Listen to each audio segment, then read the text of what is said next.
So okay, looks like it's closer now. There it is. There it is.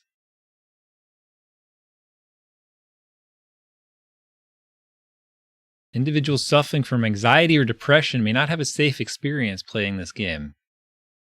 Uh-oh, guys. I'm at least 13. I'm going to fix the size, don't worry.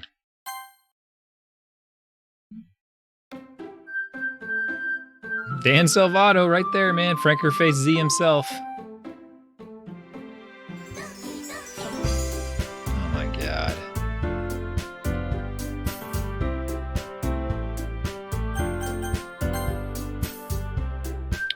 Alright. I wonder if I can just resize it. Oh yeah, I can just do that. Alright.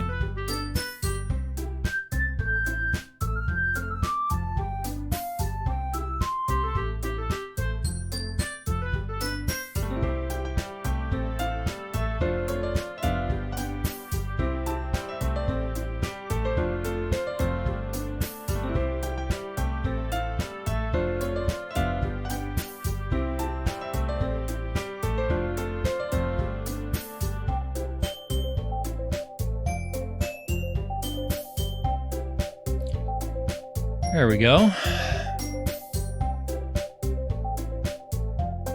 Oh, I gotta click back into it. Maybe.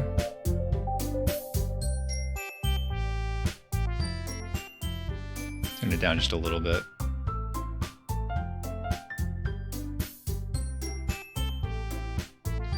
Well, from what the very little I know of it, Dahaba, is the game is not what you would expect. Like it presents itself in a particular way, and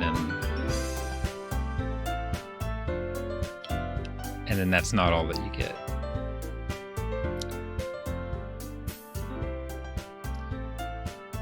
All right.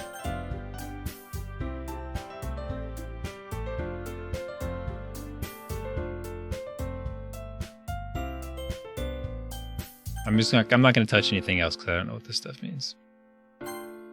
But they all say, you know, everybody says play it blind, so I don't know anything about it otherwise.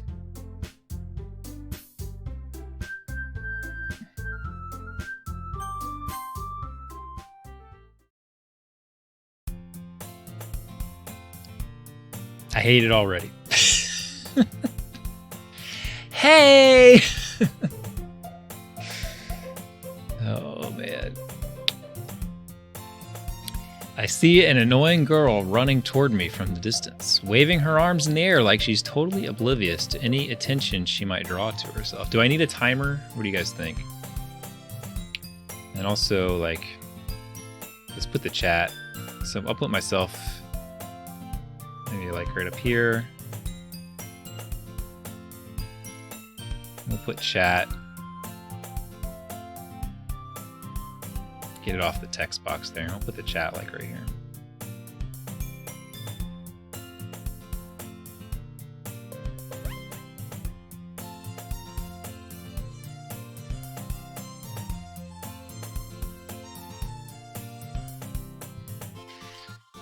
All right. That girl is Sayori, my neighbor and good friend since we were children. You know, the kind of friend you'd never see yourself making today, but it just kind of works out because you've known each other for so long. We used to walk to school together on days like this, but starting around high school, she would oversleep more and more frequently, and I would get tired of waiting up. But if she's going to chase after me like this, I almost feel better off running away. Yeah, it's not like it's not like I would see someone playing this on Twitch and be like, "Ooh, let's check it out." However, I just sigh and idle in front of the crosswalk and let Sayori catch up to me. Ha ha! I overslept again, but I caught you this time. Maybe, but only because I decided to stop and wait for you. I don't know if what gender I'm supposed to be. You say that like you were thinking about ignoring me. That's me and MC Aaron Ice. Well, if people stare at you for acting weird, then I don't want them to think we're a couple or something. Fine. But did you wait for me? You did wait for me after all. I guess you don't have it in you to be mean even if you want to. Whatever you say, Sayori. We cross the street together and make our way out to school. 15. Man, PC nerd. There's people who are fans of this game. As we draw, it's got a very active subreddit as well. I did notice that. As we draw near, the streets become increasingly speckled with other students making their daily commute. By the way, MC Aaron Ice, have you decided on a club to join yet? A club? I told you already, I'm really not interested in joining any clubs. I haven't been looking either. Oh, sorry. I keep getting, they need a different background color. That was me saying that. I don't want to join any clubs. That's not true. You told me you would join a club this year. Did I? I'm sure it's possible that I did in one of our many conversations where I dismissively go along with whatever she's going on about. Sayori likes to worry a little too much about me when I'm perfectly content just getting by on the average while spending my free time on games and anime. Man, this is written just like me. I was talking about how I'm worried that you won't learn how to socialize or have any skills before college. Your happiness is really important to me, you know? And I know you're happy now, but I die at the thought of you becoming a NEET in a few years because you're not used to the real world. I don't know what a NEET is. It's a teen spelled backwards. I'm not up on my anime phrasing. You trust me, right? Don't make me keep worrying about you. Not in education, employment, or training. It refers to a person who's unemployed, not in school or vocation. Okay. Well, they just call you, just say, it's like a bum. You're a bum. All right. I'll look at a few clubs if it makes you happy. No promises, though. Will you at least promise me you'll try a little? I just said no promises. Yeah, I guess I'll promise you that. Yay! Why do I let myself get lectured by such a carefree girl? More than that, I'm surprised I even let myself relent to her. I guess seeing her worry so much about me wants to ease her mind at least a little bit, even if she does exaggerate everything inside of her head. The school day is as ordinary as ever, and it's over before I know it. After I pack up my things, I stare blankly at the wall, looking for an ounce of motivation. Clubs. Sayori wants me to check out some clubs. I guess I have no choice but to start with the anime club. Oh, come on. Hello? Sayori? Sayori must have come into the classroom while I was spacing out. I look around and realize I'm the only one left in the classroom. I thought I'd catch you coming out of the classroom, but I saw you just sitting here and spacing out, so I came in. Honestly, you're even worse than me sometimes. I'm impressed. You don't need to wait up for me if I'm going to make you late to your own club.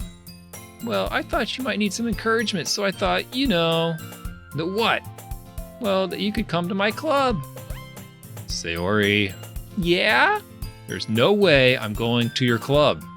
Meanie. Sayori is vice president of the literature club. Oh, I think I'm going to join this club. Not that I was ever aware that she had any interest in literature. In fact, I'm 99% sure she only did it because she thought it would be fun to help start a new club. Since she was the first one to show interest after the one who proposed the club, she inherited the title Vice President. That said, my interest in literature is guaranteed to be even less. Yeah, that sounds like me. Yeah, I'm going to the anime club. Come on, please.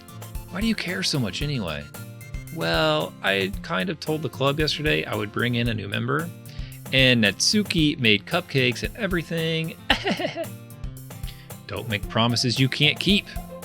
I can't tell if Sayori is really that much of an airhead or if she's so cunning as to have planned all this out.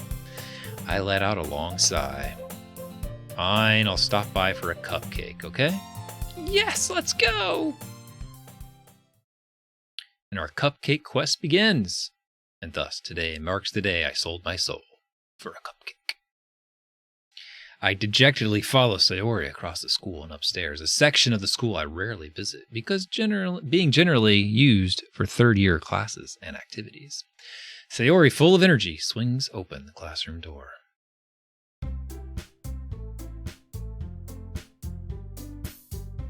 Yeah, I'm gonna lose my voice, Badger.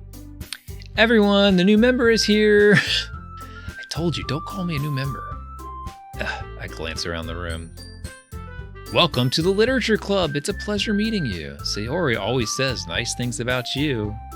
Seriously, you brought a boy? Okay, so it does know I'm a boy somehow. Way to kill the atmosphere. Ah! MC Airnice, what a surprise! Welcome to the club. All words escape me in this situation. This club is full of incredibly cute girls. What are you looking at? If you want to say something, say it. Sorry. Natsuki. The girl with a sour attitude, whose name is apparently Natsuki, is one I don't recognize. Her small figure makes you think she's probably a first year. She is also the one who made cupcakes, according to Sayori. So remember this. This could be important. You can just ignore her when she gets moody. Sayori says that quietly in my ear, then turns back toward the other girls. Anyway, this is Natsuki, always full of energy. And this is Yuri, the smartest in the club. Don't say things like that. Yuri, who appears comparably more mature and timid, seems to have a hard time keeping up with the people like Sayori and Natsuki. I mean, like, what if they had, I still don't know what it is yet, Badger. Like, what if they had, they recorded the audio for this? That'd be something.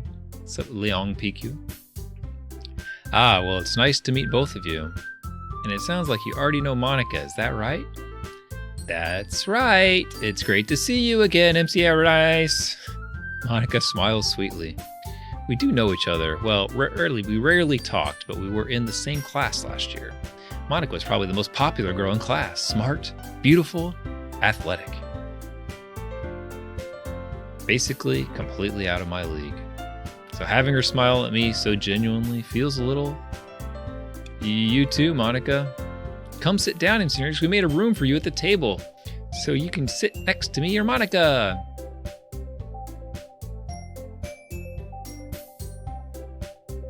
I'll get the cupcakes. Hey, I made them. I'll get them.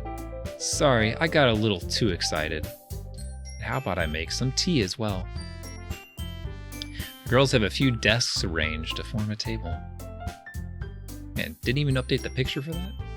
As already mentioned, it's been widened so that there is one space next to Monica and one space next to Sayori. Ooh, we may have a choice here. Natsuki and Yuri walk over to the corner of the room where Natsuki grabs a wrapped tray and Yuri opens the closet. Still feeling awkward, I take a seat next to Sayori. I didn't get the... When's the game start? Natsuki proudly marches back to the table, tray in hand. Okay, are you ready? Ta-da! Awoo! Natsuki lifts the foil off the tray to reveal a dozen white, fluffy cupcakes decorated to look like little cats. The whiskers are drawn with icing, and little pieces of chocolate were used to make ears. So cute! I had no idea you were good at baking, Natsuki. Well, just hurry and take one. Can you give me a quick time event for this or something, please? Sayori grabs one first, then Monica. I follow. It's delicious! Sayori talks with her mouth full and has already managed to get icing on her face. I turn the cupcake around with my fingers, looking for the best angle to take a bite. Natsuki is quiet. I can't help but notice her sneaking glances in my direction. Is she waiting for me to take a bite? I finally bite down. The icing is sweet and full of flavor. I wonder if she made it herself. This is really good. Thank you, Natsuki. Why are you thanking me? It's not like haven't I heard this somewhere before? Made them for you or anything. Oh, Natsuki likes me.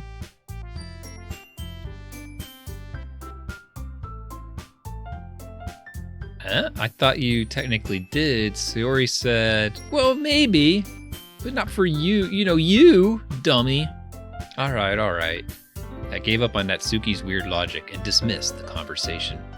Yuri returns to the table carrying a tea set. She carefully places a teacup in front of each of us before setting down the teapot next to the cupcake tray. You keep a whole tea set in this classroom? Don't worry, the teachers gave us permission. After all, doesn't a hot cup of tea help you enjoy a good book? I guess. Don't let yourself get intimidated. Yuri's just trying to impress you.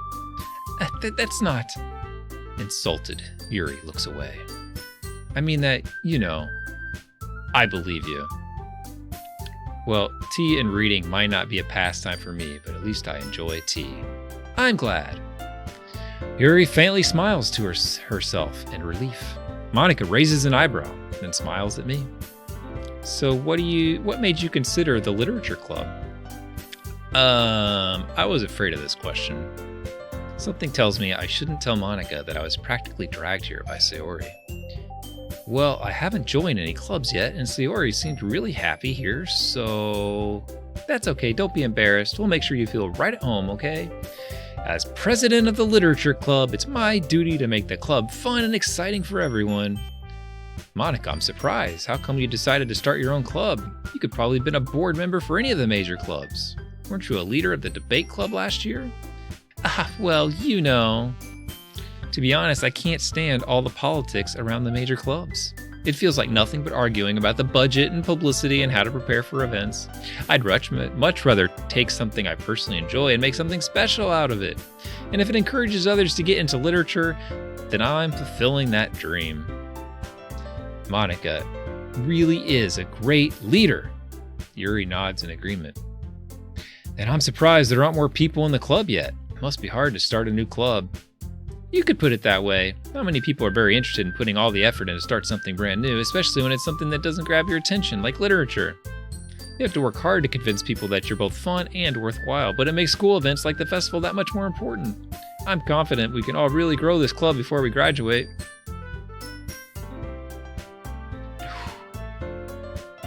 Thanks, Leong. I'm trying.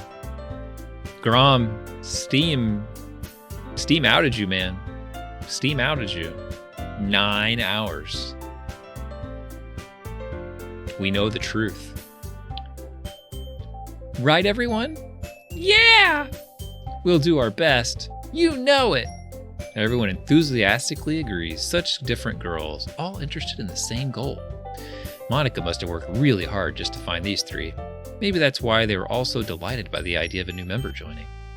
Though I still don't really know if I can keep up with their level of enthusiasm about literature.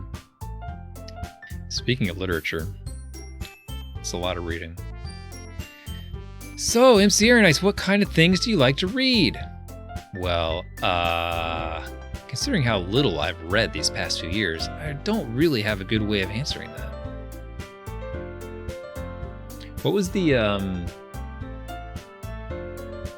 in that one game we played, that, dangerous, deadly premonition? What was the guy's, Simon or something?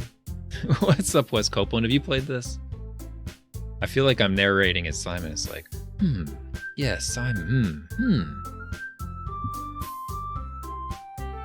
Considering how little I've read these past few years, I really don't have a good way of answering that. Manga, I muttered quietly to myself, half joking. Natsuki's head suddenly perks up. It looks like she wants to say something, but she keeps quiet. Not much of a reader, I guess. Well, that can change. What am I saying? I spoke without thinking after seeing Yuri's sad smile. Anyway, what about you, Yuri? Well, let's see. Yuri traces the rim of her teacup with her fingers. My favorites are usually novels that build deep and complex fantasy worlds. The level of creativity and craftsmanship behind them is amazing. And telling a good story in such a foreign world is equally impressive. So far, I've only hit one button in this game. It's barely a game. Yuri goes on, clearly passionate about her reading. She seemed so reserved and timid since the moment I walked in, but it's obvious by the way her eyes light up that she finds her comfort in the world of books, not people. But I like a lot of things. Stories with deep psychological elements usually immerse me as well. Isn't it amazing how a writer can so deliberately take advantage of your own lack of imagination to completely throw you for a loop? Anyway, I've been reading a lot of horror lately. I read a horror book once. I desperately grasped something I could relate to at a minimal level. At this rate, Yuri might as well be having a conversation with a rock. Really? I wouldn't have expected that, Yuri. For someone as gentle as you. I guess you could say that. I don't know what a waifu is. I don't think I want to know. I guess you could say that, but if a story makes me think or takes me to another world, then I can't really can't put it down. Surreal horror is often very successful at changing the way you look at the world, if only for a brief moment. Ugh, I hate horror. Oh, why's that? Well, Natsuki's eyes dart over me for a split second. Never mind. That's right, you usually like to write about cute things, don't you, Natsuki? What? What gives you that idea? You left a piece of scrap paper behind last club meeting. It looked like you were working on a poem called, "Don't say it out loud! And give that back!" Fine. Your cupcakes, your poems. Everything you do is just as cute as you are. Sayori sidles up behind Natsuki and puts her hand on her shoulders. I'm not cute! Natsuki, you write your own poems? Well, I guess sometimes. Why do you care? I think that's impressive. Why don't you share them sometime? No. Natsuki averts her eyes. You wouldn't like them. Ah, not very confident writer yet. I understand how Natsuki feels. Sharing that level of writing takes more than just confidence. The truest form of writing is writing to oneself. You must be willing to open up your readers, exposing your vulnerabilities and showing even the deepest reaches of your heart. Do you have writing experience too, Yuri? Maybe if you share some of your work, you can set an example and help Natsuki feel comfortable enough to share hers. I guess it's the same for Yuri. Aw, I wanted to read everyone's poems. We all sit in silence for a moment. You know, the guy who made this game created one of the most popular Smash hacks for this Smash Brothers community and created Franker Face Z and created one of the most popular Mario Maker 2 levels. I mean, what hasn't he done? And he wrote this, whatever this is. We all sit in silence for a moment. Okay, I have an idea, everyone. Huh? Natsuki and Yuri look quizzically at Monica. Let's all go home and write a poem of our own. Then next time we meet, we'll all share them with each other. That way everyone is even. Yeah, let's do it. Plus, now that we have a new member, I think it'll help us get a little more comfortable with each other and strengthen the bond of the club. Isn't that right, MC Ernest? Well, I know the guy, the guy, I know him pretty well. So when I found out about that he did this game, I was like, what? And then I found out it was really popular and I was like, what? He did the ejector level. It's the one that uses like a little bit of a glitch where if you are crouching, I think, and hit a switch block that has the block directly below it, so you get kind of squished between them. It like launches you really far, and it's a little bit of a frame perfect trick or something. And so he made like a level just with those in it all throughout, and it had like in the first week it had like millions of plays. It was one of the most popular levels that first week or two. If you search for it, it's called like Ejector, something Ejector, and it's made by Dan Salvato. So a quick Google should find it. Yeah, I think he did everything for this. He did the music too. I mean, music's the most impressive.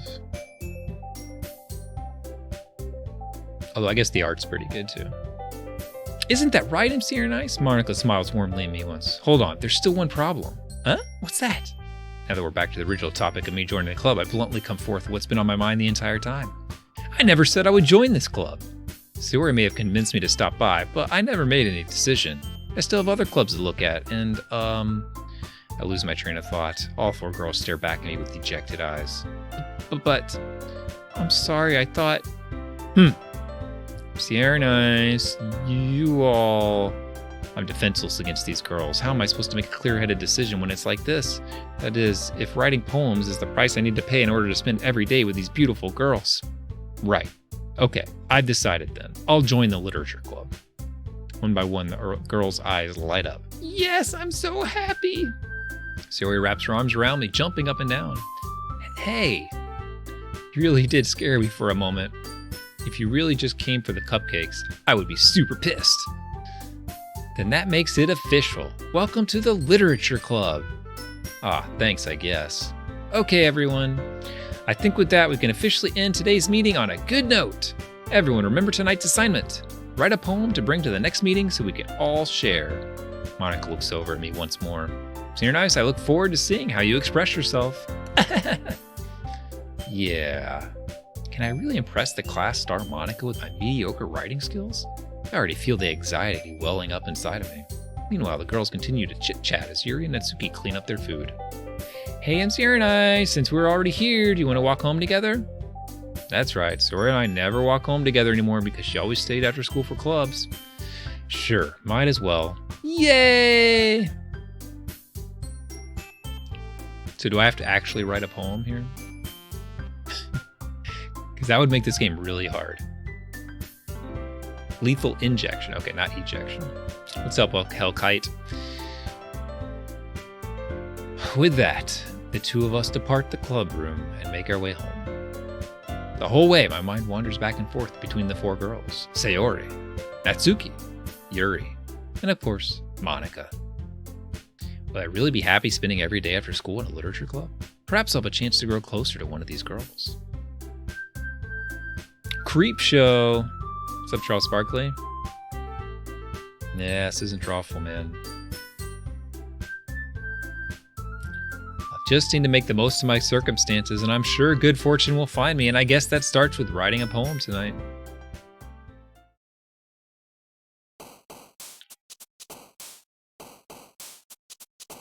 Oh, I do have to write a poem, huh? Oh, I just have to pick them. Can I pick them with the... Okay. Huh, what do we want to pick? This is our poem, huh? What's up, Comic Kiddo? Kauai, is that an island? Let's see, let's see. Good poems, they involve summers and parties. Am I supposed to pick a girl to go for? I don't know.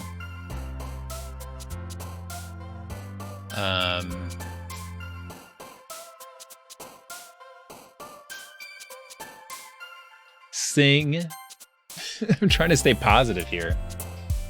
I know what it sounds like. Hawaii sounds like Kauai. Isn't that an island? I mean, we got like stuff like massacre, fear, wrath. How about unending? Incongruent. We'll never rhyme that one. Waterfall. Entropy. Oh my gosh. Pleasure. It's a dating sim. You should choose a girl. Okay. I don't find any of... I guess Natsuki. I don't find the other ones very interesting. What's up, Bitscala? It's super weeby. Just so weeby. Melody. And they got some suicide. What the heck? Raindrops.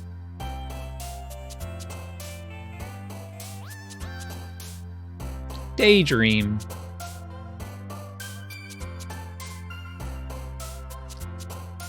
Oh man, let's get some bits going. Cheer.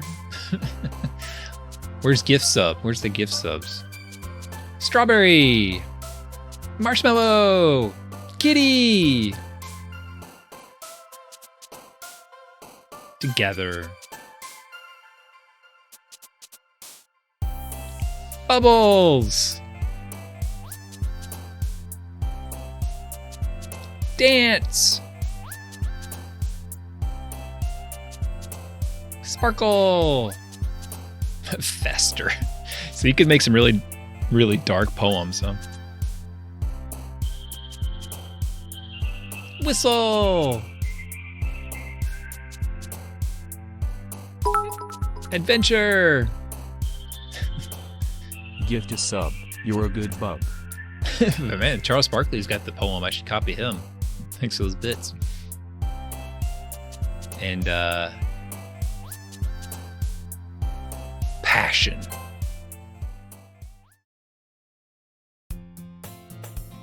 Oh man, am I gonna have to read my poem in front of the class? I'm so nervous. I wonder if Natsuki will like it. Hi again, MC Air Nice. I'm glad to see you didn't run away on us. Nah, don't worry. This might be a little strange for me, but at least I keep my word. Well, I'm back at the literature club.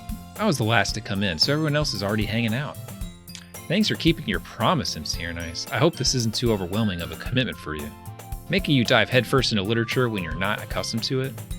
Oh, come on, like he deserves any slack.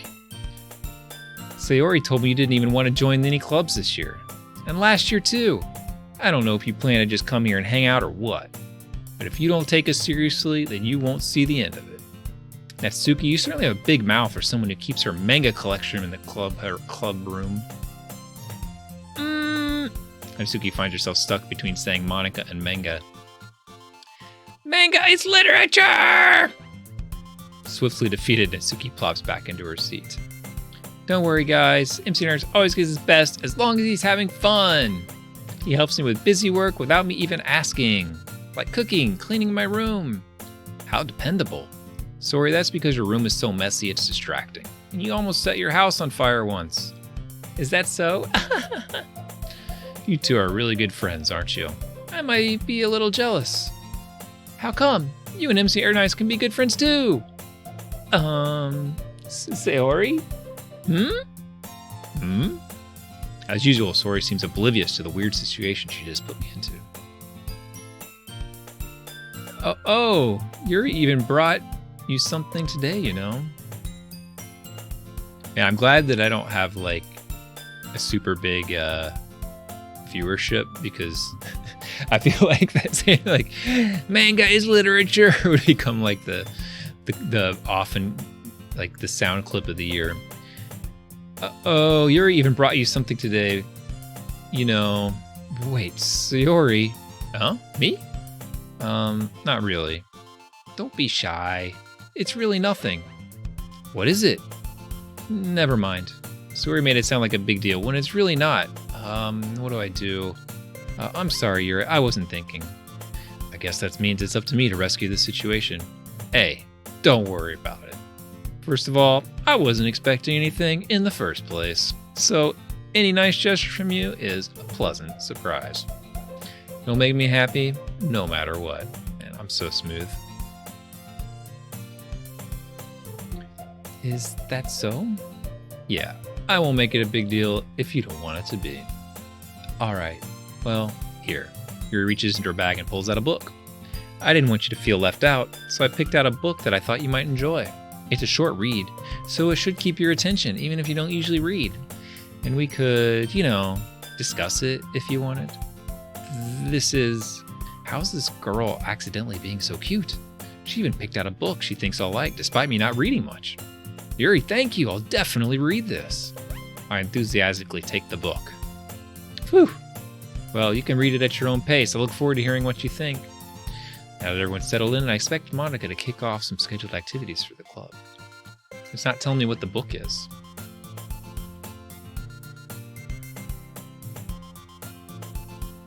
That doesn't seem to be the case. Sayori and Monika are having a cheery conversation in the corner. Yuri's face is already buried in a book. I can't help but notice her intense expression, like she's waiting for this chance. Meanwhile, Natsuki is rummaging around in the closet. Man, it looks like no one wants to be bothered today. I slumped down at the nearest desk. How am I supposed to occupy myself with something literature-related by myself like this? I guess I could always read some of the book Yuri gave me, but I'm feeling a little too tired to read. I could probably fall asleep right now. I close my eyes and end up listening in on Sayori's conversation with Monika. We're probably gonna seem really lame compared to all the other clubs, though. Well, we can't give up. The festival's our chance to show everyone what literature's all about. The problem is that the idea of literature club sounds too dense and intellectual, but it's not like that at all, you know? We just need a way of showing that to everyone. Something that speaks to their creative minds. That doesn't solve the problem, though. Huh? What do you mean? Even if we come up with the most fun thing ever, nobody will come in the first place if it's a literature event. So it's even more important to figure out how to get people to show up in the first place, you know? And after they come, we can do the thing to speak to their creative minds. What's this? Sayori is taking this really seriously. We don't know what it is, Hellkite. I mean, like, people know because they've played it, but I think part of what it is you have to find it.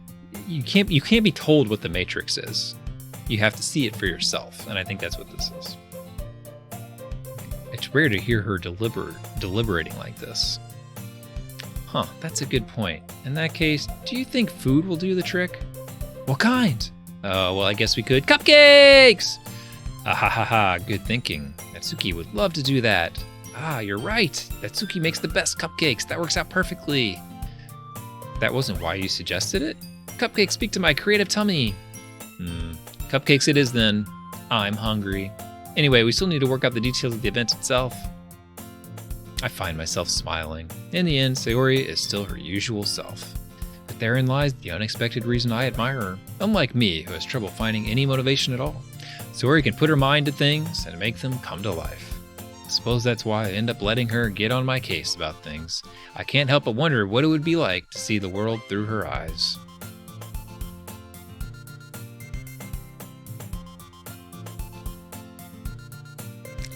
Ooh-ah! What am I saying? Ooh-ah! Is this a anime Arcus? Ooh-ah!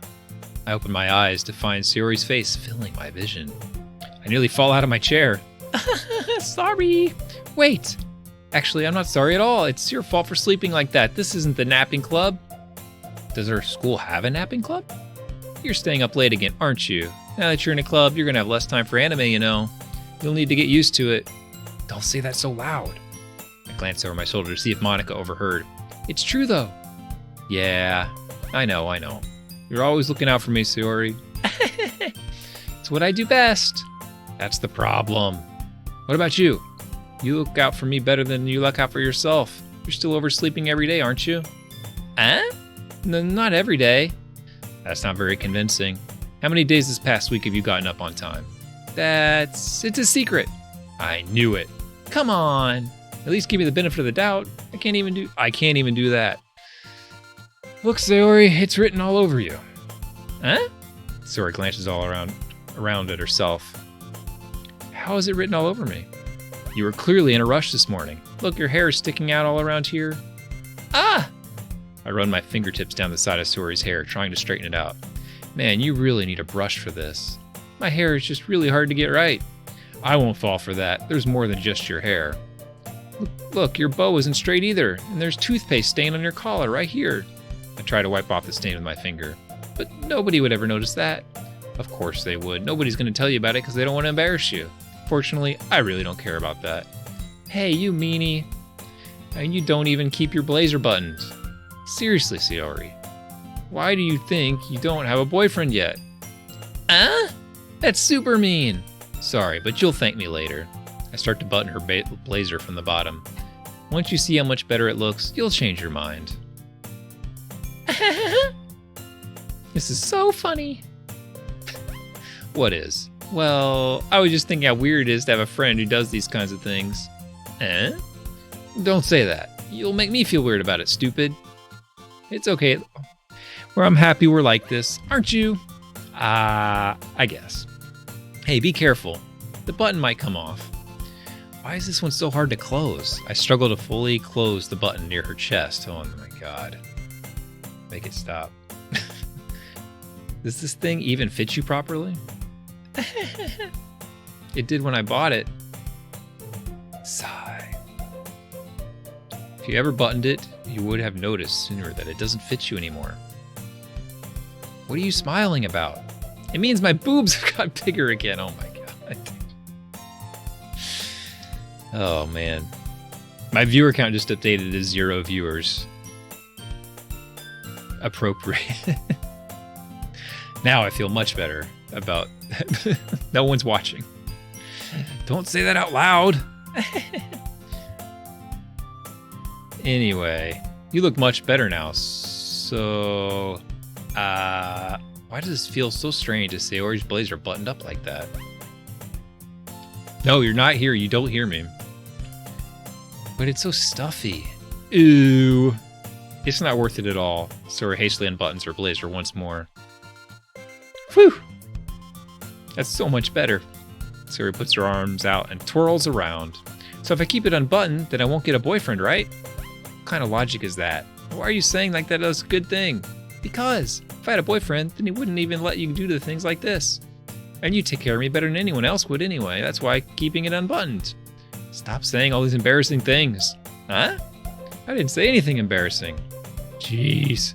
Well, anyway, just focus on trying to wake up a little earlier. Only if you focus on going to bed earlier. Fine, fine. It's a deal. I guess we really are better at taking care of each other than we are at taking care of ourselves. Yeah, I guess so, huh?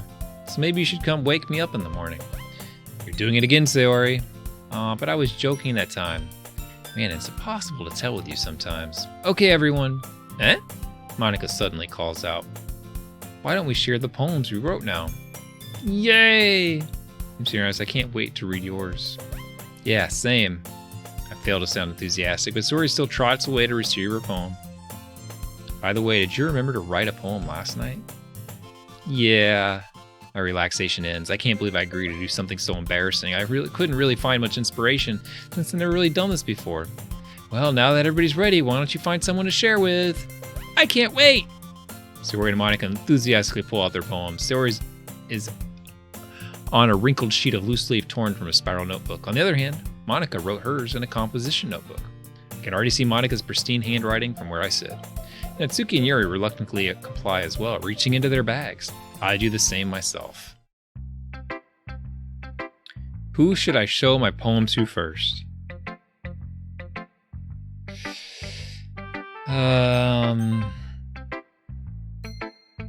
I think Natsuki will like it because I didn't go very intellectual. Actually, Sayori will probably like it. I'll show it to Natsuki anyway, though. I told Natsuki I was interested in her poems yesterday. It's probably only fair if I shared mine with her first. Well, it's about what I expected from someone like you. That's a little blunt. Well, excuse me. It's not like I said it was bad, it just didn't evoke any emotions. So basically, it's not cute enough for your taste. Do you want to get smacked? I'll pass. Sigh. Well, anyway, I guess I need to show you mine. Not that you'd like it. Eagles can fly. Monkeys can climb. Crickets can leap. Horses can race. Owls can seek. Cheetahs can run. Eagles can fly. People can try, but that's about it. Yeah. I told you weren't gonna like it. I like it. What? Just be honest.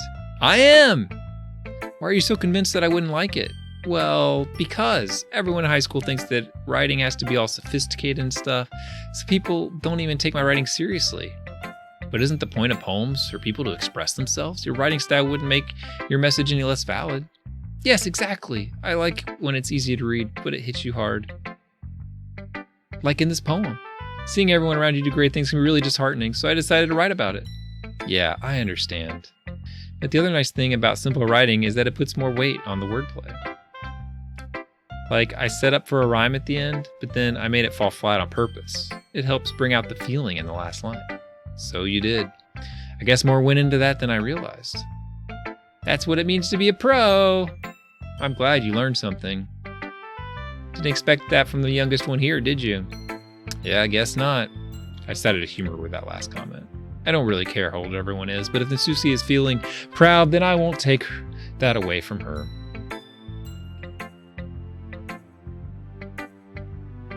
Alright.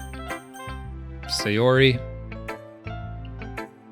Oh my goodness, this is so good! Alright. Eh? I love it! I had no idea you were such a good writer! Sayori, you must be seriously overreacting. I'm not a good writer at all. I honestly have no idea what I'm doing. Well, maybe that's why, because I have no idea what I like either. Jeez. I'm sure Yuri's opinion has to be a little more constructive than this. Are you sure you don't like it just because I wrote it? Eh? Well, I'm sure that's part of it. When I was in elementary school, I wrote a poem. They made us all write a poem. And I just wrote the poem. And then the whatever this teacher was who had us do it, I think she was like a special teacher or something, but she liked it so much, she like submitted it for this thing and got it published. But the whole time I felt like this, or just like, what are you talking about? I was just writing something. It wasn't any good. And I don't even know what I wrote. I think I understand you better than a lot of people, you know. So when I read your poem, it's not just a poem. It's an Ipsy Paradise poem. No, she asked me if she could publish it. She was like, I like it. Can I submit it or something? And I was like, okay. And they released some poetry book or something, and it was in it. I think I was in 4th grade or something. So I don't know. There wasn't really anything. It was weird. And that makes it feel extra special. Like, I can feel your feelings in it. Sayori hugs the sheet against her chest. You're so weird, Sayori. I'm really happy that you wrote one. Just reminds me of how you're really a part of the club now. Not to mention the fact that I'm standing in front of you in the club room. Well, of course. I'm not really into it yet, but that doesn't mean I'll break my promise. See? It's like I said before, I'm you're nice deep down. You're not selfish at all, you know? Trying new things like this for other people. If I had known they were going to say my name so many times, I would have shortened it. That's something that only really good people do. Thanks, Sayori.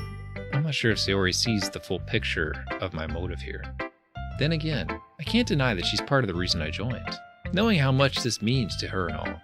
Yeah, and I'm going to make sure you have lots of fun here, okay? That will be my way of thanking you. Alright, I'm going to hold you to that then. Yay! Now you'll read my poem too, right? Don't worry, I'm really bad at this. We'll see about that. Dear sunshine, the way you glow through my blinds in the morning, it makes me feel like you missed me. Kissing my forehead to help me out of bed, making me rub the sleepy from my eyes. Are you asking me to come out and play? Are you trusting me to wish away a rainy day? I look above, the sky is blue. It's a secret, but I trust you too. If it wasn't for you, I could sleep forever. But I'm not mad. I want breakfast.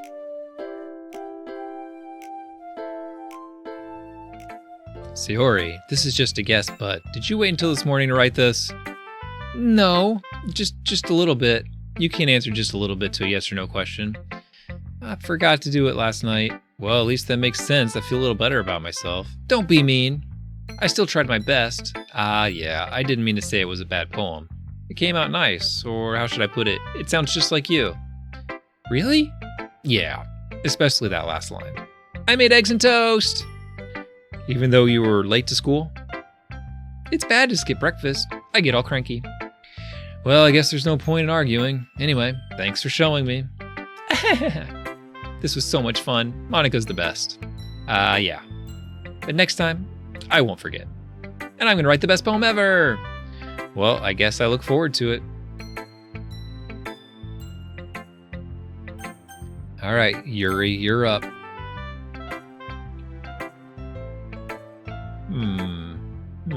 Yuri stares at the poem. A minute passes, more than enough time for her to finish reading. Oh, sorry. I forgot to start speaking. It's fine. Don't force yourself. I'm not. I just need to put my thoughts into words. Hold on. Okay. This is your first time writing a poem, right? Yeah. Why do you ask? I'm just making sure. I guess that it might be after reading through it. Ah, so it's bad. No! Did I just raise my voice? Oh, I'm so sorry. Yuri buries her face in her hands. I couldn't help but notice. It's been several minutes and we haven't really gotten anywhere. Might take Yuri a while to get used to new people. It's fine. I really didn't notice. What were you saying? Right. It's just that there are specific writing habits that are usually typical of new writers, and having been through them myself, I kind of learned to pick up on them. I think the most noticeable thing I recognize is new writers is that they try to make their style very deliberate. In other words, they tend to pick a writing style separate from the topic matter, and they form fit the two together. The end result is that both the style and the expressiveness are weakened. Once Yuri finds her train of thought, it's as if her demeanor totally changes. Her stammering is completely gone and she sounds like an expert. Of course, that's not something you can be blamed for. There's so many different skills and techniques that go into writing even a simple poem. Not just finding them and building them, but getting them to work together is probably the most challenging part. It might take you some time, but it all comes with practice and learning by example and trying new things. I also hope that everyone else in the club gives you valuable feedback. Natsuki can be a little biased though. Biased? How? Well, never mind. I shouldn't be talking about people like that. Sorry. It's fine. I'm not sure if you're apologizing to herself, to me, or Natsuki. Do you mind if I ream your poem now? Please do. I'd love to share my thought process behind it. Yuri smiles dreamily as if it's a rare... No spoilers! Yuri smiles dreamily and as if that's a rare opportunity for her, which itself is kind of funny. After all, this isn't supposed to... I've skipped that too quickly. Ghost under the light. The tendrils of my hair illuminate beneath the amber glow. Bathing, it must be this one. The last remaining streetlight to have withstood the test of time. The last yet to be replaced by the sickening blue-green hue of the future. I bathe, calm, breathing air of the present, but living in the past. The light flickers. I flicker back. I'm sorry, I have such terrible handwriting. What? I wasn't thinking that at all. But it took you a long time to read. Ah, well, I just don't read script very often. I actually think your handwriting is pretty. Huh? That's a relief. Also, I like the poem. Even though it's short, it was really descriptive. It wasn't too short. Usually I write longer poems. Not at all. I'm really glad you like it. I'll be honest. Since our first time sharing, I wanted to write something a little more mild. Something easier to digest, I suppose. Are you into ghosts, Yuri? Actually, the story isn't about a ghost at all, I'm serious. Really? I must have totally missed the point. I understood it. Come on, man. Well, I suppose you only did glance over it after all. But remember, the poets often express their thoughts, feelings, and experiences in their work. They usually do more than tell a simple story or paint a picture. In this case, perhaps the subject of the poem is only being symbolically compared to a ghost, lingering in her last remaining place of comfort, unable to let go of the past, and soon to be left with nothing. That's a lot more solemn putting it that way. I hadn't even thought of that. That's impressive. It's nothing really. Well, it makes me happy that you think that. Just remember that it won't be long before you pick up on these things too. Yeah, maybe you're right. I guess I'll have to keep trying. I'm counting on you.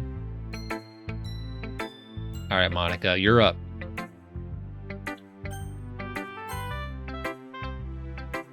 Hi, MC Nice. Having a good time so far? Yeah. Good, glad to hear it. By the way, since you're new and everything, if you ever have any suggestions for the club, like new activities or things we can do better, I'm always listening. Don't be afraid to bring things up, okay?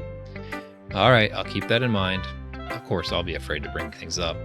I'm much better off just going with the flow until I'm more settled in. Anyway, want to share your poem with me? It's kind of embarrassing, but I guess I have to. Ha. Don't worry, MC Nice. We're all a little embarrassed today, you know? But it's that sort of barrier that we all learn to get past soon. Yeah, that's true. I hand Monica my poem. I like this one. It makes me think of something Sayori would like. Is that so? You and Sayori are really good friends, right? I wouldn't be surprised if you had these sorts of things in common. Ah, well, we may be good friends, but Sayori and I are actually really different.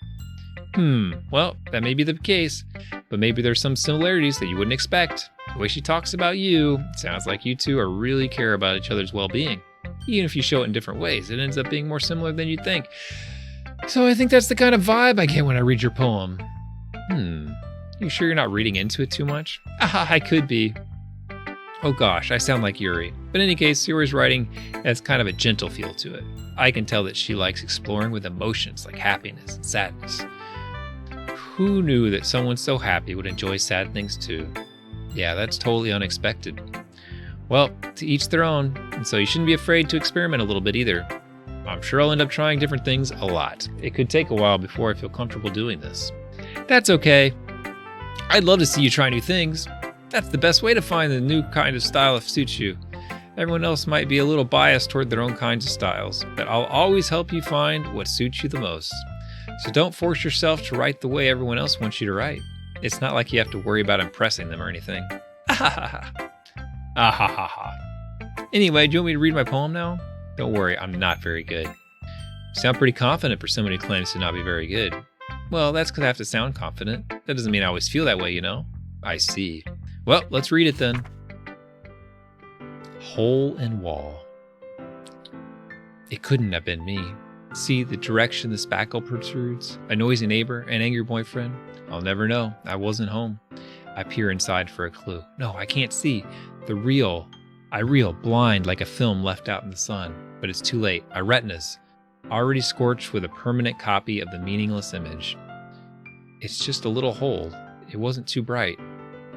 It was too deep, stretching forever into everything, a hole of infinite choices. It won't scroll, damn it. I realize now that I wasn't looking in, I was looking out. And he, on the other side, was looking in. So the follow inside, oh whoa. No spoilers. So, what do you think? It's very freeform, if that's what you call it. Sorry, I'm not really the right person to ask for feedback. Haha, it's okay. Yeah, that's kind of style that has gotten pretty popular nowadays. That is, a lot of poems have been putting emphasis on the timing between words and lines. When people performed out loud, it can be very powerful. What was that inspiration behind this one? Well, I'm not sure if I know how to put it. I guess you could say I had some kind of epiphany recently. It's been influencing my poems a bit. An epiphany? Yeah, something like that. I'm kind of nervous to talk about the deep stuff like that because it's kind of coming on strongly. Maybe after everyone is better friends with each other. Anyway, here's Monica's writing tip of the day. Sometimes when you're writing a poem or a story, your brain gets too fixated on a specific point. If you try so hard to make it perfect, then you'll never make any progress. Just force yourself to get something down on the paper and tidy it up later. Another way to think about it is this. If you keep your pen in the same spot for too long, you'll get a big dark puddle of ink. So just move your hand and go with the flow. That's my advice for today. Thanks for listening. Whew.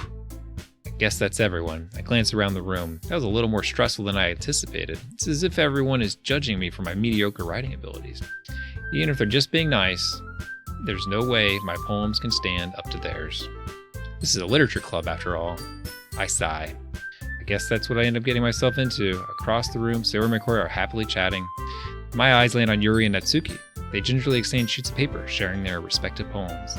As they read in tandem, I watch each of their expressions change. Natsuki's eyebrows furrow in frustration. Meanwhile, Yuri smiles sadly. What's with this language? Huh? Did you say something? Oh, it's nothing. Natsuki dismissively returns the poem to the desk with one hand. I guess you could say it's fancy. Ah, thanks. Yours is cute. Cute? Did you completely miss the symbolism or something? It's clearly about feeling of giving up. How can that be cute? I know that. It's just, I meant the language, I guess. I was trying to say something nice. I mean, you have to try that hard to come up with something nice to say. Thanks, but it really didn't come out nice at all. Well, I do have a couple suggestions. If I was looking for suggestions, I wouldn't have asked someone who actually liked it. Which people did, by the way. Sayori liked it, and Sierra and I did too. So based on that, I'm glad to give you some suggestions of my own. First of all, excuse me, I appreciate the offer, but I spent a long time establishing my writing style. I don't expect it to change anytime soon, unless, of course, I come across something particularly inspiring, which I haven't yet. And Sierra liked my poem too, you know. He even told me he was impressed by it. Natsuki suddenly stands up. Oh, I didn't realize you were so invested in trying to impress our new member, Yuri. That's not what you're just... Yuri stands up as well. Maybe you're just jealous Sierra Nice appreciates my advice more than he appreciates yours. Huh? And how do you know he didn't appreciate my advice more? Are you that full of yourself? No. If I was full of myself, I would deliberately go out of my way to make everything I do overly cutesy. Is everyone okay? Well, you know what? I wasn't the one whose boobs magically grew a size bigger as soon as MC and I started showing up. Natsuki! Natsuki, that's a little... This doesn't involve you. I don't like fighting, guys. Suddenly both girls turned toward me as if they noticed I was standing there. MC Hair Nice, she's just trying to make me look bad. That's not true. She started it. If she could get over herself and learn to appreciate that simple writing is more effective, then this wouldn't have happened in the first place. What's the point in making your poems all convoluted for no reason? The meaning should jump out of the reader, not forcing them to figure it out. Help me explain that to her, MC Hair Nice. Subvirus returns. I was wondering if you'd drop by for this. Man, I wish this was like Marbles, like if everybody could contribute, like everybody has their own poem on the screen or something. Wait, there's a reason we have so many deep and expressive words in our language. It's the only way to convey complex feelings and meaning the most effectively. Avoiding them is not only unnecessary limiting yourself, it's also a waste. You understand that, right, MC You're Nice? How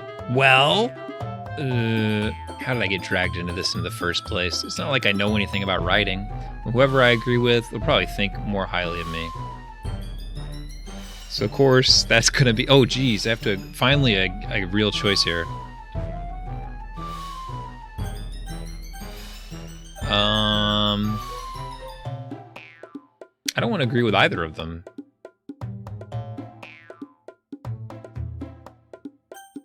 Can't I stay neutral? I'm gonna stay neutral. Natsuki. I didn't pick Natsuki. I said Sayori, help. What the hell? Thanks, she encouraged me drawing. Why did she glare at me? I said Natsuki, drawing up any words I had in my mouth. So instead I turned to Yuri. Yuri. Oh, okay. I didn't say it. Okay. But Yuri's expression is so defenseless that I can't bring myself to say anything to her. Sayori! Eh? Yeah, everyone's fighting is making Sayori uncomfortable. How can the two of you keep fighting when you know you're making your friend feel like this? MC Hair Nice. Well, that's her problem. This isn't about her. I agree. It's unfair for others to interject their own feelings into our conflict. Yeah, unless Sayori wants to tell Yuri what a stuck-up jerk she's being. She would never. It's your immaturity that's made her upset in the first place. Excuse me. Are you listening to yourself? This is exactly why nobody likes. Stop! Natsuki, Yuri, you guys are my friends. I just want everyone to get along and be happy. My friends are wonderful people.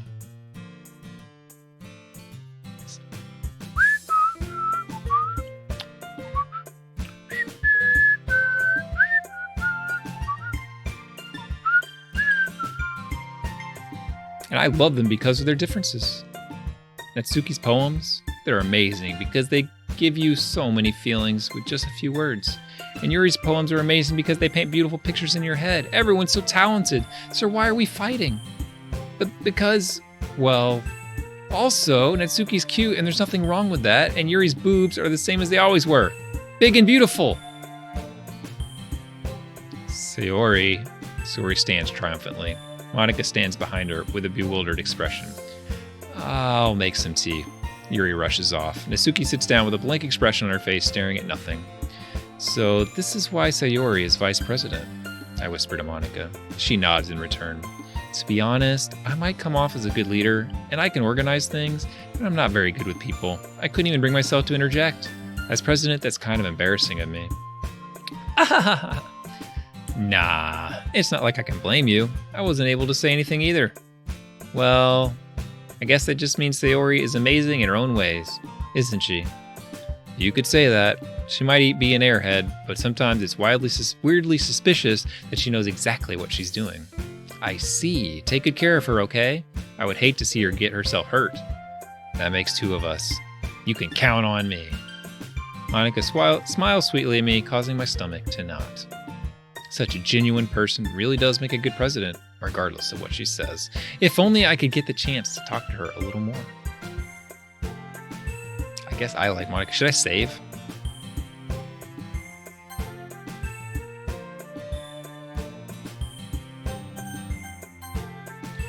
Just in case. Okay, everyone, it's about time for us to leave. How do you all feel about sharing poems? It was a lot of fun. Well, I'd say it was worth it. It was all right. Well, mostly. Himstars, how about you? Yeah, I'd say the same. It was a neat thing to talk about with everyone. Awesome! In that case, we'll do the same thing tomorrow. And maybe you learn something from your friends, too. See your problems, which are not even better. Oh, your poems. I think to myself, I did learn a little more about the kinds of poems everyone likes. With any luck, that means I can at least do a little better job impressing those I want to impress. I nod to myself with a newfound determination. It's here and eyes. Ready to walk home? Sure, let's go. Sayori beams at me. It truly has been a while since Sayori and I have spent this much time together. I can't really say I'm not enjoying it either. Sayori, about what happened earlier. What do you mean? You know, between Yuri and Natsuki? Does that kind of thing happen often? No. That's really the first time I've seen them fight like that. I promise they're both wonderful people. You don't hate them, do you? No, I don't hate them. I just wanted your opinion, that's all. I can see why they'd make good friends with you. Whew. You know what, MC are nice? It's nice that I get to spend time with you in the club. But I think seeing you get along with everyone is what makes me the happiest. And I think everyone really likes you too. That's... Every day is going to be so much fun. Yeah, this was my first poem that I did. Sigh. It looks like Sayori still hasn't caught on to the kind of situation I'm in. Sure, being friends with everyone is nice, but does it really need to stop there? We'll just have to see what the future holds, Sayori. I pat Sayori on her shoulder. I said that more to myself than her. It's easy to use Sayori as an internal monologue sometimes. Okay! Yeah, let's do this.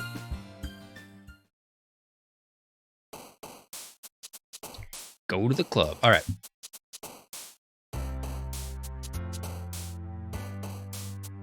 See, the thing is, like, so I'm trying to figure out who I want to impress. I feel like I understand some more than others, but those aren't the ones I want to impress. Like, if I use the big words, like, that's easy.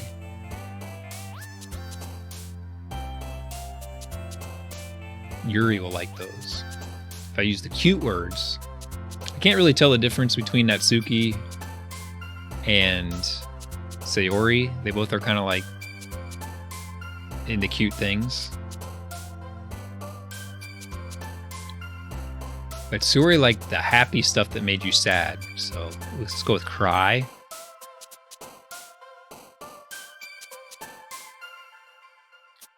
And twirl. Even though she said she didn't like it, but I tried. Sunset.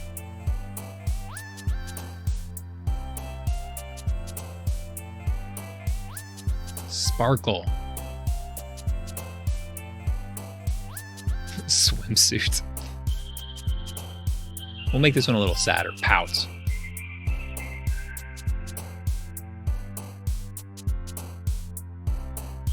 Special.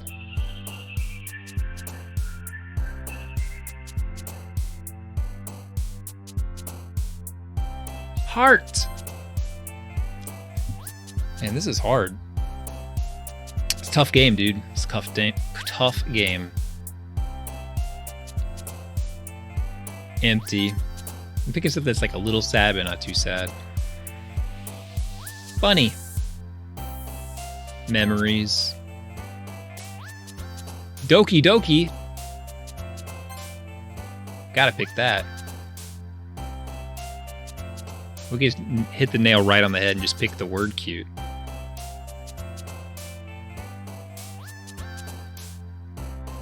Essence. A pure essence of destiny with tears and yet a promise. A promise of daydreams to embrace.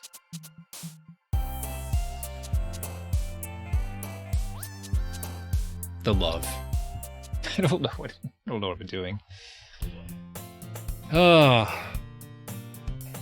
What's the best way to track this? Like, if someone's like, where are you at? Like, is this like, I'm at day 3?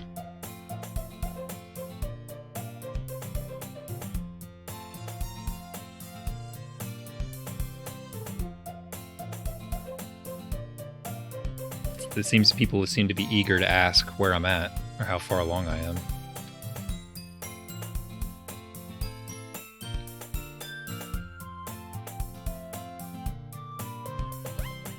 We could have splits. We could have splits of all the days. If I can remember to do it.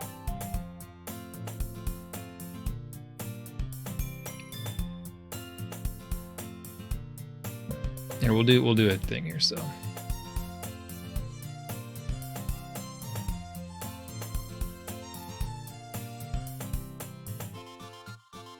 So we'll say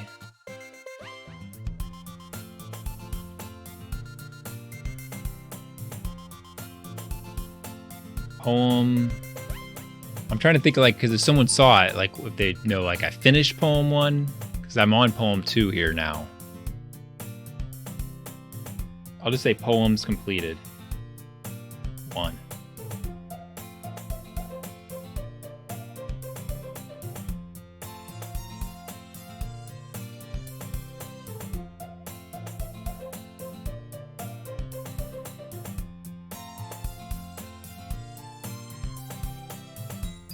Makes it look worse.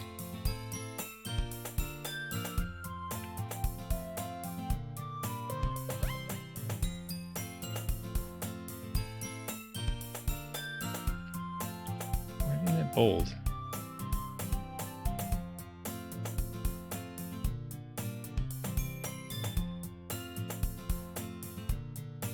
Oh, there we go.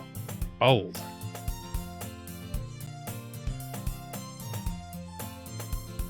There we go.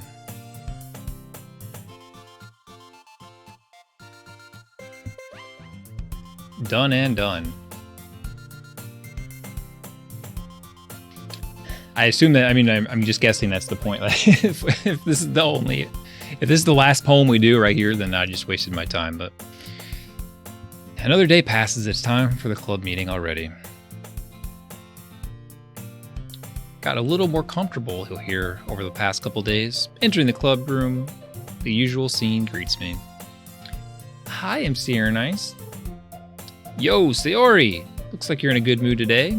I'm just still not used to you being in the club, that's all. I see, that's a pretty simple thing to get you in a good mood, but I guess it's always the simple things with you anyway. Speaking of which, I'm kinda hungry. Will you come with me to buy a snack? She's always hungry. I could use food words. No thanks. That's not like you at all. I have my reasons. Why don't we take a look at your purse, Sayori? Why that all of a sudden? No reason really, I just wanted to look at it. Sayori nervously retrieves her coin purse. She fumbles the latch and gets it open. She turns it upside down and lets its contents spill on the desk. Only 2 small coins fall out. I knew it. I can see right through you, Sayori. That's not fair. How did you even know? It's simple. If you had enough money in the first place, you would have bought a snack before coming to the club room. So either you're not hungry and what an excuse to take a walk, or you plan to conveniently forget that you spent all your money so that I would lend you some. Man, I'm a detective. But there's one more thing. You're always hungry, and so that only leaves the one option. Ooh-ah! I give up. Don't make me feel guilty. If you feel guilty, that means you deserve to feel guilty. Ah, Yuri suddenly giggles. I didn't notice that she was listening in. Her face is in her book, as always. I wasn't listening or anything. I was just something in my book. Yuri, tell MC Nice to let me borrow some money. Don't get me involved like that, Sayori. Besides, you should only buy what you can responsibly afford. And frankly, after pulling a mischievous little stunt like that, your suffering is fair enough retribution. I didn't mean that. I got too absorbed in my book. Oh, I really like when you speak your mind, Yuri. It doesn't happen much, but it's a fun side of you. There's no way you could think that. You were right, though. I did something bad, and now I have to accept the revolution. Retribution. That.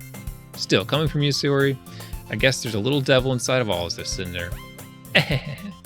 Don't let her fool you. Sayori knows exactly what she's doing. After all, she told you guys she was bringing me to the club before she even told me. But you wouldn't have come if it weren't for the cupcakes, so I had to trick Natsuki into making them. Come on, give me more credit than that, Sayori. Quap! Yeah! Out of nowhere, something smacks Sayori in the face and tumbles onto the desk. Ow! What was... A cookie! Sure enough, it's a giant cookie wrapped in plastic. Sayori glances around. Is this a miracle? It's because I paid my restitution? Retribution. Actually, that almost worked. I was just gonna give it to you, but then I heard you blab about the cupcakes. It was totally worth seeing your reaction though. Natsuki. That's so nice of you. I'm so happy. Sayori hugs the cookie. Geez, just eat it. Sayori rapidly tears open the wrapper and takes a big bite. So good. Oof. Sayori suddenly clasps her hands over her mouth. I bit my tongue. You're going through a lot over there. Just one cookie. Natsuki takes a bite of her own cookie. Yours looks really good too, Natsuki. Can I try it? Jeez, beggars can't be choosers. But yours is chocolate. Yeah, what do you think I gave you that one? Fine. Still, I'm really happy you shared this one with me. Sayori gets out of her seat and goes behind Natsuki, then wraps her arms around her. Jeez. I get it. Cookie still in hand, Natsuki reaches up to nudge Sayori off of her. Sayori suddenly leans down and takes a bite out of Natsuki's cookie. Hey! Did you seriously just do that? Mouthful, Sayori trots away to safety. Yuri and I laugh as well. Geez, you're such a kid sometimes. Monika, can you tell Sayori? Huh? Natsuki glances around. Monika isn't in the club room. Ugh. Where's Monika anyway? Good question. Have you ever heard anything about her being late today? Not me. Yeah, I haven't heard anything either. That's a bit unusual. I hope she's okay. Of course she's okay. She's probably just had something to do today. She's pretty popular after all. Huh? You don't think she has a... I wouldn't be surprised. She probably is more desirable than all of us combined. That's true. Excuse me? Suddenly the door swings open. Sorry, I'm super sorry. There you are. I didn't mean to be late. I hope you guys weren't worried or anything. Eh?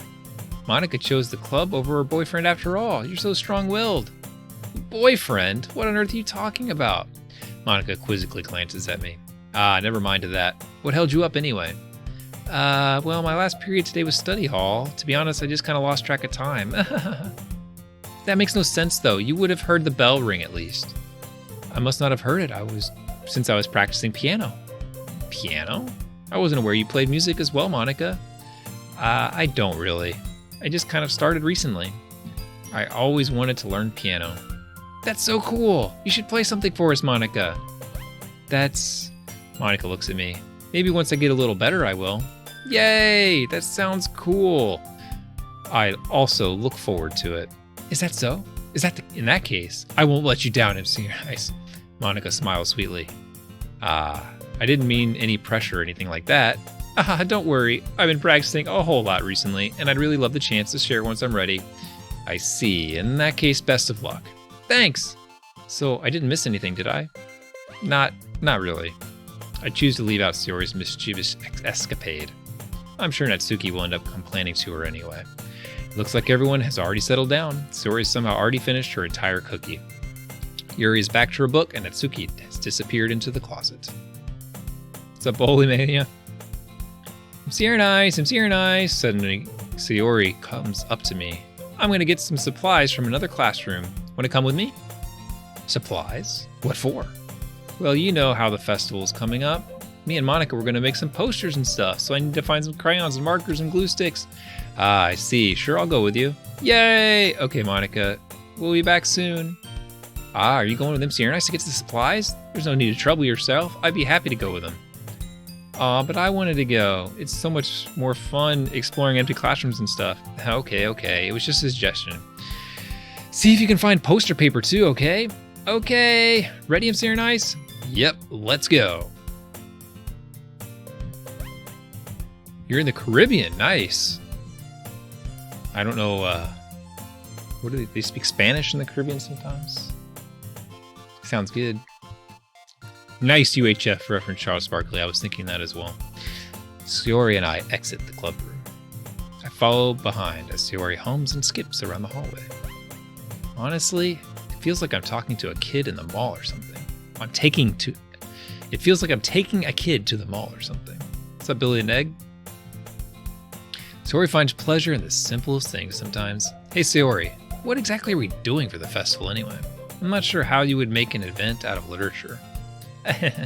Me and Monika have it all planned out, don't you worry. Is that so? Yep. We're gonna do a poetry performance. A performance? Of what kind? Well, everyone's gonna take turns on stage and recite their favorite poems. Ah, that sounds kind of dull. MC Aaron, you're not thinking about it the right way at all. It's not just about reading poems, it's about performing them. Like you said, the lines of poem like, between my feet, the last remaining flower beckons to me. I twist the stem, freeing it from its clinging roots, caressing the final joyous moment between my fingers. But to what ends have I summoned this joy? For now, when I look in every direction, the once prosperous field before me is but a barren wasteland. Like that. Sayori, how do I put this? I'm sure it's just me, but it's impossible for me to take you seriously when you talk like that. Huh? You meanie. I'm working super hard on this, you know. I know. I just meant that it's pretty an ordinary contrast to your cute self. Don't say that, it's embarrassing. But I guess that means I'm doing a good job. Yeah, I guess so. I'm so excited. The festival's gonna be so much fun. Sayori spins herself around in the hallway again. Hey, MC Aaron, the classroom's over here is empty. Let's begin the mission. The mission, eh? It's been a long time since I spent time with Sayori like this, but in the end, she hasn't changed one bit. She's nothing but a ball of sunshine, drawing happy vibes from the world around her. It's a pretty nostalgic feeling for me. As the years went by, I began to hole myself up in my room more and more. So going adventuring with Sayori brings about a special sort of feeling that I forgot I had in me. Man, I'm gonna pass out for both. The two of us enter the classroom. Sayori heads straight to the closet and I follow. Let's see what we have in here. Crayons! Sayori pulls a box full of crayons off the shelf. They're the best brand too. They're kind of dirty though. Sayori starts pulling various crayons out of the box, reading the color names. Alright, that's one down. Don't get distracted. We still need to find... Wait, I'm looking for my favorite color. Fine. Then at least move aside so I can look for the poster paper. I dropped one by accident. Smack. Kya! Sayori bends over and smacks her forehead right into the shelf. She falls onto the floor and the crayons spill all over her lap. Ow. You okay? My forehead. Sayori clutches her forehead. Jeez, Sayori. It's just like you, isn't it? Come on, let me see. Since Sayori is sitting on the floor, I grab her by the waist and pull her out of the closet. You have to move your hands, Sayori. But it hurts. Just do it for 1 second. Sayori slowly releases her hands from her forehead. I gently brush her bangs to the side. Ow! Sorry. There's a huge red mark in the center of her forehead. A bump is starting to form as well. Man, that's gonna swell up. What's up, Ripsta, man? I don't know. I should find you some ice. MC Aaron ice. Where would I even find ice around this time? I guess a cold drink would do. You don't have to. I'm fine with just looking like a unicorn. Even wincing from pain, Sayori makes a silly joke. What are you saying? I'll be right back, okay? Okay. I pat Sayori on the shoulder and run out into the hallway. I locate the nearest vending machine. What should I get? It doesn't really matter since it will be used as an ice pack rather than to drink. But I know Sayori likes apple juice, so I purchased that one. In just a moment, already returning to the classroom where I left Sayori. She has one palm on her forehead and is using the other hand to clumsily scoop crayons back in the box. At least they were already in the wrong spots before I spilled them. Sayori, here. I hand Sayori the bottle of apple juice. I should have got a DP. Why didn't it give me a choice? That would have been a great option. It's nice and cold. Sayori opens the cap and starts drinking from it. Sayori, what are you doing? It's for your forehead, idiot. Sorry, I forgot. How hard did you hit your head? Sayori places the bottle against the bump on her head. It stings. Just bear with it. It'll feel better soon. Looks like you cleaned up most of the crayons, so that's good. Hey, MC Aaron, this kind of reminds you of growing up, doesn't it? What do you mean? You know, we used to play outside all the time. I'd always try to keep up with you. You were kind of oblivious in some ways. Like I usually fell behind or had trouble climbing on the things you did. But sometimes when I tried to do things I couldn't, I would get myself hurt. I'd fall and scrape myself or get a bump, and I would start crying real hard. And you would rush over as quick as you could. You'd try real hard to get me to stop crying. It was almost like you blamed yourself and were afraid of getting in trouble or something if found out. Even though it really wasn't your fault at all, you know. Did I really do that? Yeah, you don't remember? Come to think of it, maybe I do remember a little bit. I guess I was always so focused on my games that I didn't pay enough attention to you. So in a way, it was my fault. Kind of like this time too. If I wasn't rushing you out of the closet, you probably wouldn't have hit your head. MC Iron Eyes, I don't think you realize it, but you're always thinking about other people. Even after all these years, you're rushing to help me, even though I'm just being clumsy. You're really a sweetheart. Don't call me that, and I don't really do this kind of thing all the time. I guess when it comes to you, it just feels natural. Before I know it, I'm treating you like that. I guess that's what happens when you've been friends for so long. Really? Maybe you're right. MC Iron Eyes, I'm so glad there's nothing changed between us. Do you think it'll be like this forever? Forever? If I'm honest to myself, there's no telling where we'll end up for college or after that, so it wouldn't be fair for me to make any promises. But, well, I hope so. It's been this long already, right? I can't imagine you ever changing, so my hopes are up. I'm so happy. Sayori has a whimsical expression in her eyes. We remain silent for a moment. She's so silly and clumsy on the outside. When I see her deep in thought like this, it makes me not want to disturb her. I guess we should go back. I don't want to worry Monica, you know. Good luck with that. She's going to see her forehead either way. Not if I hide it under my bangs.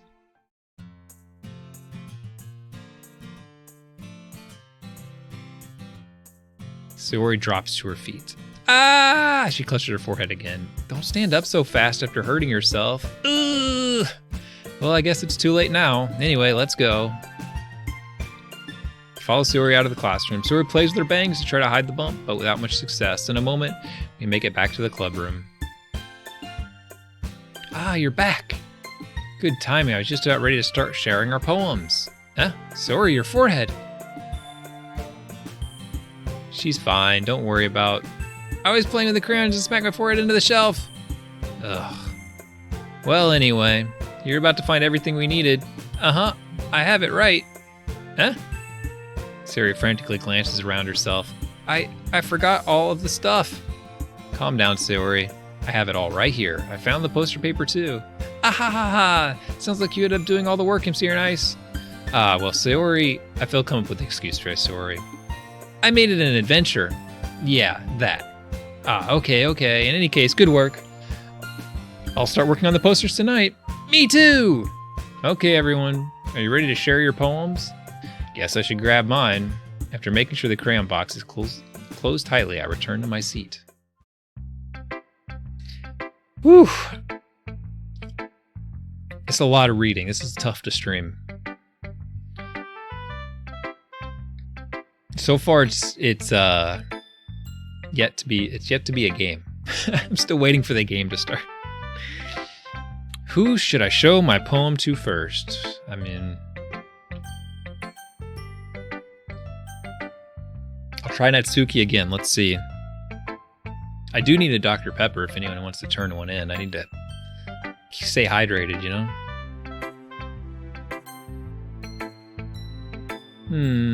Well, it's not really any worse than your last one, but I can't really say it's any better either. Whew. Huh? View what? Well, anything that isn't a train wreck, I'll take as a win. And I get the feeling you're probably the most critical. Hey, what makes you... I must have drank me about 15 Dr. Peppers. Thank you, Hayo. Just because you asked. Wait, maybe that was a compliment? I'm glad someone recognizes my experience. Well then, keep practicing and maybe you'll be as good as me someday. That's, something tells me Natsuki completely missed the point. Come to think of it, this kind of reminds me of Sayori's poem from yesterday. Huh? You think so? Yeah, well, I guess you've been friends with her for so long, you might be on the same wavelength. But you never really struck me as her type. Sayori has a type all of a sudden? Well, I don't know, but honestly, how can someone so fluffy spend so much time with someone like you? It's like she's dragging around a dead weight. That was a little unnecessary, but think of it this way. If it weren't for me, she would probably just fly away, letting go of a balloon. You could say we take care of each other in our own way. Whatever it is, I don't get it. Oh, yeah, I guess I'm supposed to show you my poem. Here. Oh boy, this is a long one.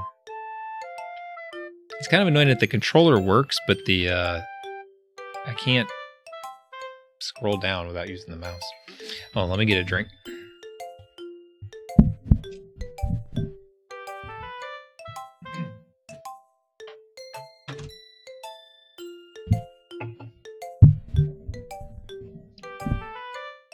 Oh. Well, this game is like the farthest thing from a game that I would enjoy. And that's why I'm playing it. It was a charity incentive.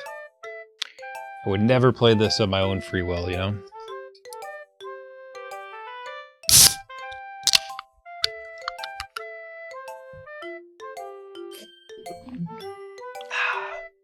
All right, here we go.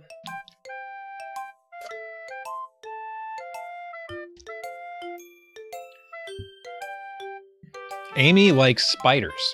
You know what I heard about Amy? Amy likes spiders. Icky, wriggly, hairy, ugly spiders. That's why I'm not friends with her. Amy has a cute singing voice. I heard her singing my favorite love song. Every time she sang the chorus, my heart would pound to the rhythm of the words, but she likes spiders. That's why I'm not friends with her. One time, I hurt my leg really bad. Amy helped me up and took me to the nurse. I tried to not let her touch me. She likes spiders, so her hands are probably gross. That's why I'm not friends with her. Amy has a lot of friends. I always see her talking to people. She probably talks about spiders. What if her friends start to like spiders too? That's why I'm not friends with her. It doesn't matter if she has other hobbies. It doesn't matter if she keeps it private. It doesn't matter if she doesn't hurt anyone. It's gross. She's gross. The world is better off without spider lovers. And I'm going to tell everyone.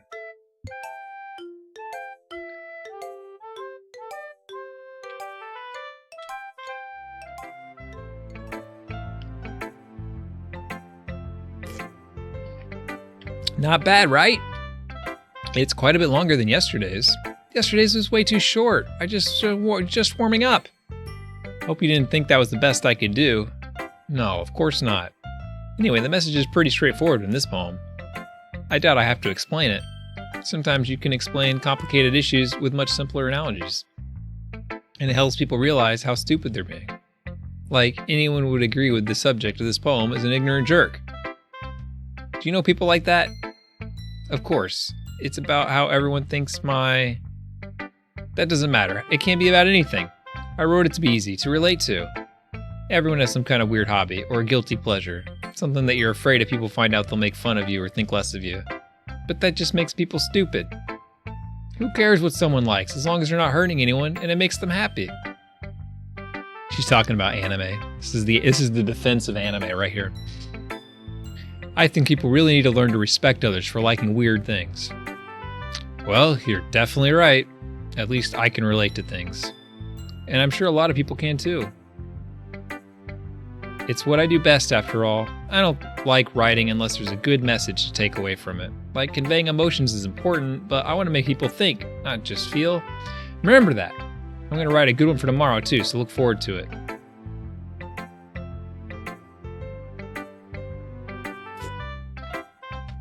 Alright, well, I made my poem sad, and she didn't care.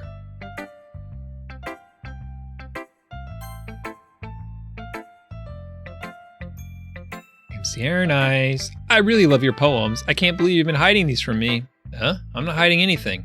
But your poems are so good. Yesterday's and this one too. You can't tell me you haven't done this before. I mean, you're really the only one who feels that way, so... No way. Not even Natsuki. Well, I guess Natsuki is at least likely to admit how much she likes something.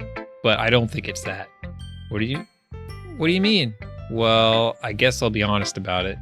It's a lot easier to write poems when I'm thinking about you. Ooh la la. Wah.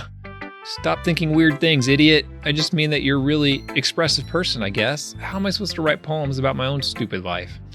But you somehow make everything in your life an adventure. Even the little things. Like cooking! Let's not talk about that. So yeah, I guess what I'm saying is that I can feel more feelings through you than I can through myself. We have that kind of weird connection. It's your fault for getting in my business all the time. Huh? I don't know if I understand. You never understand when I try to explain things, do you, Sayori? I pat Sayori's head. Hey! I'm not a kid, you know. Are you sure about that? Maybe. Sayori starts fiddling with her pencil between her hands. Hey, I'm Sierra Nice. Will you give me your poem? I kind of want to keep it. Huh? Why? Because... Well, it's the first time you've written something for me. Sorry, you completely misunderstood. I didn't write this for you. Sigh. Are you even listening anymore? Well, whatever. I'll give it to you when we go home. Really? Snap. Ah, I broke my pencil. Sora hastily bends down and picks up the piece she dropped. But being inattentive of her surroundings, she bumps right into me. Sorry, it's fine. I'll get it for you. I bend down and pick up the broken pencil. Sora clutches the desk behind her to support herself, knees shaking. I'm a little clumsy today. Let's sit down, Sayori. Yeah. I grab Saori's arm and help her sit at her desk. Anyway, I still haven't read your poem. Oh, sorry, I forgot about that. But it's not as good as yours. Jeez, don't worry, I'm sure I'll like it. Bottles.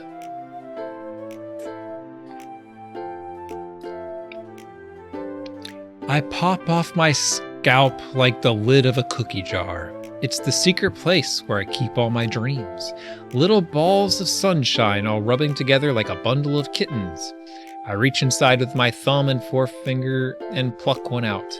It's warm and tingly, but there's no time to waste. I put it in a bottle to keep safe, and I put the bottle on a shelf with all the other bottles. Happy thoughts and bottles all in a row. My collection makes me lots of friends, each bottle a starlight to make amends. Sometimes my friend feels a certain way. Down comes a bottle to save the day. Night after night, more dreams, friend after friend, more bottles. Deeper and deeper my fingers go, like exploring a dark cave, discovering secrets hiding in the nooks and crannies. Digging and digging, scraping and scraping. I blow dust off my bottle caps. It doesn't feel like time elapsed. My empty shelf could use some more. My friends look through my locked front door. Finally all done, I open up and in come my friends. In they come in such a hurry. Do they want my bottles that much? I frantically pull them from the shelf one after the other, holding them out for each and every friend, each and every bottle. But every time I let one go, it shatters against the tile between my feet. Happy thoughts, and shards all over the floor. They were supposed to be for my friends who aren't smiling. They're all shouting, pleading something, but all I hear is echo, echo, echo, echo, echo inside my head. Dang, that was deep. Holy crap! Sayori, did you really write this? Of course I did.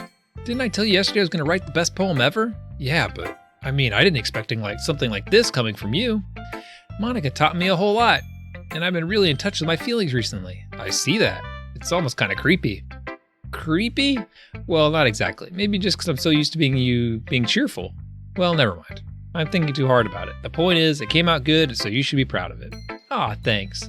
I feel like I was meant to express myself this way. It even helps me understand my own feelings a little bit better. Writing is like magic. You've gotten pretty passionate about this, huh? I hope you keep it up. Yeah! Writing's the best! I'm gonna keep writing until I die! Don't get ahead of yourself.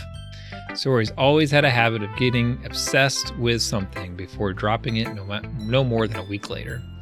I wonder if this is one of those times. But seeing the passion in her eyes makes it hard for me to be pessimistic. All right, Yuri.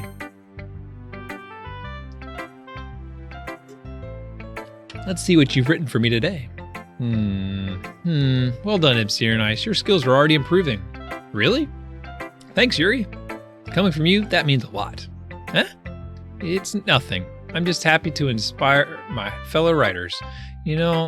I know you're new to this, so don't worry so much if it seems like you can't get your poem to feel perfect.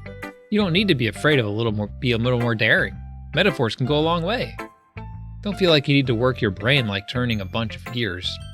Try letting your mind wander through your feelings and write down the things you see and hear.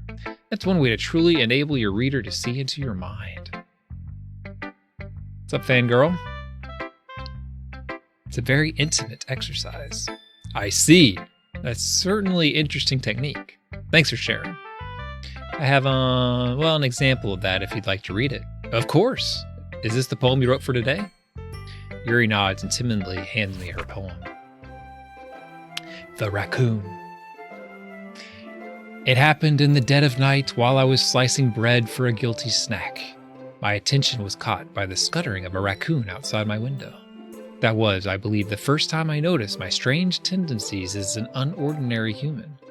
I gave the raccoon a piece of bread, my subconscious will well aware of the consequences, well aware that a raccoon that is fed will always come back for more. The enticing beauty of my cutting knife was the symptom, the bread, my hungry curiosity, the raccoon, an urge. The moon increments its phase and reflects that much more light off of my cutting knife, the very same light that glistens in the eyes of my raccoon friend. I slice the bread fresh and soft. The raccoon becomes excited. Or perhaps I'm merely projecting my emotions onto the newly satisfied animal. The raccoon is taken to following me. You could say that we've gotten quite used to each other. The raccoon becomes hungry more and more frequently, so my bread is always handy. Every time I brandish my cutting knife, the raccoon shows me its excitement. A rush of blood, classic Pavlovian conditioning. I slice the bread, and I feed myself again.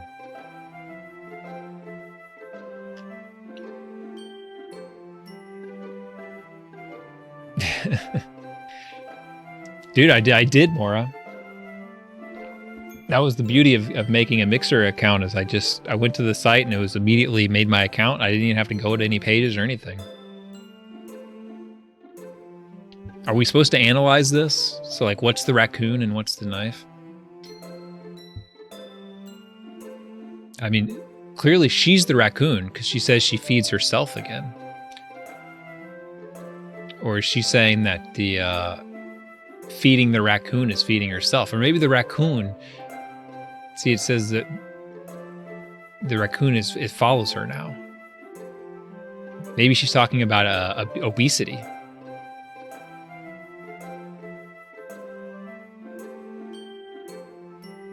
You know, I don't know. I'm not one to understand this sort of thing.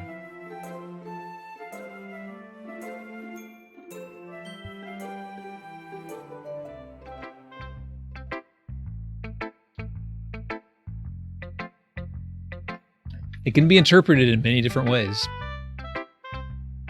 I was a little more daring with this one than yesterday's. I can see that. It's a lot more metaphorical. I don't know if it's my fault, but I can't begin to imagine what this poem is about. That's right. It's a bit closer to my preferred writing style, using the poem as a canvas to express vivid imagery and conveying emotions through them. Yeah, if I take it at face value, then I can't even figure out what it's supposed to mean. Well, I think it's something that different people can relate to in their own way. See, guys? I wanted to express the way it feels for me to indulge in my more unusual hobbies. Overeating. It's those sorts of things I'm usually forced to keep to myself. So sometimes I enjoy writing about them. Huh, that's funny. Didn't Natsuki also write something about that? About someone being ridiculed for a strange interest? Huh? She did? Yeah. She was talking about how it doesn't matter what you're into as long as you're not hurting anybody. She's right. And I mean, does she really feel that way? Yeah. Sounds like you two have that in common. You're both ashamed of liking anime.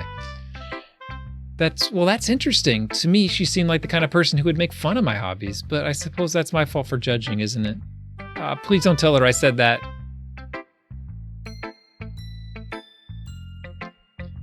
Don't worry. I have no reason to. Okay. Well, thank you for sharing it with me. After all, if I hadn't learned to embrace my own weirdness, I would probably hate myself. I might be ranting a little bit now, but I'm glad that you're a good listener. I'm American with no Japanese training, so it's Natsuki. All right, Monica, let's go.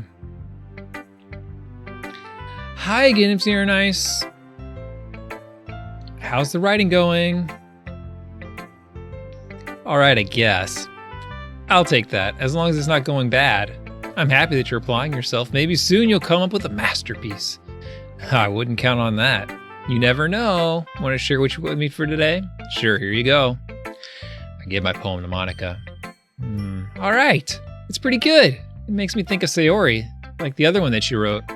You two are like the dynamic duo. That's kind of exaggerating, isn't it? Yeah, probably, but you do spend a lot of time with her in this club, don't you? Then again, I don't blame you for being a little shy. I'm not shy, it's just, I'm just teasing. I know it takes a bit of time to make friends with everyone, but Yuri and Atsuki are super interesting people, so don't be afraid to give them their share of time. And you can talk to me every now and then too. I'm not, like, unapproachable or anything, am I? Oh no, it's nothing like that. I'm just still getting used to being here, that's all. Yeah, I'm sorry if I was putting pressure on you or something. I really didn't mean it like that. No, don't worry. I get what you're saying. Well, alright. But anyway, you want to read my poem now? I like the way this one turned out, so I hope you do too. Alright, let's take a look. Holy crap, this one's long. Save me. Isn't this a song? The colors, they won't stop. Bright, beautiful colors, flashing, expanding, piercing, red, green, blue, an endless cacophony of meaningless noise. The noise won't stop. Violent, grating waveforms, squeaking, screeching, piercing, sine, cosine, tangent, like a chalkboard on a turntable, like playing a vinyl on a pizza crust. An endless poem of meaningless. Load me? What? Sounds like this one's about like epilepsy or some kind of medical condition. Load me.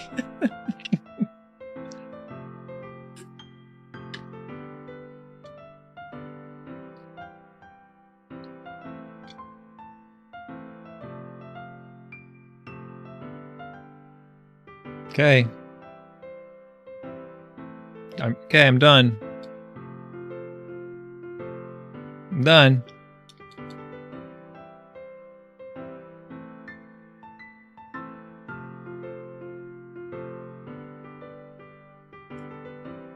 Fangirl, I'm playing this completely blind, so please don't over-explain things, or just enjoy the show, or not. As long as you do it yourself. All right, come on. I'm hitting. Uh-oh. Please, I'm done. There we go.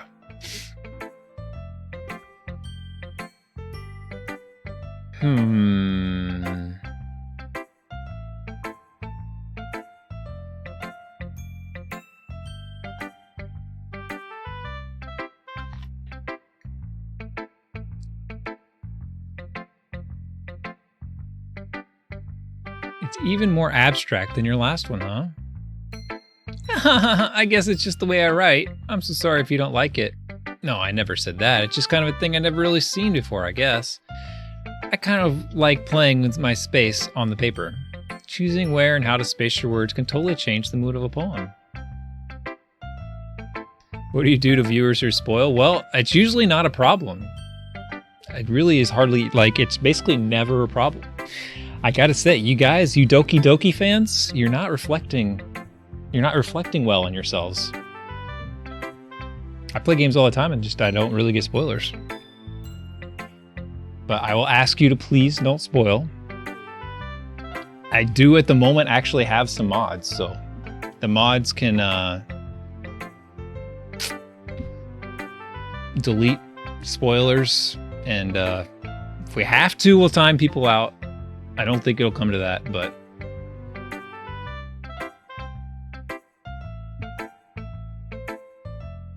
this is the request.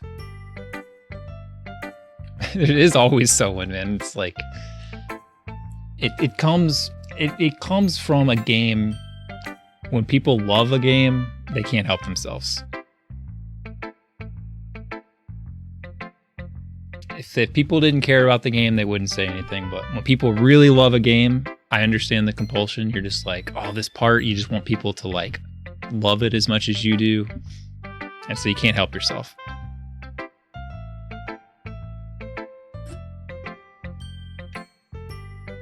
But keep in mind, That for many people, when you played a game for the first time, you maybe played it by yourself. So you had that experience. So you should have let the streamer have that experience as well.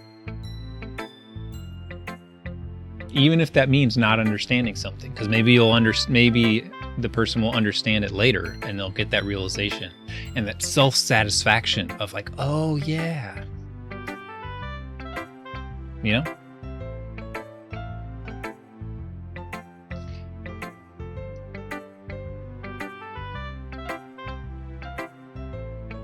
It's almost like magic. The way I wrote the lines really short makes it feel like they're trying to speak over the noise. I see. It's still hard for me to tell what it's about though. Sometimes asking what a poem is about isn't the right question. A poem can be as abstract as a physical expression of a feeling or a conversation with the reader.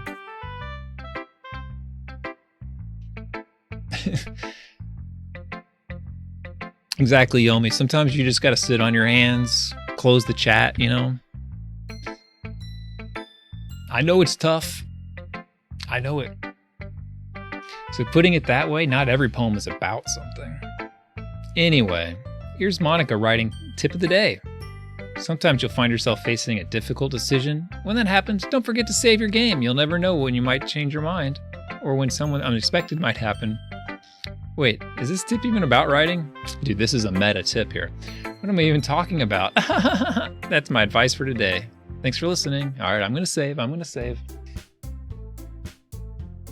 Okay, everyone, we're all done reading each other's poems, right? I have something extra planned, so if someone could come sit at the front of the room. Is this about the festival? Well, sort of. Do we have to do something for the festival? It's not like we could put together anything good in just a few days. Well, we'll just end up embarrassing ourselves instead of getting any new members. That's a concern of mine as well. I don't really do well with last-minute preparations. Don't worry so much. We're going to keep it simple, okay? We won't need much more than a few decorations. Surya has been working on posters, and I've designed some pamphlets we can give out during the event. Okay, that's great and all, but that doesn't tell us what we're actually going to be doing for the event.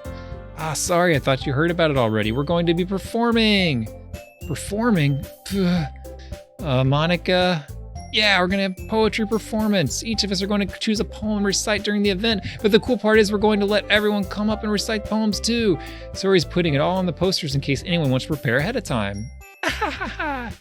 Sori, who's been coloring a poster, holds it up for us to see. Are you kidding me, Monica? You didn't even already start putting those posters up, did you? Well, I did. Do you really think it's that bad of an idea? Well, no, it's not a bad idea. But I didn't sign up for this, you know? There's no way I'm going to be performing in front of a group of people like that. I agree with Nasuki. I could never in my life do something like that. Imagining it, Yuri shakes her head in fear. Guys, no, Sayori. I understand where they're coming from. Remember that Natsuki and Yuri have never shared their poems with anyone until just a couple days ago. It's a lot to ask for them to recite their poems out loud to a whole room full of people. I guess I kind of overlooked that, so I'm sorry. But I still think we should give it our best. We're the only ones responsible for the fate of this club. If we start the event and each put on a good performance, then we'll inspire others to do the same, and the more people who perform, the better we'll be able to show everyone what literature's all about. Yeah! It's about expressing your feelings, being intimate with yourself, finding new horizons, and having fun. That's right. And it's those reasons we're all in this club today. Don't you want to share this with others to inspire them with the same feelings that brought you here in the first place? I know you do. I know we all do. And if it takes is standing in front of the room for 2 minutes and reciting a poem, then I know you can do it. Natsuki and Yuri remain silent. Sori looks worried. I guess that leaves me no choice. I agree. I don't think it's too much to ask. I think that Sori and Monica have been trying really hard to get new members. The least we can do is help them out a little bit. Well, maybe, but looks like Natsuki doesn't have any arguments left. Okay, fine. I guess I'll just have to get it over with. All right. Whew. Thanks, Natsuki. What about you, Yuri? Yuri dejectedly glances around at everyone else's expectant faces. Sigh. I guess I don't really have a choice. Haha, that's everyone. You're the best, Yuri. This club is seriously going to be the death of me. Oh gosh, you'll be fine, Yuri. But anyway, let's move on to the main event. I want each of you to choose a poem of yours. We're going to practice reciting them in front of each other. No way! Monica, this is too sudden. Well, if you can't recite your poem in front of the club, how do you expect to do it in front of strangers? Oh no. Don't worry, I'll start off to help everyone feel a little bit more comfortable. I'm going to save now because I thought it was going to be the thing. All right, saved.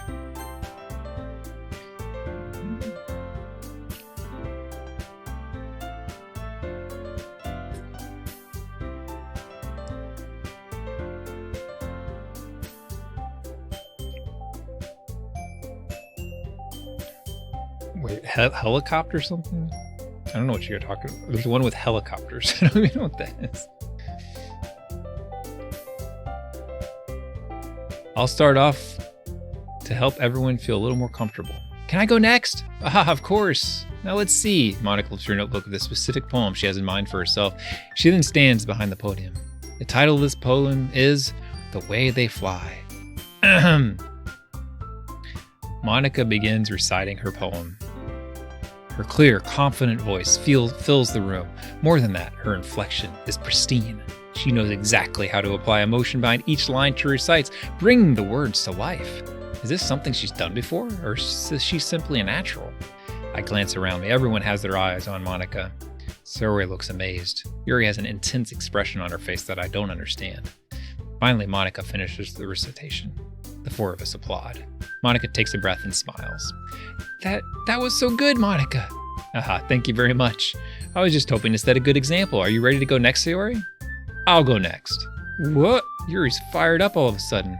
Yuri clutches a sheet of paper between her hands and stands up. Keeping her head down, she walks quickly over to the podium. This poem is called... Yuri anxiously glances at each of us. You can do it, Yuri. It's called Afterimage of a Crimson Eye. Yuri's voice shakes as she stands reading the poem. Just a moment ago, she practically refused to do this. Why is she suddenly putting in so much effort? As Yuri gets past the first couple of lines, her voice changes. It's almost like what happens when Yuri gets absorbed into her books. Her quivering words transform into the sharp syllables of a fierce and confident woman. The poem is full of twists and turns in its structure that she enunciates with perfect timing. This must be a rare glimpse into the whirling fire Yuri keeps concealed inside her head. Suddenly, she's finished.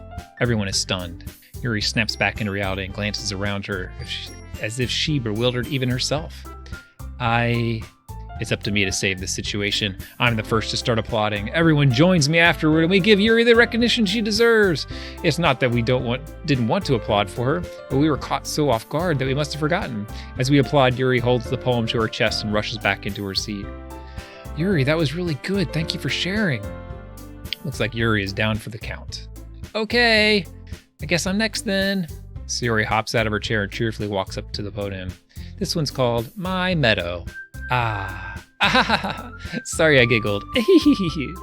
Sayori, it's a lot harder than I thought. How did you guys do it so easily? Try not to think of it like you're reciting to other people. Imagine you're reciting it to yourself, like in front of a mirror or in your own head. It's your poem, so it'll come out the best way. I see. Okay then. Sayori begins her poem. Somehow it feels like her soft voice was made as a perfect match. The poem isn't aimlessly cheery like Sayori is. It's serene and bittersweet. If I were to read this on paper, I probably wouldn't think much of it. But hearing it come from Sayori's voice almost gives it a whole new meaning. Meaning, maybe this is what Sayori meant when she said she likes my poems. It's like I get to reach more deeply into someone I thought I knew through and through. Sayori finishes, and we applaud. I did it! Good job, Sayori. Even MC Airnice liked it.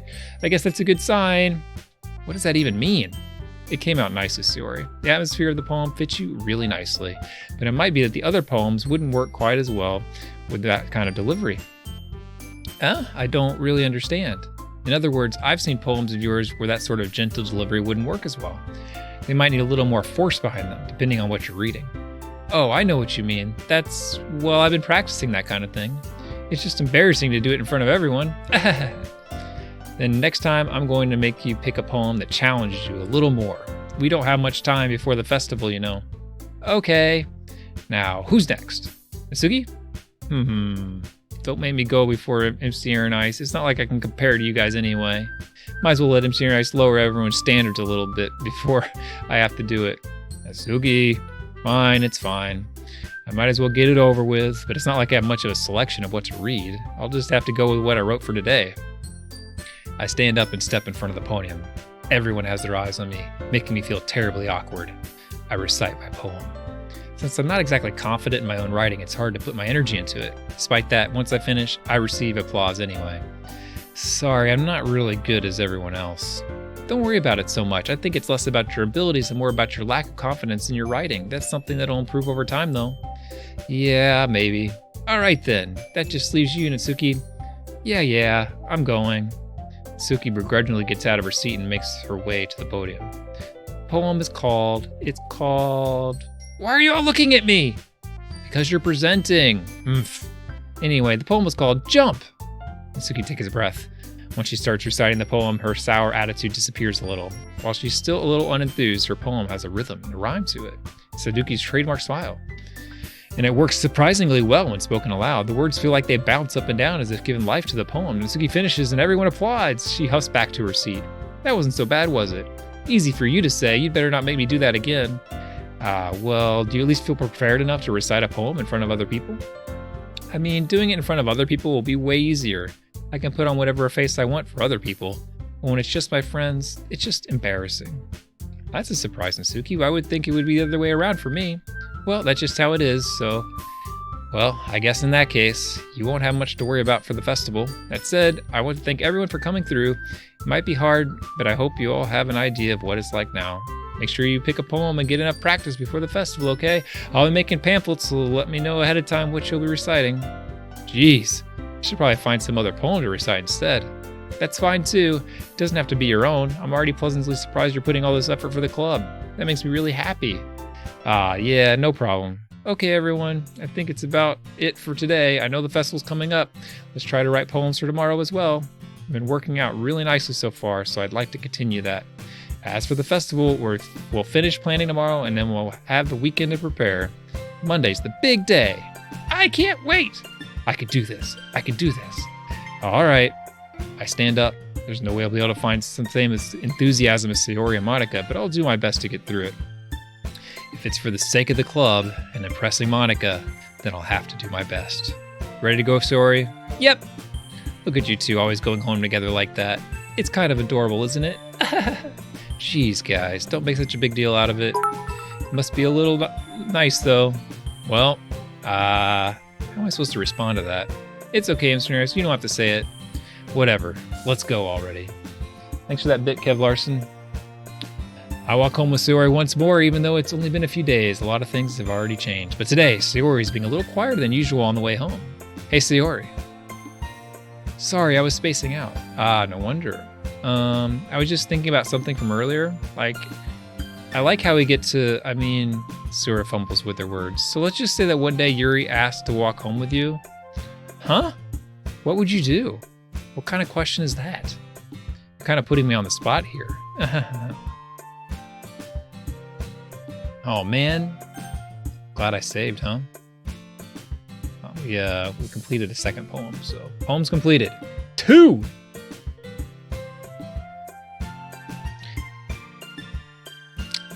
I would walk home with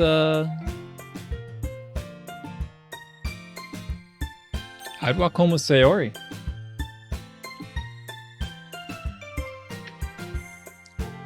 Sorry, Yuri. Get wrecked. Sayori, you really think I would ditch you for Yuri? Huh? But she's so beautiful and smart. Jeez, I already see her in the club every day. Besides, you always seem to really like going home together. I wouldn't just ruin that for you. You're so silly and nice. Just think about me too much sometimes. Yuri would deserve it if she wanted to. So, Sayori, I've already made up my mind. I really can't figure you out sometimes. Sorry. Besides, what's the point in speculating something that's never going to happen? Conversation trails off. It's kind of a weird thing for Sayori to care so much about. But I want to respect her and keep her happy too. Then again, the festival's only a few days away. Who knows what will happen in that time?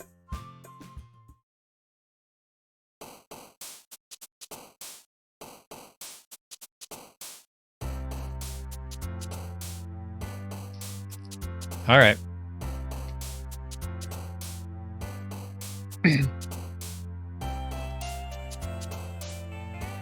We should do a chat poem.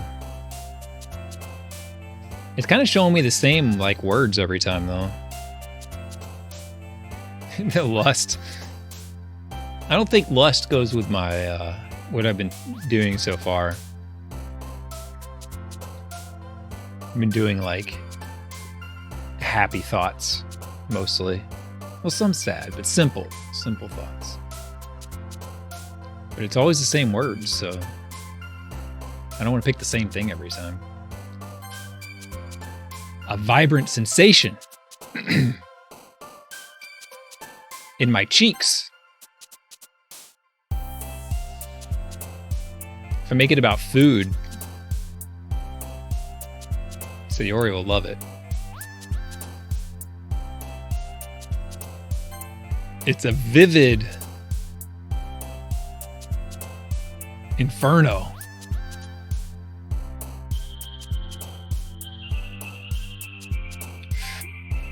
The family laugh. Yeah, there's some you could make it pretty dark if you wanted to. There's some like despise and stuff.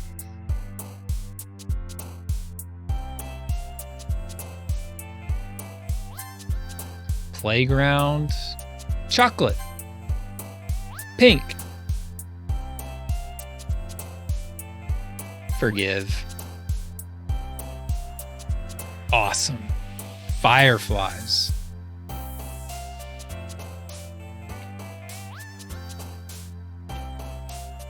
Music.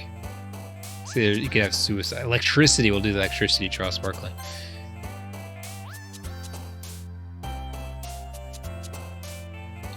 Nature. Memories.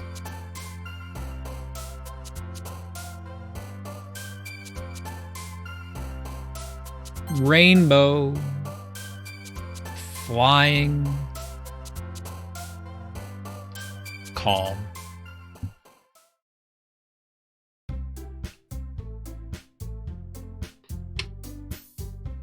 Oh man, I'm the last one here again.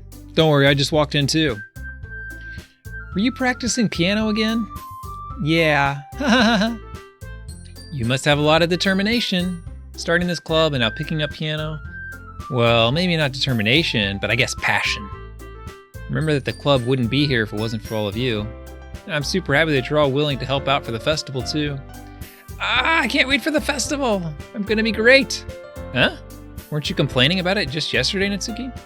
Well, yeah. I'm not talking about our part of the festival. But I haven't died once, Mora.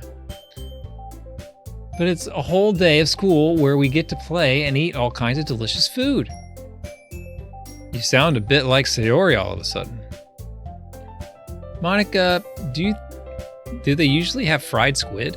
Squid? That's a pretty specific thing to look forward to. Oh, come on. Are you saying you don't like squid? You of all people? Huh? I didn't say I don't like it. Besides, what do you mean by you of all people? Because it's right in your name. Mon Ika. I don't know Japanese. I'm gonna assume that means squid. That's not how you say my name at all. Also, that joke makes no sense in translation. Thank you. Never mind. Let's just focus on our own event for now, okay? Fine. Your reactions aren't as fun as Yuri's or Sayori's anyway.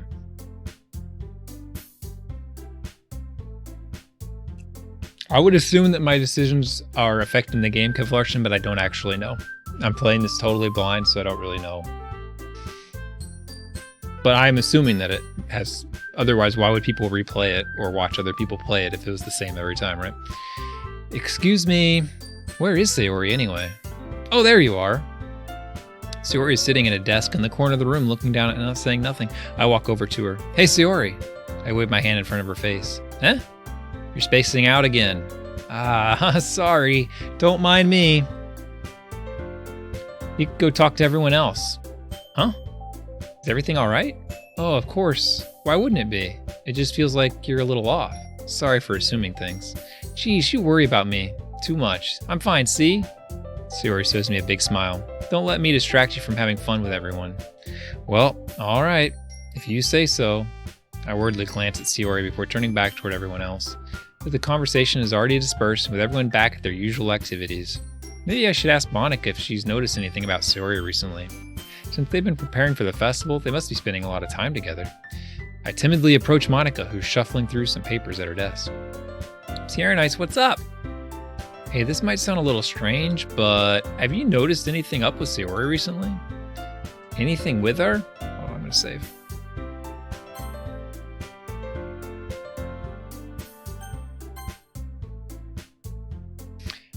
In what way do you mean?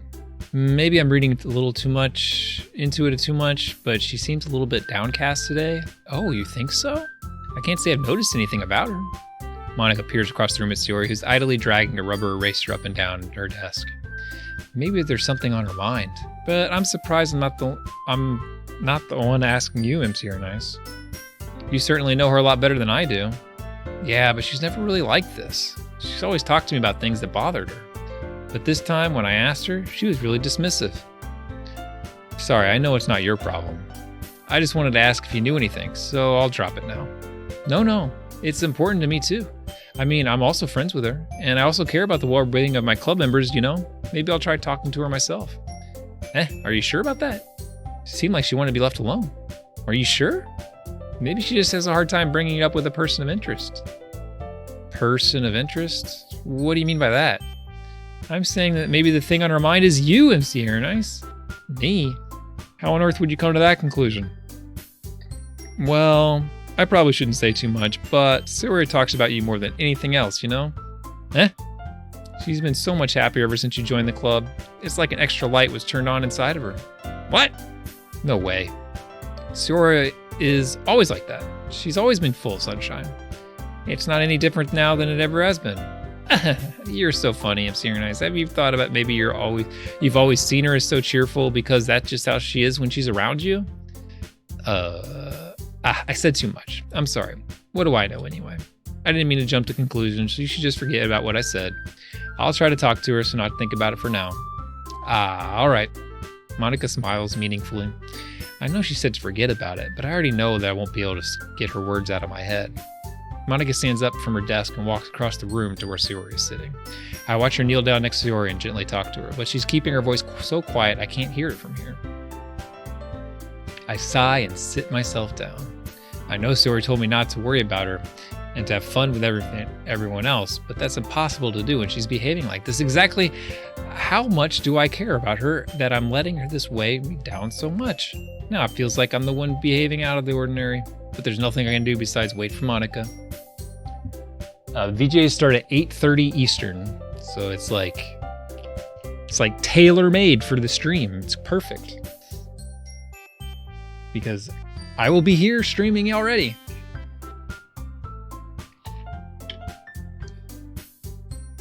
And if we haven't finished this game yet, I will come finish this game or continue this game after that. Okay, everyone. After some time passes, Monica calls out to the club room. Why don't we share our poems now? Before I know it, everything is back to normal. Everyone goes to retrieve their poems, and I do the same. I make eye contact with Monica, and she smiles at me. Maybe there'll be a trailer, but Resident Evil 3 remake is coming in April. So that's soon. So I think next October I'll play all the Resident Evil remakes. I already bought Resident Evil 2 Remake because it was on sale. And Axiom Verge 2. What else? Maybe some other surprises. A new BioShock game. I make eye contact with Monica and she smiles. I wonder what she was talking about, Sayori. Who should I show my poem to first? I mean, Natsuki never likes my poem. We got to get it out of the way. This one's all right. All right. Well, yeah, it's about as good as yesterday's anyway. I see what you're going for, but it's just not really my style. I mean, that's fine. I'm mostly just glad you're trying a little bit. Well, of course I'm at least trying. Why are you so emotionally invested in my poems anyway? Isn't that more of a compliment to me? Eh? No, gross. It's not like I care. It's just that one of us in this club has to make sure you're not slacking off. Really? Well, what if you ended up just scaring me away? That's, it's not like you would actually do that. Yeah, you're right. It's kind of fun to hang out here even if I have to put up with you. Ugh. Natsuki's elbow connects with my stomach. Oh, maybe I won't mind scaring you away after all. I was just joking. Oh, I know. Don't worry, I was too. Ha ha ha ha ha. How the hell do you call that a joke? Hold on, I gotta check something.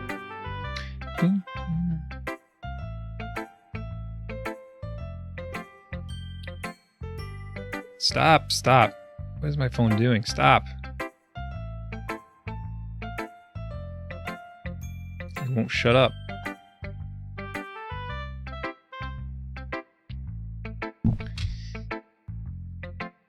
It's funny that the one that I wanted to impress the most is the one that likes my poems the least now. I'm failing so badly. That seriously hurt. Well, I mean, it was funny to her. I guess that's kind of the point. I should really just watch my mouth around Natsuki. Anyway, Natsuki holds her palms out for me like nothing ever happened. I'll be your beach. Your mind is so full of troubles and fears that diminished your wonder over the years. But today I have a special place, a beach for us to go. A shore reaching beyond your sight, a sea that sparkles with brilliant light. The walls in your mind will melt away before the sunny glow. I'll be the beach that washes your worries away. I'll be the beach that you daydream about each day. I'll be the beach that makes your heart leap in a way you thought had left long ago. Let's bury your heavy thoughts in a pile of sand, bathe in sunbeams and hold my hand, wash your insecurities in the salty sea and let me see you shine. Let's leave your memories in a footprint trail, set you free in my windy sail, and remember the reasons you're wonderful when you press your lips to mine. I'll be the beach that washes your worries away. I'll be the beach that you daydream about each day. I'll be the beach that makes your heart leap in a way you thought had left you long ago. But if you let me by your side, your own beach, your own escape, you'll learn to love yourself again. What's up, Don Chico?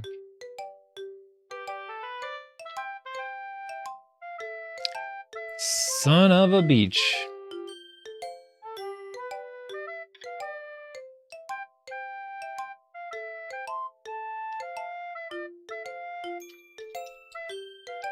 I really don't know how to make it move.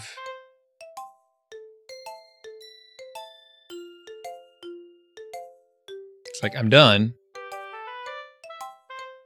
The other character wrote this one, Kev Larson. I didn't write this. I'm reading it because the other character wrote it.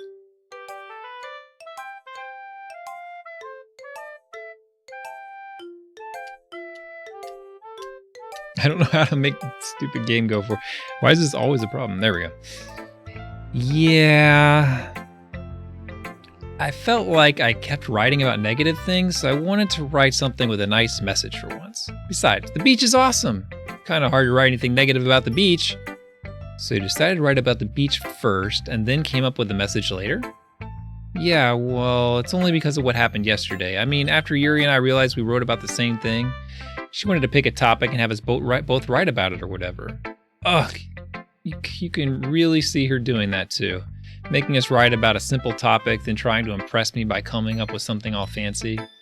Well, it's not like I care. I just did it anyway. I mean, I guess mine ended up being kind of metaphorical too, but there's nothing wrong with that one once in a while.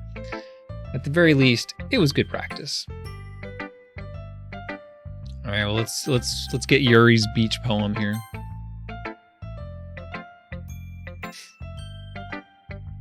Well done, MC Airnice. You've definitely improved your writing over the course of these last few days. Has my advice been helpful to you? Yeah, definitely. I'm glad. Sharing our writing like this, it's a lot more fun and rewarding than I anticipated. I need to remember to thank Monica. I think we all felt a little awkward at first, but now it seems like everyone's enjoying sharing their writing and seeing what others think. I guess I can't really disagree. I was afraid this whole thing would be a chore. but it's a great way for me to spend some personal time with all the girls in the club. But it's been fun to get to know everyone and their writing, and I guess doing some writing myself. Well, have you learned anything about yourself, MC Aaron Ice? Well, you know how I like to say that writing is a very personal way to get in touch with yourself? In the end, it doesn't matter if you're a good writer or a bad writer. And even my opinions are just opinions, you know? As always, I believe what's most important is exploring and discovering yourself. That's comforting. I'm kind of afraid of disappointing you in some way or another.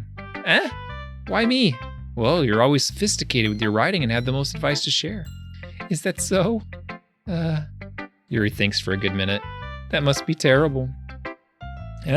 For me to have become someone whose opinion is fearsome. How unlikable of me. Yuri, it's not as bad as you're making it sound in your head. I just meant that I respect your opinion. I see. I'm sorry that I always overthink and come to those sorts of conclusions. I'm just a little too used to it. Overthinking? Being disliked. Yuri. What am I saying? I'm sorry, I didn't mean to bring that up. Let's move on. All right, do you want to share your poem now? Okay, here.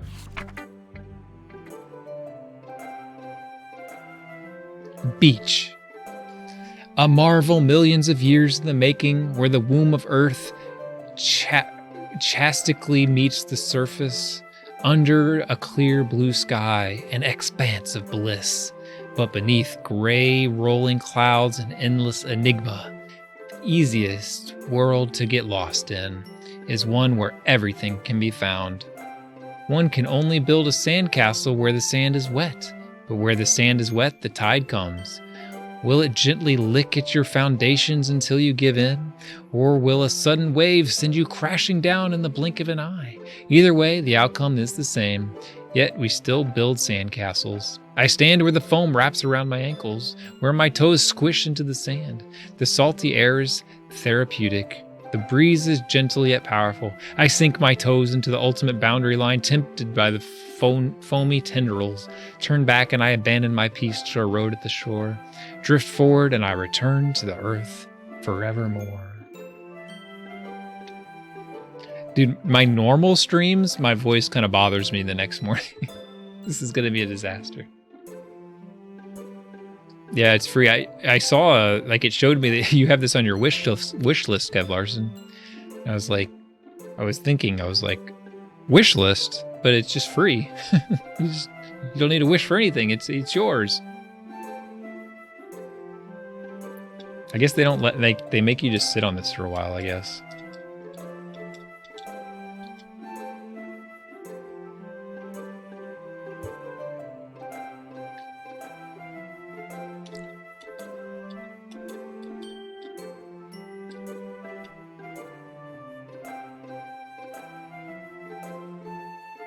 Oh, hey, I can use the touchpad as a touchpad. Nice.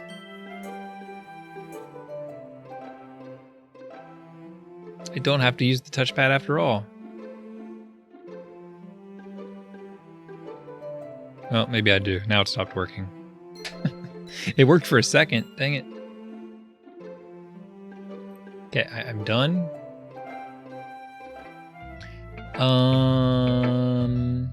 I'm aware that the beach is kind of an inane thing to write about, but I did my best to take a metaphorical approach to it. Yeah, Natsuki already told me about it. She did? She didn't say anything weird, did she? She just wanted us to write about the same topic again. I suppose to better compare the differences in our writing styles or thought process. Anyway, it was her idea. Knowing her, it's no surprise that she'd want to do something like that. She probably just wants to show off. It's not like I have a particular interest in her writing style.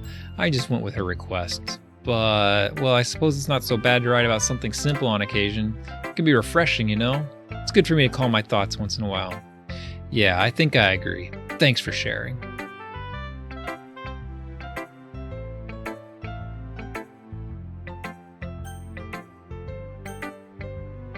Yeah, that's true. I guess in the Steam library you would just say, like, install, but then you don't want it to install, so...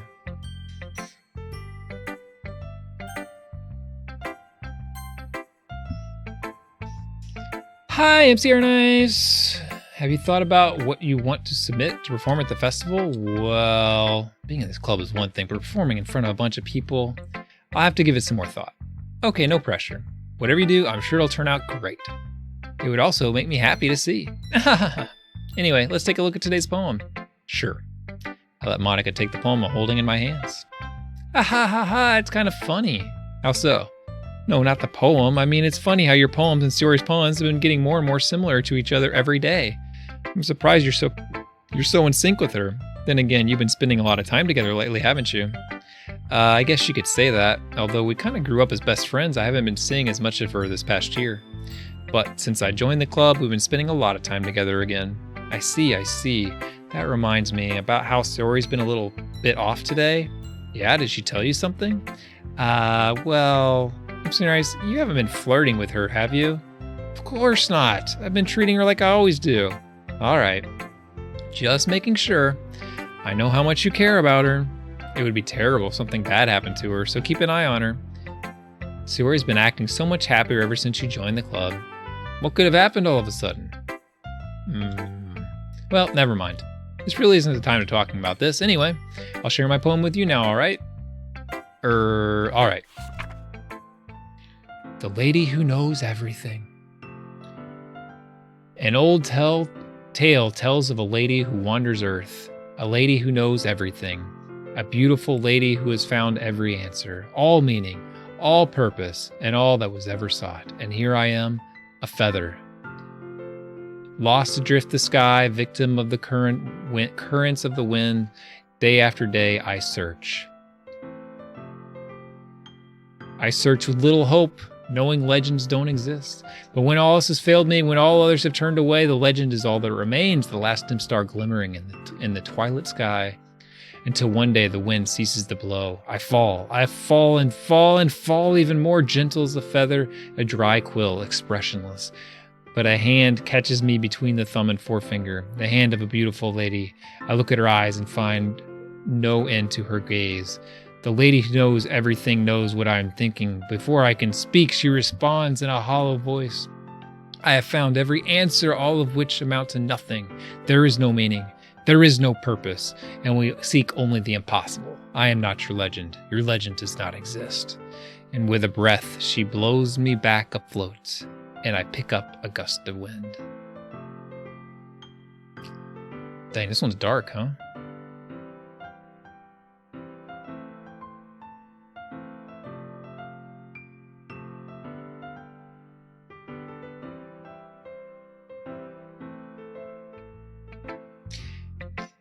You know, I feel like learning and looking for answers are the sorts of things that give life meanings. Not to get too philosophical or anything, but it was kind of on my mind, so that's what I wrote about.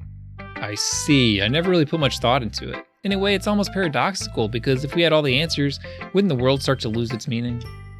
You know, there's one thing I noticed. It seems like everyone in the club prefers writing about things that are more sad than happy. Are you surprised? I mean, if everything was okay, we wouldn't really have anything to write about, would we? Humans aren't two-dimensional creatures. I think you know that better than anyone.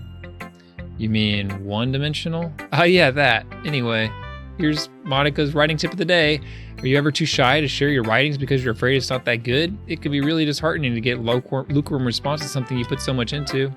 But if you find other people who enjoy writing, then sharing becomes a lot easier. But instead of just telling you that your writing is good or okay or bad, they'll want you to focus more on everything that went into it and the things you can work on.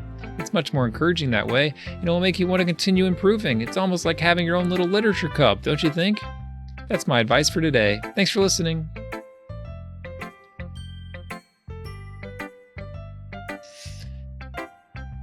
You mean a body pillow virus?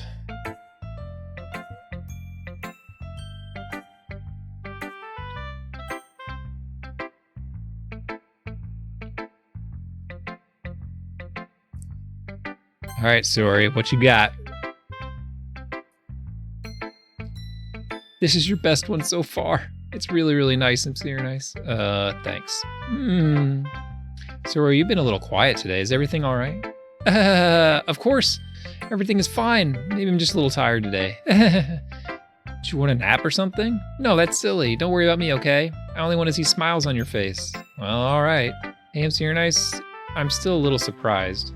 I really thought that you would try writing your poems like the way Yuri does, or even Natsuki, but in the end, yeah, I guess you're the one who likes this one the most. Why? You don't want to get closer with everyone else? Wait, of course I do, but that doesn't mean I need to try so hard to impress them. I still understand you the most, Sayori. I know you have to sometimes put up with me, and I have to sometimes put up with you. But we have a wavelength or something, and this is how the poem came out. Sometimes it feels like you're the only exciting thing in my life. So sometimes it's just easier to write when I'm thinking about you. Sayori? No, if Sierra and I don't deserve this. You're too nice to me. Why are you doing this? Sayori has trouble keeping her voice steady all of a sudden. If you had fun with everyone else instead, this would be so much easier. Sayori. I glance around the room to make sure no one else has noticed this. Sayori, I probably never said this before, but I don't understand what you're feeling right now. Tell me what will cheer you up. Sayori shakes her head. She sniffles and keeps shaking her head. Finally, she gathers herself and puts on a smile. It's nothing, if Sierra and Ice. It's just a little rain cloud. I'm sorry you had to see that. I promise it won't happen again. Just smiles from everyone, okay? That's all that matters. Go play with everyone else. I'm going to go home a little bit early today. Sayori, tell Monica I wasn't feeling well, okay? I'll see you tomorrow. Before I could say anything else, Sayori cheerfully walks out of the classroom humming to herself.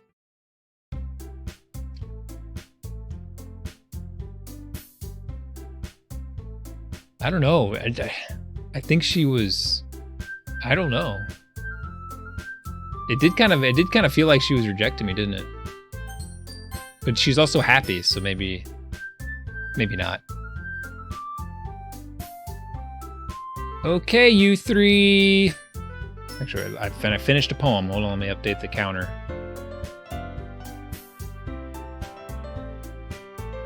And I don't take these insults from someone who's put so much Metroid 2 on their stream. Mr. McFly. We're all done sharing poems, right? Why don't we start figuring out... Hold on a second. Is it just me or did you say something strange just now? Eh? Something did sound a bit unusual. That's right.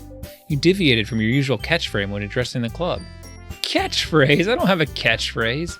Jeez, why is the mood so weird today? Look, even Yuri isn't immune to it. Stagnating air is common foreshadowing that something terrible is about to happen. In your books, maybe. Look, the only thing different is that Sayori isn't here. Ah, it seems you're right. Sigh. Sayori always helps lighten the mood a little bit, doesn't she? It's almost like everyone's balance is thrown off a little when she's not around. Where the heck did she run off to, anyway? I thought she went to pee. Natsuki, please show some decency. Oh, come on. She actually wasn't feeling too well and went home early? Is that so? I hope she's all right. Seriously? Of all times to not go home with her, you pick the time she's not feeling well. So much for you two being all lovey-dovey. No. First of all, stop misunderstanding my friendship with Sayori. And second, she's kind of been avoiding me today, so I don't think I want to force it. Who? That curious expression coming from Yuri of all people. Calm down, guys. I talked to her earlier and everything's fine. What'd she say? Anyway, we need to figure out the rest of the festival preparations, so let's decide what everyone will be doing this weekend. What's up, Apollo? We've missed the first 2.5 hours. Imagine playing this and having to read it all, McFly. Imagine that. I already know what I'm doing. That's right. Natsuki will be making cupcakes. We might need a lot of them, and different flavors. Can you handle that all by yourself, Natsuki? Challenge accepted. And as for myself, I'm going to be printing and assembling all the poetry pamphlets. Sayori will be helping me design them. And as for Yuri, you can... Guys, can you help me come up with something for Yuri? I'm useless. No, that's not it at all. You're the most talented person here, you know. Now Natsuki's pouting too. Jeez, I can tell now. I guess I never gave Sayori enough credit, but I can tell things are even harder on you when she's not around. That may be the case, but if I can't be a leader on my own, then I won't grow as a person. So, Yuri, you have beautiful handwriting, you know, so you should make some banners and decorations to help set the atmosphere. Atmosphere? About that, I love atmosphere. Yuri's expression suddenly changes. She stares at her desk in focus and starts nodding to herself. Your mind is already racing, I see. That's great. You'll be a wonderful help, Yuri. But anyway, that just leaves you, MC Nice, the one who's truly useless. Don't say that. In fact, both Natsuki and Yuri have some pretty heavy tasks to handle. It would probably go a long way to give one of them a hand. You could always help me out as well. I'd be really appreciative of that. Is Monica suggesting I spend the weekend with one of my club members? How on earth are they going to respond to a suggestion like that? I suppose I wouldn't mind a bit of help. Well, even if you don't know how to bake, there's always some dirty work I could give to you. It's not like Monica's going to give me a choice, and you shouldn't be sitting on your butt anyway. Natsuki tries to mumble a bunch of excuses like that. If I recall, Natsuki, you mentioned that you would like to handle the baking on your own. MC Nice may not like to be around if you only make him out to be a nuisance, so therefore he may be more suited to assisting with the decorations. Hold on, I never said that. How hard could it be to make a few decorations anyway? Sounds more like you're just making excuses for MC Nice. Wait, what are you saying? It will be extremely meticulous work. And baking isn't? Just what do you think? Guys, let's settle down for a moment. In the end, I think it's up to MC Nice to decide on how I'd like to contribute. Besides, he hasn't really gotten the chance to spend any time with me yet, you know. So I'm sure he's interested in... You literally just said, I'm surprised as well. Sorry.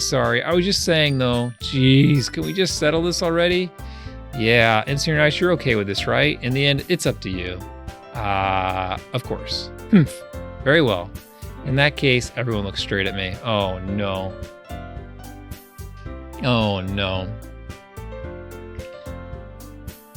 So in general, Apollo, there's been this is like the second occurrence of this. For the most part, I'm just going through dialogue. I did make poems, but in the poems, you just pick words. You don't even make the poems. So this is like one of the first tree here. I mean, I feel like we're all in with Sayori at this point.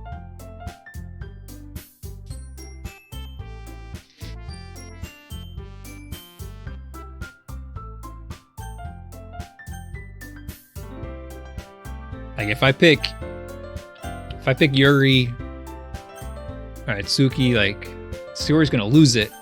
Isn't Sayori gonna help Monica anyway? So if I pick Monica, it's like picking Sayori. I don't know. I think I'm going Sayori. She's the only one who appreciates me. So the people, they just care about the literature, you know? Sayori likes me for me. I mean, if it's going to be anyone, then I prefer helping Sayori. I mean, we're already neighbors but Monica said that Sayori wasn't helping her. Said that Monica was helping her. Jeez, do you really hate us that much? No! Sorry, I didn't mean for this to be difficult. Just think of the club, okay? Aw, jeez. That didn't work.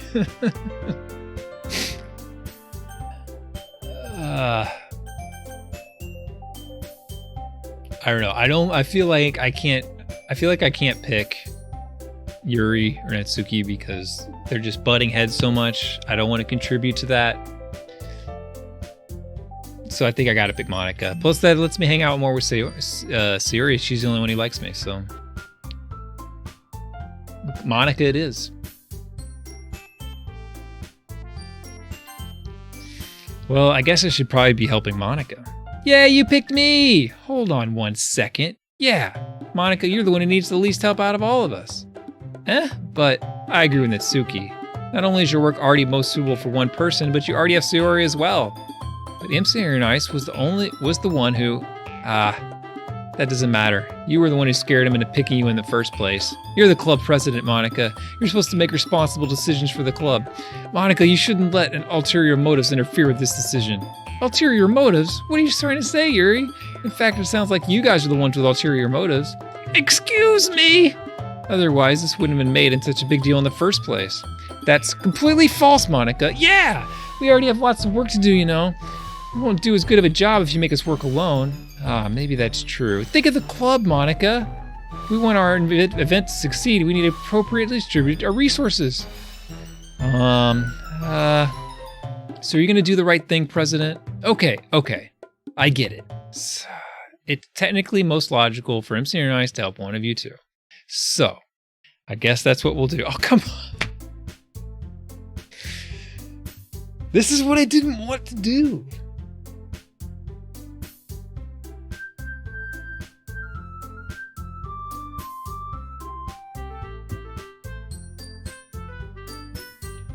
Well, I mean, I guess I would rather make cupcakes than do decorations. I mean, decoration sucks. Cupcakes, yummy. I only worry how sad Yuri's going to be when I say this. I'm so sorry, Yuri. Is this why the game has a warning about anxiety?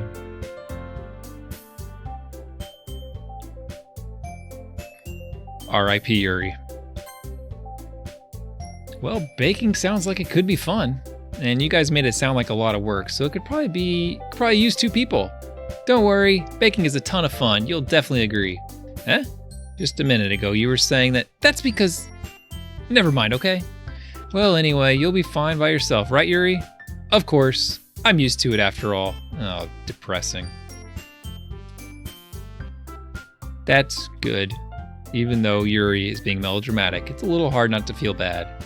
So that's everything, right? Anything else we need to talk about? Nope, I think that's it. Are you guys excited? Yes! Everything except the performance is gonna be awesome! I don't think that really counts. What about you, MC Nice? Me? Ah, I guess you could say I'm interested to see how it'll turn out. That's good enough for me. What about you, Yuri? Yuri? She's still sulking. And Suki starts pouting too. It's not that big of a deal or anything. Well, it might not be just that. I think that Yuri might be feeling a little underappreciated in general, having to come up with something for her to do and then nobody offering to help. That doesn't mean... Oh, and Suki glances back and forth between everyone with a worried expression. Look. Next, Susie goes over and puts her hand down on Yuri's shoulders. Yuri, you really are the most talented one here, and you're going to help make the event a lot more fun and welcoming.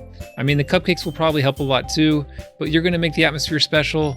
That'll be really important for the way that people feel during the performances, so you need to stop being dumb and give yourself a little more credit. Natsuki releases her hands and turns around to face the other direction. You didn't really mean that, did you? Not really, but Yuri isn't the only one surprised. Monica and I are also taken aback by Natsuki's words. Natsuki, of all the people, just saying such encouraging things, but I begin to understand. Natsuki was trying to sound like Sayori. Even if it didn't work perfectly, I can tell she tried to say something that Sayori would say at times like this, because Sayori always helps everyone smile and feel good about themselves. I'm sorry for being dumb. I'm going to do my best. And all of us are going to make a really good event. Yeah. I hope to see everyone do their best. But with that, there's nothing more for today. So I guess it's time for us to head out. Okay, but I'm staying here a little bit longer. I barely got to do any reading today, so fair enough. There's nothing wrong with that. Everyone packs up their things. I start to follow Monica and Yuri out the door as they chat between each other. Where are you going?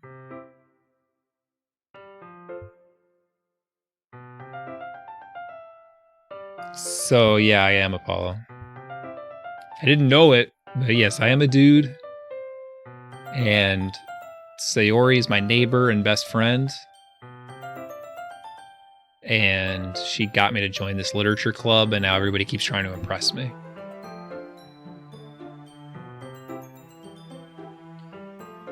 Huh? We still need to figure out our plans for this weekend. You literally would have gotten home and realized you didn't even have a way to contact me. Oh, that's true. I have no idea how that slipped my mind. Geez, good thing I stopped you. I'm giving you my number, okay? You better not make it weird or anything. Why would I do that? Oomph. Suki gives me her number. No achievement? Come on. Okay, I'm coming over on Sunday. I'll bring all the ingredients. Wait, you're coming to my house? Well, yeah. What's wrong with that? I mean, I just figured since I'm the one helping, I'd be going to your house.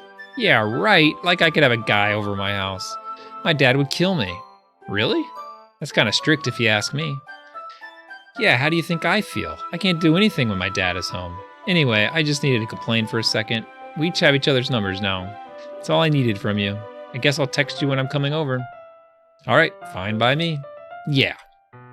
I'm really going to show you why I love baking so much. So you better look forward to it. Oh? Didn't you say you were just going to give me the dirty work? Well, I was just saying that. It's not like I could act like in front of everyone that I was looking forward to this. Wait, really? Well, kind of, just because I never got to bake with someone else before. That's all it is, so... Alright, I get it. Sorry for overreacting. Anyway, I'll be heading out now. See you on Sunday. Never mind. I can't believe this. Natsuki's going to be coming to my house on Sunday? Even though I would have preferred to do this with Sayori, my anxiety still shoots through the roof. I guess I've gotten pretty used to handling her at this point, but who knows what might end up happening when we're outside of school. She even told me she was looking forward to it. I shake my head. Why do I feel nervous if Sayori finds out about this? It's not like we feel that way about each other. Besides, like Monica said, this is about the club. I have nothing to worry about. If I just go with it, then I'll have a good time. Just go with it, guys. We made it to Sunday. I've been getting increasingly anxious about Natsuki's upcoming visit. I keep telling myself that there's no reason to be nervous, but it doesn't help much. I wonder if she'll act any different when it's just the two of us. Meanwhile, she's been texting me a lot.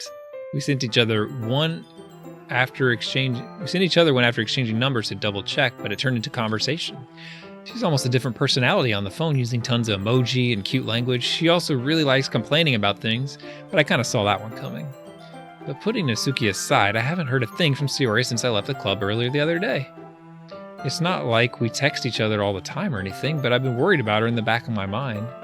Between what Sayori said and what Monica said, is it really okay for me to put Sayori's feelings aside when she might need me? I decided to visit Sayori before Natsuki comes over. Rather than asking, I simply tell her, I'm coming over, much like I've done in the past. Once I reach Sayori's house, I knock on the door before entering it myself. Again, we used to play so often that we've made it a habit of simply entering each other's houses like we were family. The house is quiet. Sayori isn't anywhere on the first floor, so I assume she's up in her room. It's already strange of her not to run down and greet me. I head up to her bedroom, where I finally find her. Sayori? Hi, I'm Nice. Okay, she's alive. It's like, is she going to be dead? I sit down in her room. Sayori forces a smile, but it's easy to tell she's different. There's a minute of silence between us. You haven't come over like this in a long time, have you? I guess you're right. This has been a long time. Not much has really changed, has it? Sayori's room is as messy as it's always been. I also recognize the same stuffed animals and wall decorations that she's had for years now. If you came over more often, it wouldn't be such a mess. That's because I end up cleaning it for you.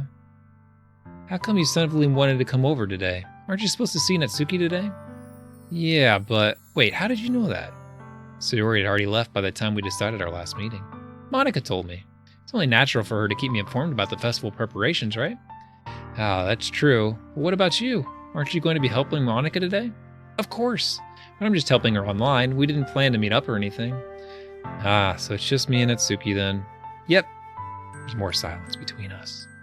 Sayori stares in a random direction. Everything about her behavior is really uncharacteristic. I finally get to the point. I just wanted to see how you were doing. After you left on Friday, when something's wrong, you can't hide it from me. I know you too well. So? Sayori smiles, shaking her head. That's no good, Nice. Eh? Why can't it just be like it's always been? This is all my fault. If I didn't get so weak and accidentally express my feelings, if I didn't make that stupid mistake, then you wouldn't have been worried about me at all. You wouldn't have come here. You wouldn't have even been thinking about me right now.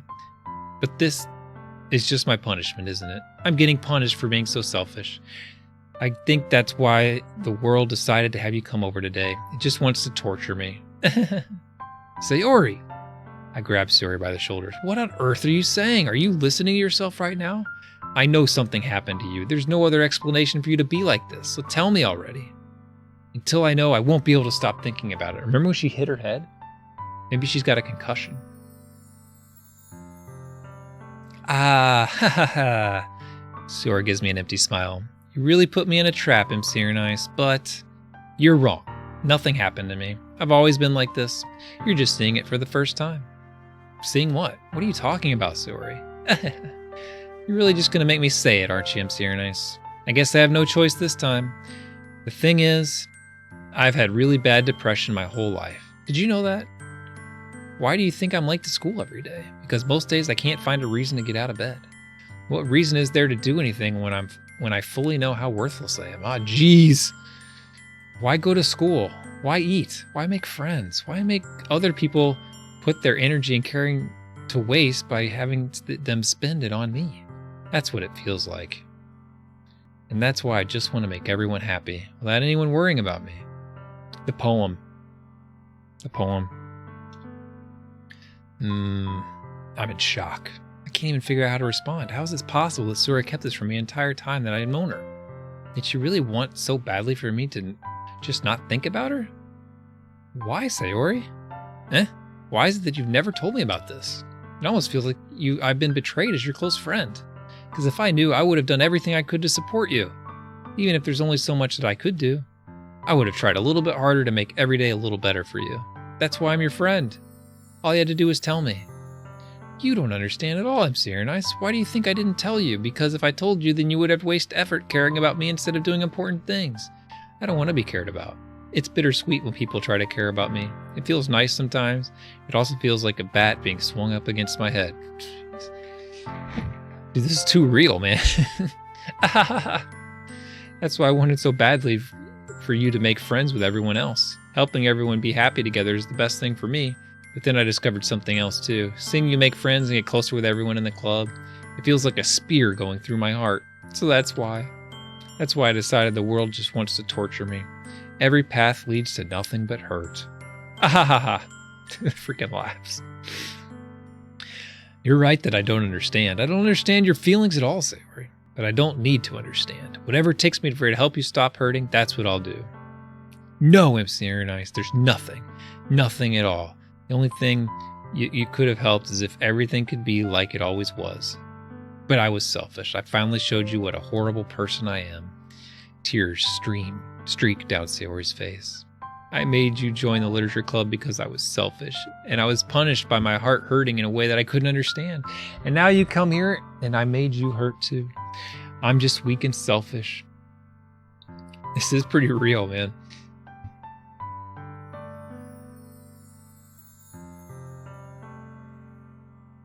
See, this is like, if you feel like that, like this is like a real way, this is a real way when you're depressed that you feel. It's too real. She needs a psychotherapist. Take her to therapy, me. Hopefully they give me that as an option. That's all I am. And that's why I'm going to accept these punishments, because I deserve every last one. Without thinking, I once again grab Sayori's shoulders. This time I pull her into a tight embrace. I'm Sayori Nice. Sayori. I don't care if you feel selfish. I'm really happy that you convinced me to join the club. Seeing you every day makes it worthwhile enough. If I make friends with everyone else, then that's just a bonus. But please, never underestimate how much I care about you. I wouldn't have it any other way. I'm Sayori Nice. Sayori isn't hugging me back. Despite my arms being wrapped around her, Sayori's arms remain at her sides. She starts sobbing next to my ear. No, don't do this to me. Please don't do this. I'm Sayori Nice. Sayori barely manages to speak between her sobs. I don't know if I'm doing the right thing, but all I want is for her to know that I care. If you have it in you to call yourself selfish, then you have to let me be selfish too. No matter what it takes, I'll figure out what needs to change. I'll make these feelings go away. And if there's anything that you need me to do, then you'd better tell me. I'll get mad if you don't. I don't know. Gently, Sayori finally pulls her arms around me in return. I don't know anything. It's all really scary. I just don't understand any of my feelings. I'm very nice. The only time I'm not feeling nothing is when I'm feeling pain, but your hugs are so warm, and that's really scary too. Sayori lets me go. As she does so, I let her go as well. The festival's tomorrow. Yeah, it's gonna be fun, right? Yeah. How would you like me for me to spend it all with you? It's what I want. I promise. I think that would be nice then. Yeah. Sayori wipes her eyes. If I could spend the whole day here, I would.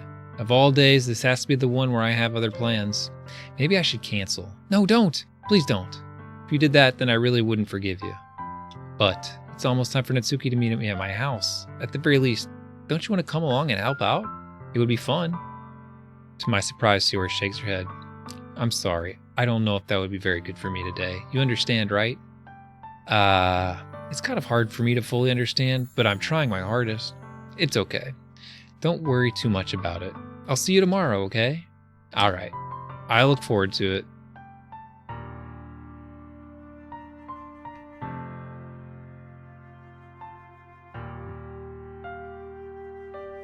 You cracked it, Kev Larson. Amy Queen, I've never seen this game before. Totally blind. So no spoilers, por favor. I say goodbye to Sayori and exit her house. On the way home, I find myself still feeling uneasy, but it's hard for me to keep thinking about it when Natsuki is about to come over too. I think Sayori is right. I shouldn't be worrying too much. We're definitely going to have a great time tomorrow. I should just focus on what's ahead of me.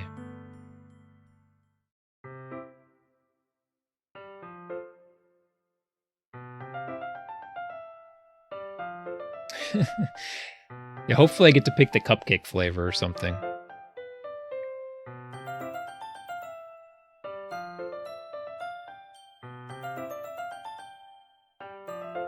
So what do you do if someone feels this way, right? Because obviously they need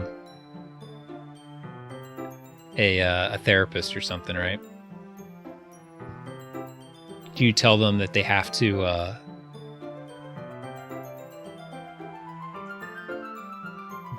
get better or else you won't feel better?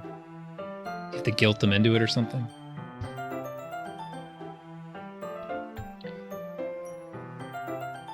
I spend only a few minutes back at home, anxiously awaiting Natsuki's arrival. Before I know it, she texts me to let me know she's outside the front door. Without delay, I open the front door to let her in.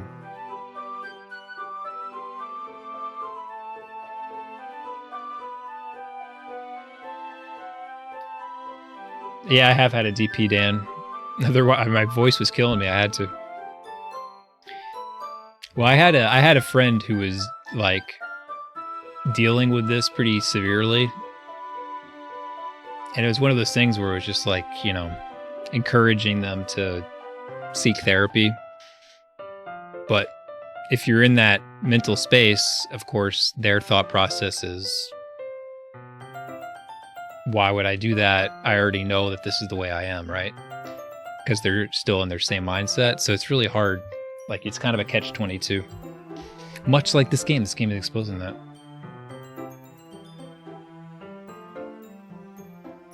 It's like they can't really want the change because they're stuck in it where they are. So it's tough. Sup? What's up, more than weekend? Doki Doki means heartbeat.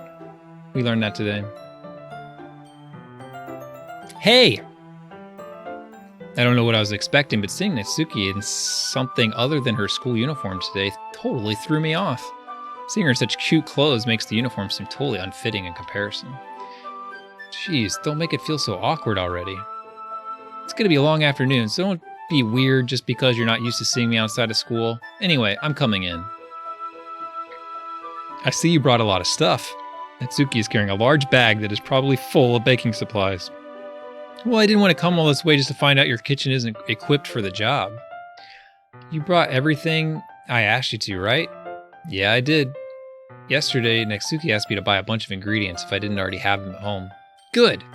Glad I could count on you to do your part. Well, of course. I'm surprised to hear Natsuki suddenly say rather than something snarky like she usually does.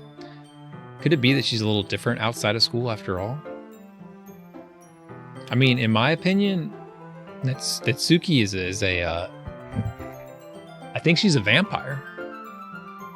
I don't know if you can pick it up on stream, but right here, she's got a fang. I think she's gonna suck my blood, man. I'm a little nervous. Could it be that she's a little different outside of school after all? Different in what way? Anyway, let's go to the kitchen. What? You're not even going to offer to take... Oh, shoot. I missed the dialogue box. What's history do? Okay, here we go. We can see. You're not even going to offer to take this heavy bag from me? Where's your hospitality, MC Airnice? It could be a sugar tooth. Come on. Since when did I need to be a gentleman? And grab the bag Natsuki holds out to me. This is ridiculously heavy. I carried that all the way here. Are you impressed? I see now. Yes, I am impressed, Natsuki. It seems like I always underestimate you.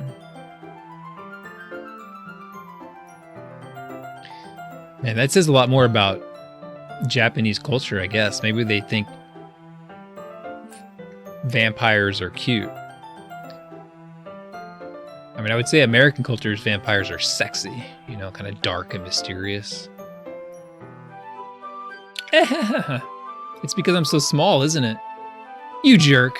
Natsuki hits a fist into my chest. Someone earlier, they got in my head because they told me it's not pronounced Natsuki, even though that's clearly how it's spelled. But I'd feel like an idiot if I kept saying Natsuki. Natsuki? I can't even say it. Now that I know that I can't say it, I don't feel as bad. Yeah, I think whenever I've played like Super Puzzle Fighter, there's at least one or two characters with some fangs, but one of them is a vampire, though. It is Natsuki? Okay. So the person was just wrong? Virus, why didn't you ban them? Natsuki hits a fist into my chest. Hey, your size has nothing to do with it. Do you really hate being small that much? It's not like I hate it. I mean, sometimes I like proving people wrong when they only think I'm worth my size. It's fun when I get to be small and also better than other people. But, geez, never mind. What are you making me say? Don't think you can make me talk about weird things just because we're not at school. Are we getting started or what? There's a lot of stuff I gotta teach you. Ah ha ha ha. What? That's a little bit more like you. You're more fun when you just speak your mind like that. Hey! Now you are treating me like a kid. I was just trying to be a little nicer to you, no? And just because I don't have a mature and sexy figure like Yuri doesn't mean you should treat me like... Ah... Natsuki catches her words and her face turns red. Natsuki... Forget it. I didn't say anything. I should apologize. I appreciate that you were trying to be nicer. I should have been a little more considerate too. But also, if that's what you're thinking, then you should know that you are tons of guys who are into body types like yours. How would you know that anyway? Just trust me on this one. Wink.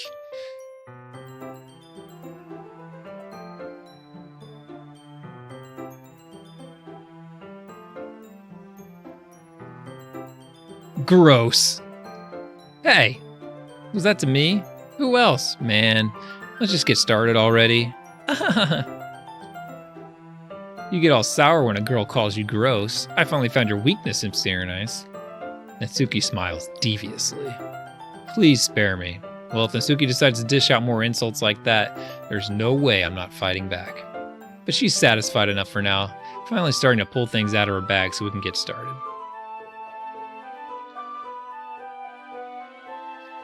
Before long, the whole kitchen is a mess. Spoons, dirty bowls, flour, spilled fluid, and plastic bags are strewn about every countertop.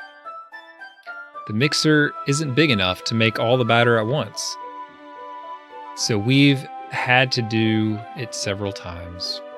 Meanwhile, Natsuki's babysitting all of my movements to make sure I don't mess up her precious baking. Sierra Nice, where'd you put the food coloring?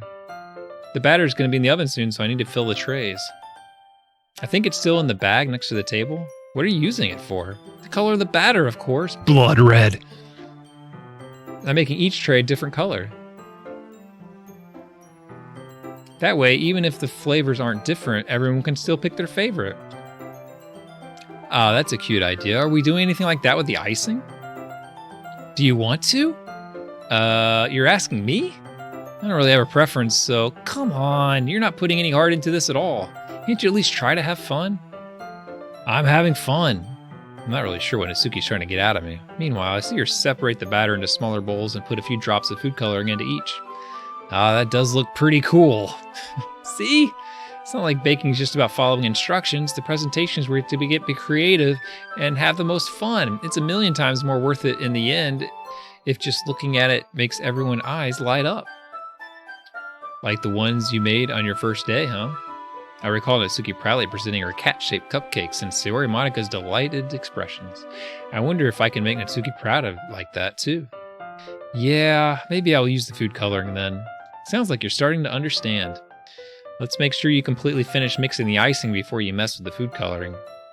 Yeah, it's getting there. We were using the electric mixer for the batter, so I got stuck with a whisk and a huge bowl for the icing. Eh? The icing's still all lumpy. Are you even trying? Well, yeah, it just takes a little longer. Geez, I'll be here all night if you do it like that. Here, look. Oh my god, we're really getting into the weeds here. Natsuki grabs the whisk for me and uses her other hand to tilt the bowl back. You really need to beat the crap out of it. After a few seconds, the consistency of the icing has already improved. See? As if to emphasize, Natsuki sticks a finger in the icing and pops it in her mouth. I reluctantly start to do the same. Hey! Natsuki suddenly grabs my wrist. I don't want your gross fingers in my icing. Your icing, eh? Are you forgetting who did all the work? I start to fight back, trying to inch my finger toward the bowl. Don't make me beat the crap out of you next. I'd like to see you try. I push harder, just enough for my finger to reach the icing. This is getting risque. I triumphantly scoop some with my finger just as Natsuki tugs with all her might. Ah! The force of Natsuki pulling causes me to stumble, making her stumble and turn. Gross! You got it on my face! Whose fault is that? There's a big glob of icing on Natsuki's cheek. She tries to reach it with her tongue, but it's too far away. Jeez, you know what? Take this. Natsuki instead wipes it off with her finger before shoving her finger toward my own face. You wish! I'm faster. I grab her wrist with my hand before it reaches my face. Oh man, this is getting intense, guys. Natsuki tries to use her other hand to fight back, but I grab that one as well.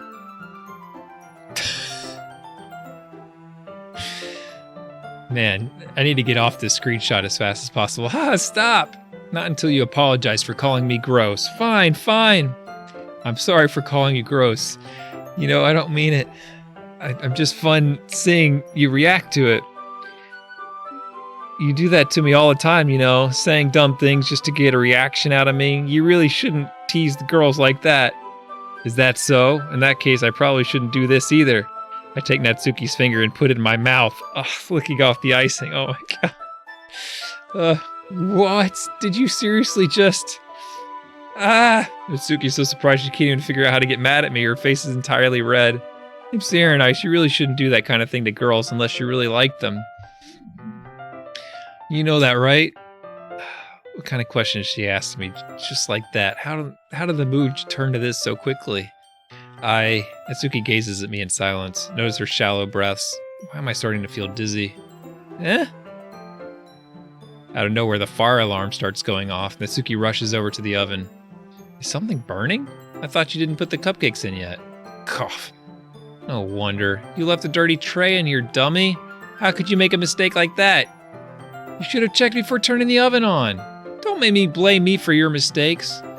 Yo, that's my fault. I don't know who stores things in their oven, but that's a terrible idea. Jeez. Natsuki uses an oven mitt to grab the blackened tray out of the oven. She sets it on top of the stove.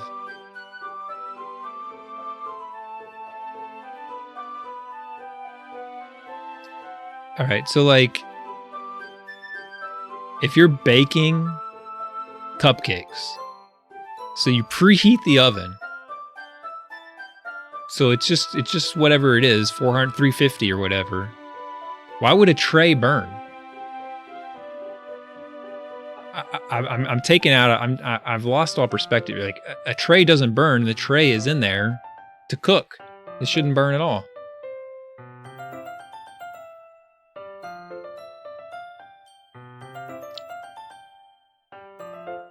I don't know. Don't try to rationalize it, Dan. I think we found a continuity error. Was it dirty tray? Why was it dirty? Why would you put a dirty tray in the oven? She sets it on top of the stove. In another moment, the fire alarm stops. Anyway, I'm putting them in the oven now. Yeah, the tension from the moment before still hangs over our heads, but the moment has already been lost. I watch as Natsuki slides the cupcake tray in the oven. Then I reluctantly pick up the whisk and continue with the icing like nothing ever happened. Ah, that smells so good. The cupcakes are ready to be pulled out of the oven. As soon as Natsuki opens the oven door, a blast of sweet-smelling warm air fills the room. Look at how cute they all look. She proudly shows off the different colored cupcakes in each of the trays. Man, I'm just thinking of what would happen with Yuri. Would she have like spilled the ink or something? She proudly shows off the different colored cupcakes in each of the trays. They'll look even better once we add the icing. Not like you need to tell me that. I brought decorating stuff, so I hope you can get creative. Here, scoop the icing into these bags. Natsuki hands me some plastic bags. I have these nozzles that will make it look nice and fluffy. This one can even make flowers. We probably won't be using it this time, though. What's this one for? I pick up one of the nozzles that has a much thinner tip than the others. That one's really thin, so you can use it to make stripes or other patterns, but you can also use it to write stuff on a cake, like happy birthday or whatever. Huh, I see. That gives me an idea, actually. Eh? Well, it's a literature event, right? We could make it more literature-themed by writing a different word on each of the cupcakes. It would be fun to see people choose their cupcake based on a word they like. I was kind of expecting you to say something really stupid, but that's actually a really cute idea, so... maybe I'm getting it from you. What's that supposed to mean? I'm not cute. Come on, we're not at school, nobody's judging. You can't dress and act like this and not expect me to think you're cute. Well, Natsuki's voice trails off. Same with you. Eh? Did you just say something? No, nothing. Let's just do the icing. Natsuki picks up the paste and fastens the nozzle in each of the bags. There's a lot to do, so we shouldn't be wasting time. Here, I'll show you how to do it. Without giving me a chance to think about before, Natsuki quickly moves on. She shows me how to apply the icing, and then we each get to work. So I get that this is supposed to be like some kind of dating thing, whatever, but like they clearly insinuated that she was like a first-year student, so she's like 15 or 16 years old. Like they could at least put them in college to not make it so creepy, right? Like how am I supposed to say that this one's my favorite if she's 15?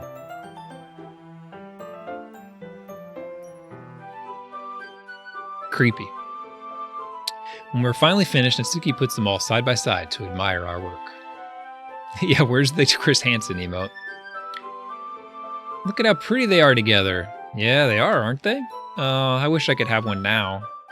Well, there's no reason you can't, right? I don't see any harm in that. Well, yeah, but my dad's making dinner tonight, so I really need to save my appetite. Ah ha ha ha. Sayori's the exact opposite in that regard. If she was here, we'd probably be down 10 cupcakes already, and she would still eat dinner. Come on, that's just unhealthy. Besides, when my dad cooks, I need to eat as much of it as I can.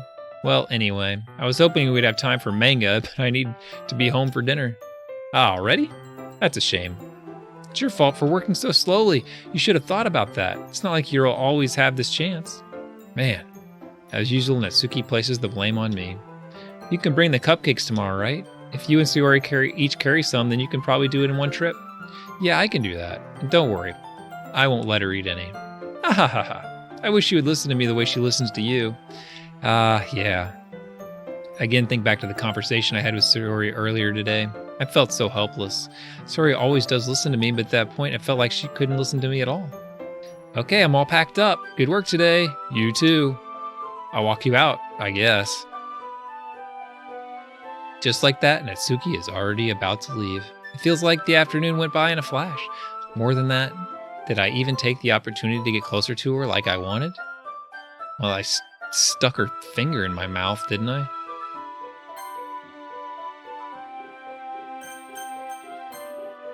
Well, I guess I should be off then. Thanks for all the help and everything. I'll see you tomorrow. Wait, Natsuki. Huh? What you said before about not always having this chance? It doesn't have to be that way at all.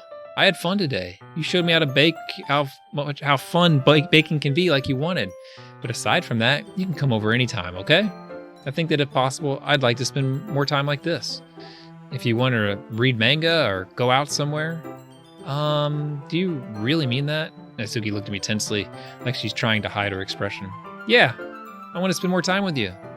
Sierra and I thought you only cared about getting this done. I'm sorry I had to leave so early today. I really didn't want to. I would really stay here longer if I could. I feel the same way as you, so... Natsuki suddenly gets closer to me. Wait, Natsuki, standing inch from me, Natsuki looks up at me. I feel her finger gently clutch at the sides of my shirt as if holding on to me. Her rose-colored cheeks and matching eyes fill my vision, along with her slightly parted lips. What is happening? My head starts to go dizzy as I feel her soft breath against me. I've felt it for a while now. Natsuki suddenly jumps back. Sayori! Huh? Ah! Hi, MC Aaron Ice. Sayori! Just now, we weren't... It's okay, MC Aaron Ice. I just stopped by to say hi. Ah, well, you should have come a little earlier. I'm already on my way out, so... Oh, really? That's too bad. Yeah, well... I'll still see you at the festival tomorrow, so it's fine. Just don't eat any cupcakes before then. Anyway, later. She ran off so fast. Oh, man, 3 more hours. Oh, my gosh.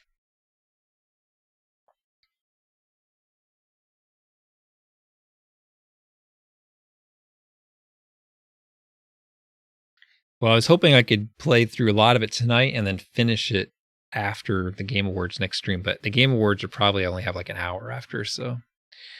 It's clearly flustered. Natsuki hurries off and Sayori waves goodbye. Sayori, I thought you didn't want to come over today. Well, I tried staying in my room, but my imagination was being really mean to me, so I had to come here and see it for myself. See what? What are you talking about? You know, how much fun you were having with Natsuki and how close you got to her. It makes me really happy that you made such good friends. That's all that matters to me. Tears start to fall down Sayori's face. It's all that matters to me. Why am I feeling this way, MC Aaron Ice? I'm supposed to be happy for you. Why does it feel like my heart is splitting in half? It hurts so much. Everything hurts so much. This would be so much better if I could just disappear. Sayori, don't say that. It's true, MC Aaron Ice. If I wasn't here, then you wouldn't have to waste your sympathy on me. You wouldn't have to put up with me being selfish. Monica was right. I should just... Monica? Monica was right about what? Sayori, what I said before is true. I'm not going to let this continue. Caring about you like this isn't the burden your mind is making it out to be. It's something that makes me happy. It's something I wouldn't trade for anything else. So even if it takes an entire lifetime, I'm going to be by your side until you don't feel any more pain. But... Sayori looks away, put a hand on her shoulder to reassure her. I'm scared, MC Aaron Ice. I'm really scared. What are you scared of, Sayori? I'm scared that I might like you more than you like me. Sayori? It's true, isn't it? I was weak and started to like you too much. I did this to myself, MC Aaron Ice. I like you so much that I want to die. Oh my god. That's how I feel. And that's enough, Sayori. I don't want you to hurt anymore. I slide my hand down Sayori's arm and squeeze her hand on my own. Do you remember how I said I always know what's best for you? Do you still believe me? Wordlessly, Sayori nods. Even if you don't understand all your own feelings, I know what you need the most right now, and that's what I'm going to give to you.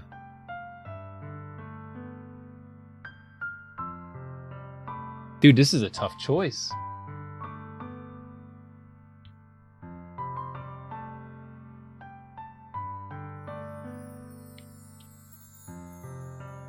I mean, I could friend zone her.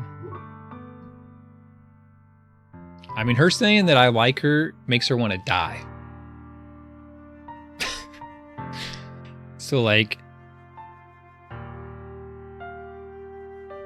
I kind of feel what's like best for her is for me to say that I'll just be her friend. That would be best for her.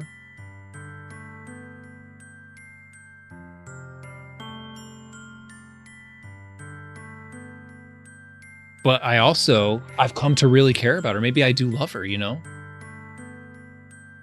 Even though I just almost kissed that other girl. Maybe my love will get her to believe in herself and go to therapy. Maybe. I love you as my dearest friend. Dude, this is risky, man. What are we gonna do?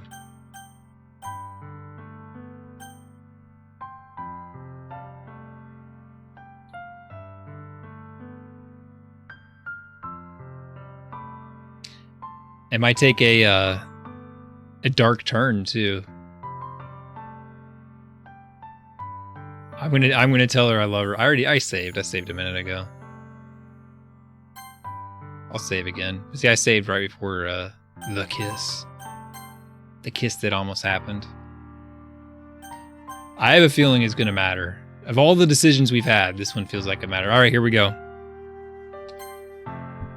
I love you. Eh? Those are my true feelings. So, there's no way you could like me more than I like you. I should have realized it sooner.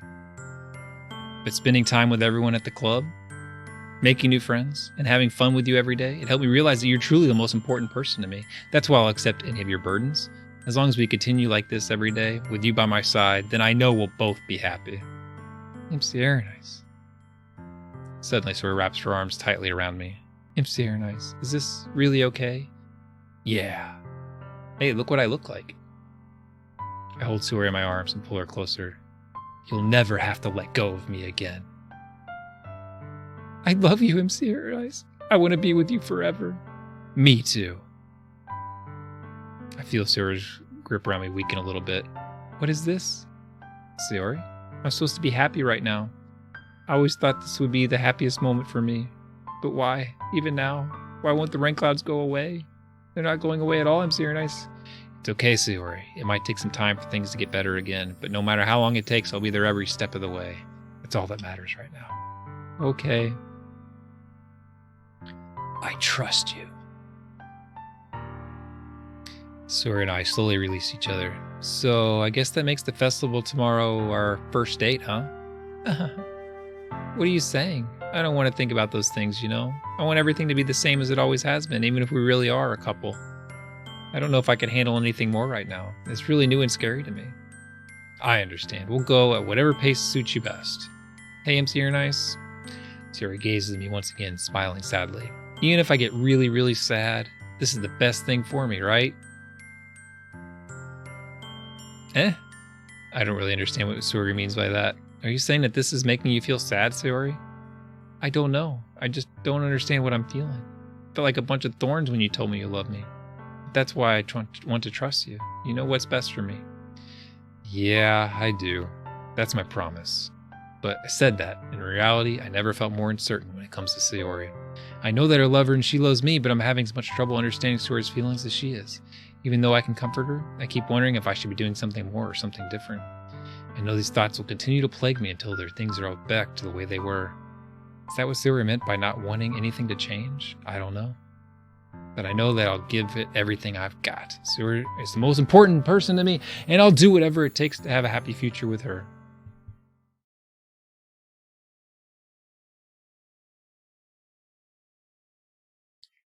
Whew. Intense.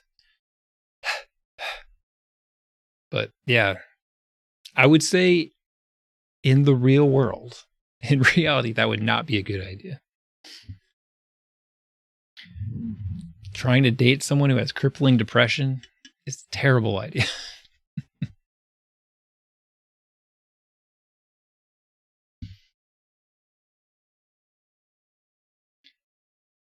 Ugh.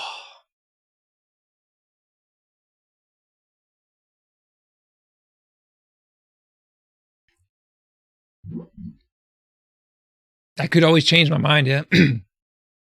I should change my mind like in real time. I should go back over to her house and say, actually I'm not really into that.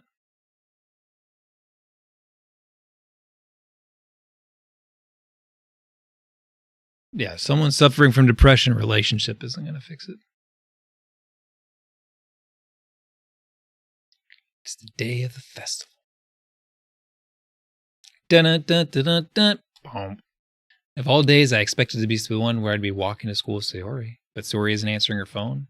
I considered going to her house to wake her up, but decided that's a little too much. Meanwhile, the preparations for the event should be nearly complete. I managed to carry all the cupcakes myself by carefully stacking 2 trays. Natsuki is already texting up a storm, but I can't respond thanks to my hands being full. Funnily enough, I probably feel the same way as Natsuki about the event. I'm more excited for it to be over so I can spend time with Sayori and Natsuki at the festival. Man, I'm a 2-timer, huh?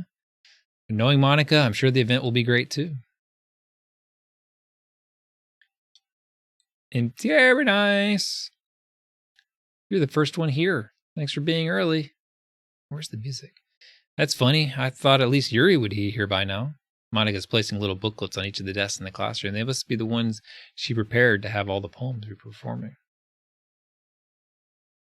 In the end, I found a random poem online that I thought Monica would like and submitted it. So that's the one I'll be performing.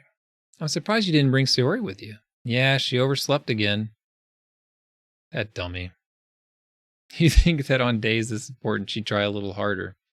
I say that, but I suddenly remember what Sayori told me yesterday, and I suddenly feel awful, knowing it's not nearly that simple for her.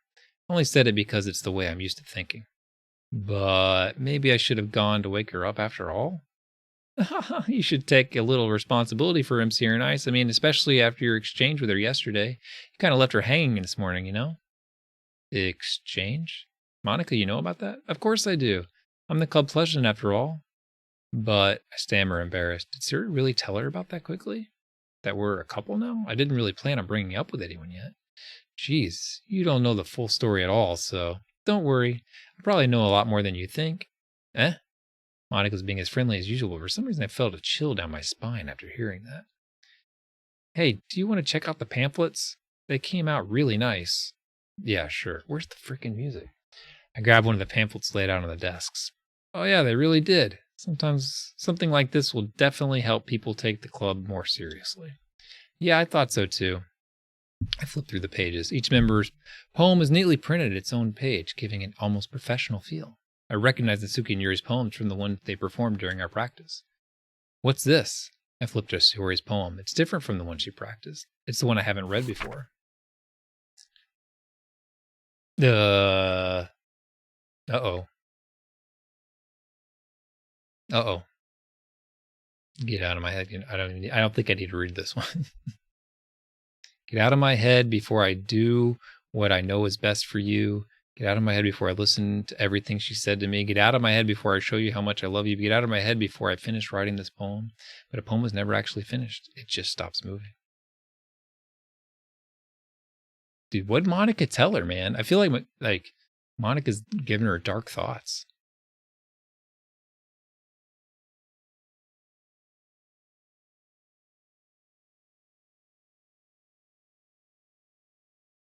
Dude, what's Monica telling her? Like, is she going to perform that? Doesn't make any sense.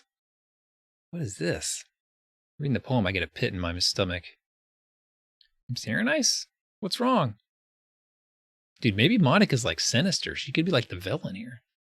Nothing. This poem feels completely different than everything else Sayori's written. But more important than that, I changed my mind. I'm going to get Sayori, so, well, all right. Try not to take too long, okay? I quickly leave the classroom. Don't strain yourself, Monica calls out after me. I quicken my pace. What was I thinking? I should have tried a little bit harder for Sayori. It's not a big deal to at least wait for her or help her wake up. Even the simplest gesture of walking her to school makes her really happy. Besides, I told her yesterday things will be the same as they always have been. That's all she needs and what I want to give her. I reach Sayori's house and knock on the door. I don't expect an answer since she's not picking up her phone either. Like yesterday, I open the door and let myself in. Sayori, she really is a heavy sleeper. I swallow. I can't believe I ended up doing this after all, waking her up in her own house. It really is something that a boyfriend would do, isn't it? In any case, it just feels right. Outside of Sayori's room, I knock on her door. Sayori, wake up, dummy. There's no response. I really don't want to enter a room like this. Isn't it kind of a breach of privacy? But she really leaves me no choice. I gently open the door. Say, oh my God!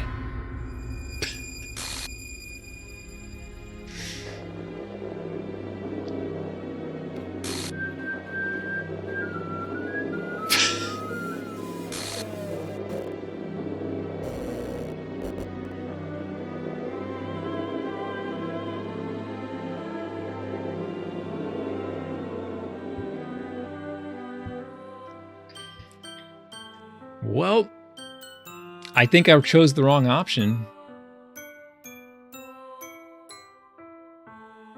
What the hell? What the hell? Is this a nightmare? It has to be. This isn't real. There's no way this could be real. Sarah wouldn't do this. Everything was normal up until a few days ago. So I can't believe what my eyes are showing me. I suppressed the urge to vomit. Just yesterday I told Sarah I would be there for her. I told her I'd know what's best and that everything will be okay. Then why? Why would she do this? How could I be so helpless? What did I do wrong? Confessing to her. I shouldn't have confessed to her. That's not what Sayori needed at all. She had told me how painful it is for others to care about her. Then why did I confess to her and make her feel even worse? Why was I so selfish? This is my fault. My swarming thoughts keep telling me everything I should have done to prevent this.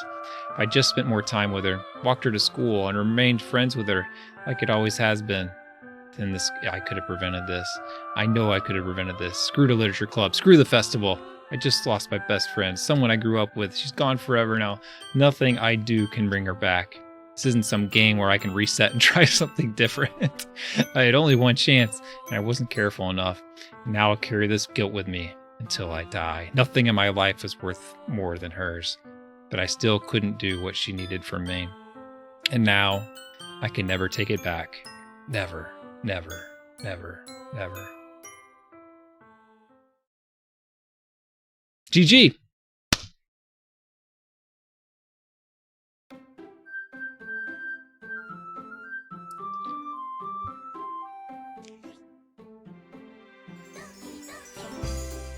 We did it. Dude, speed run. Any percent.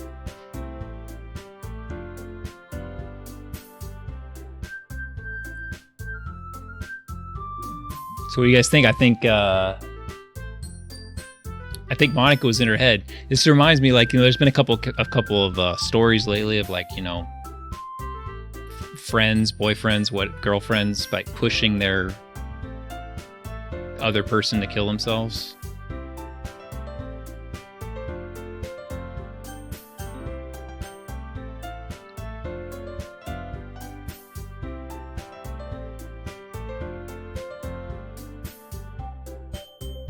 What's this do?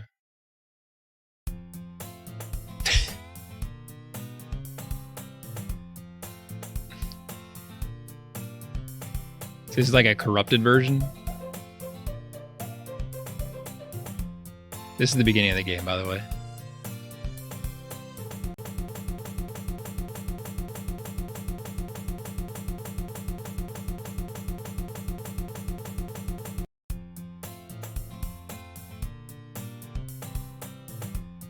Is this what I should be doing, or should I load the save?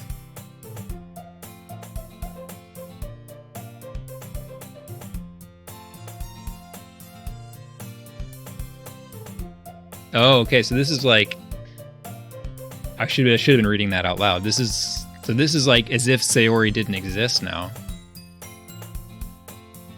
Because in when we originally started the game, she was convincing me to join the club. She was running out after me when the thing started. So now we like Groundhog Day it here.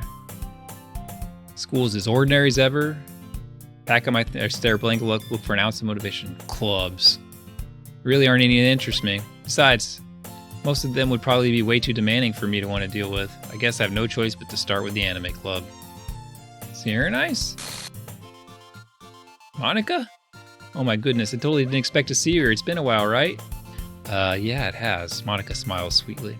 We do know each other. Well, I rarely talked, but we were in the same class last year. Monica was probably the most popular girl in class. Smart, beautiful, athletic.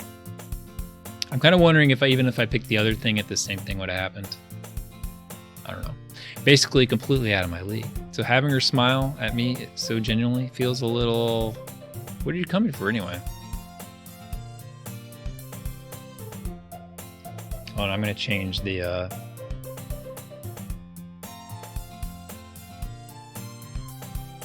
Change the text here.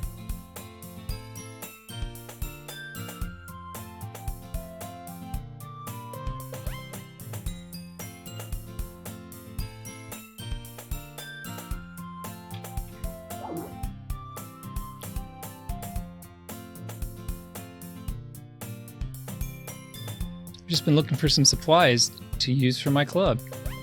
You're disturbed as bothered. You're going to be up tonight, Apollo. Imagine if you'd been here from the beginning, like all of my stuff that's like every single answer I've been giving, they're like, oh, you and Sayori are so alike. You guys are so great. You guys are the perfect couple. Like, it's like, I've even been picking her every time. Like, I'm going to be like her friend. Do you know if there's any construction paper in here or markers? I guess you could check the closet. You're in the debate club, right? How about that? I've actually quit the debate club. Really? You quit? Yeah, to be honest, I can't stand all the politics around the major clubs. Feels like nothing but arguing about the budget and publicity and how to prepare for events. I'd much rather take something I personally enjoy and make something special out of it. In that case, what club did you decide to join? Actually, I'm starting a new one, a literature club. Literature? That sounds kind of dull. How many members do you have so far? Just kind of embarrassing, but there are only 3 of us so far. Remember when I went and checked on Sayori up in her room earlier? And I'm like, whew, I thought she was dead. That would have been a great time for someone to spoil the game, wouldn't it? It's really hard to find new members for something that sounds so boring. Well, I can see that. But it's really not boring at all, you know? Literature can be anything. Reading, writing, poetry. I mean, one of my members even keeps her manga collection in the club room.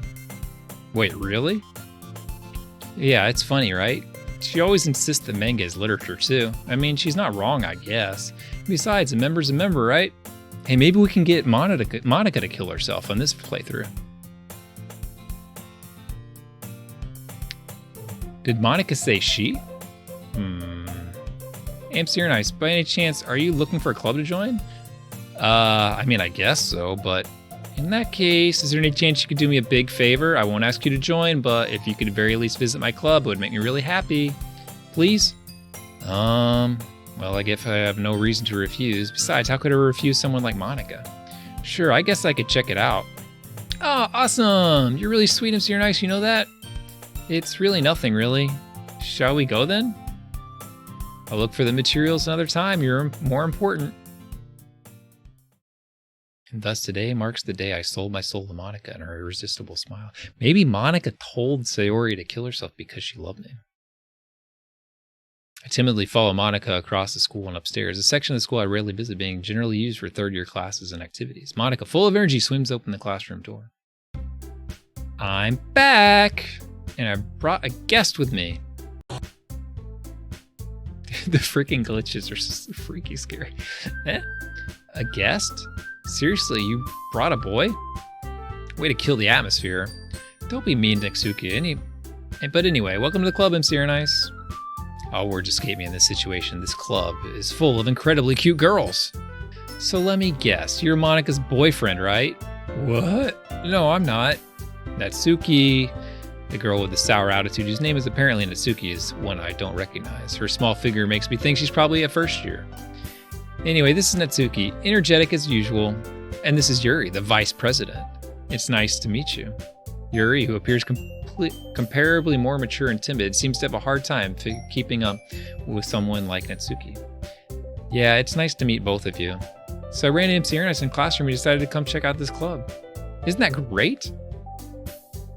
Wait, Monica, didn't I tell you to let me know in advance before you brought anyone new? I was going to, well, you know.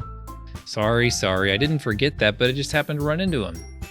In that case, I should at least make some tea, right? Yeah, that would be great. Why don't you come sit down, MC Nice? The girls have a few desks arranged to form a table. Yuri walks to the corner of the room and opens the closet. Meanwhile, Monica and Natsuki sit across from each other. Still feeling awkward, I take a seat next to Monica. So, I know you really didn't plan on coming here, but we'll make sure you feel right at home, okay? Yeah, the game started over. So now this is life as if Sayori didn't exist. As president of the Literature Club, it's my duty to make the club fun and exciting for everyone. I'm surprised there aren't more people in the club yet. It must be hard to start a new club. You could put it that way. Not many people are very interested in putting out all the effort to start something brand new, especially when it's something that doesn't grab your attention like literature. You have to work hard to convince people that you're fun and worthwhile. Man, it's hard to read this the first time, let alone the second time. But it makes school events like the festival that much more important. I'm confident we can all grow this club before we graduate. Right, Natsuki? Well, I guess. Natsuki reluctantly agrees. Such different girls, all interested in the same goal, and Monica must have worked really hard just to find these two. Yuri returns to the table carrying a tea set. She carefully places a teacup in front of each of us before setting the teapot down in the middle. You keep a whole tea set in this classroom? Don't worry, the teachers gave us permission. After all, doesn't a hot cup of tea help you enjoy a good book? I guess. Don't let yourself get intimidated. Yuri's just trying to impress you. That's not... Insulted, Yuri looks away. I mean that, I believe you. Well, tea and reading might not be a pastime for me, but at least I enjoy tea. I'm glad. Yuri faintly smiles to herself in relief. So, I'm serious, what kind of things do you like to read? Well, considering how little I've read these past few years, I really don't have a good way of answering that. Manga, I mutter quietly to myself, half joking. Natsuki's head suddenly perks up. It looks like she wants to say something, but she keeps quiet. Not much of a reader, I guess. Well, that can change. What am I saying? I spoke without thinking after seeing Yuri's sad smile. Anyway, what about you, Yuri? Well, let's see. Yuri traces the rim of her teacup with her finger. My favorites are usually novels that build deep and complex fantasy worlds. The level of creativity and craftsmanship besides them is amazing to me, and telling a good story in such a foreign world is equally impressive. Yuri goes on, clearly passionate about her reading. She seems so reserved and timid since the moment I walked in, but obviously the way her eyes light up when she finds her comfort in the world of books, not people. But I like a lot of things. Stories with deep psychological elements usually immerse me as well. Isn't it amazing how a writer can be so deliberately take advantage of your own lack of imagination to completely throw you for a loop? Anyway, I've been reading a lot of horror lately. I read a horror book once. I desperately grasped something I can relate to at a minimum level. At this rate, Yuri might as well be having a conversation with a rock. I expected that from you, Yuri. It suits your personality.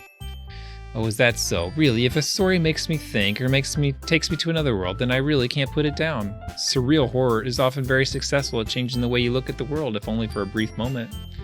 Ugh, I hate horror. Oh, why's that? Well, Natsuki's eye dart over to me for a split second. Never mind. That's right, you usually like to write about cute things, don't you, Natsuki? What? What gives you that idea? You left a piece of scrap paper behind the last club meeting. It looked like you were working on a poem called... Don't say it out loud and give that back. Fine. Natsuki, you write your own poems? Well, I guess sometimes. Why do you care? I think that's impressive. Why don't you share them with me sometime? No! I did put that up there, Mora. I'm just trying to let people who come in know where we are in the game without having to spoil stuff by asking. Like, oh, has that big thing happened yet? We don't need that. Natsuki averts her eyes. You wouldn't like them. Not very confident writer yet. I understand how Natsuki feels. Sharing the level of writing takes more than just confidence. The truest form of writing is writing oneself. You must be willing to open up your readers, exposing your vulnerability and showing out the deepest reaches of your heart. Do you have writing experience too, Yuri? Maybe if you share some of your work, you can set an example and help Natsuki feel comfortable enough to share hers. I guess that's the same for Yuri. We all sit in silence for a moment. Hey, I just got an idea. How about this? Natsuki and Yuri look quizzically at Monica. Let's all go home and write a poem of our own. Then next time we meet, we'll all share them with each other. That way, everyone is even. I thought it was a good idea. Well, I think you're right, Monica. We should probably start finding activities for all of us to participate in together. I did decide to take on the responsibility of vice president after all. I need to do my best to nurture the club as well as its members. Besides, now that we have a new member, it seems like a good step for us to take. Do you agree as well, MC Nice? Hold on, there's still one problem. And what's that? Now that we reached the most important topic, I bluntly come forth with what's been on my mind the entire time. I never said I would join this club. Monica may have convinced me to stop by, but I never made any decision. I still have other clubs to look at, and I lose my train of thought. All three girls stare back at me with dejected eyes. But I'm sorry, I thought... Huh? The girls exchange glances before Monica turns back to me. I guess I need to tell you the truth, MC Nice. The thing is, we don't have enough members to form an official club. We need 4. I've been trying to really hard to find new members, and if we don't find one before the festival... I'm defenseless against these girls. How am I supposed to make a clear-headed decision when it's like this? I would feel terrible for letting anyone down in this situation, and besides, the club itself seems pretty relaxed, so if writing poems is the price I need to pay in order to spend every day with these beautiful girls... Right. Okay, I've decided then I'll join the literature club. One by one, the girls' eyes light up. Oh my goodness, really? Do you really mean that, MC Nice? Yeah. It could be fun, right? You really did scare me for a moment. I mean, if you really just left after all this, I would be super pissed. MC Nice, I'm so happy. You can become official club now. Thank you so much for this. You're really amazing. I'll do everything I can to give you a great time, okay? Thanks, I guess. Okay, everyone. I think with that, we can officially end today's meeting on a good note. Everyone remember tonight's assignment. Write a poem to bring to the next meeting, and we can all share. Monica looks over at me once more. MC Nice, I look forward to seeing how you express yourself. Yeah. Can I really impress the class star Monica with my mediocre writing skills? I already feel the anxiety welling up inside of me. Meanwhile, the girls continue to chit-chat as Yuri cleans up the tea set. I guess I'll be on my way then. Okay, see you tomorrow then. I can't wait.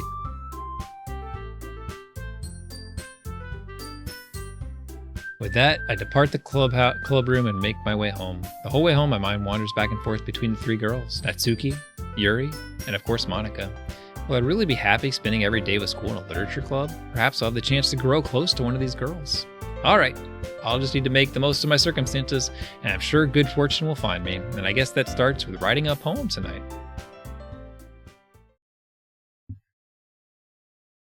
You've unlocked a special poem. Would you like to read it? I mean, yes, right? A joke. A man walked into a club. In the club, there was a girl who liked him very much. They spent some time together, and she liked him even more. One day, the girl realized she was in love with him. Before disaster could happen, a third party intervened with her programming. Suddenly, the girl hated herself for being in love. This contradiction caused the script to derail. The universe started to collapse, and she killed herself just in time.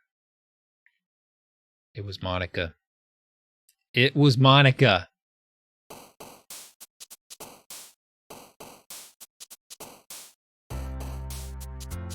I don't know, should we write like darker? Maybe some darker poems now?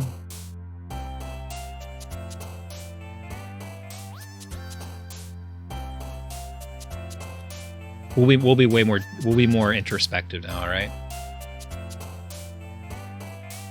Contamination. Existence. Sadness. Hopeless.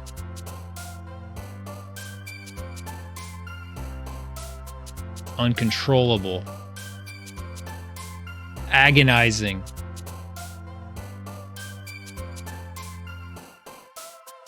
Embrace.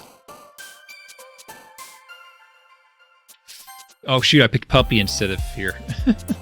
Can I go back? Nope.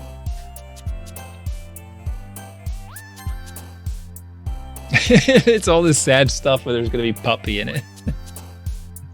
What's up, Eddie Dingle?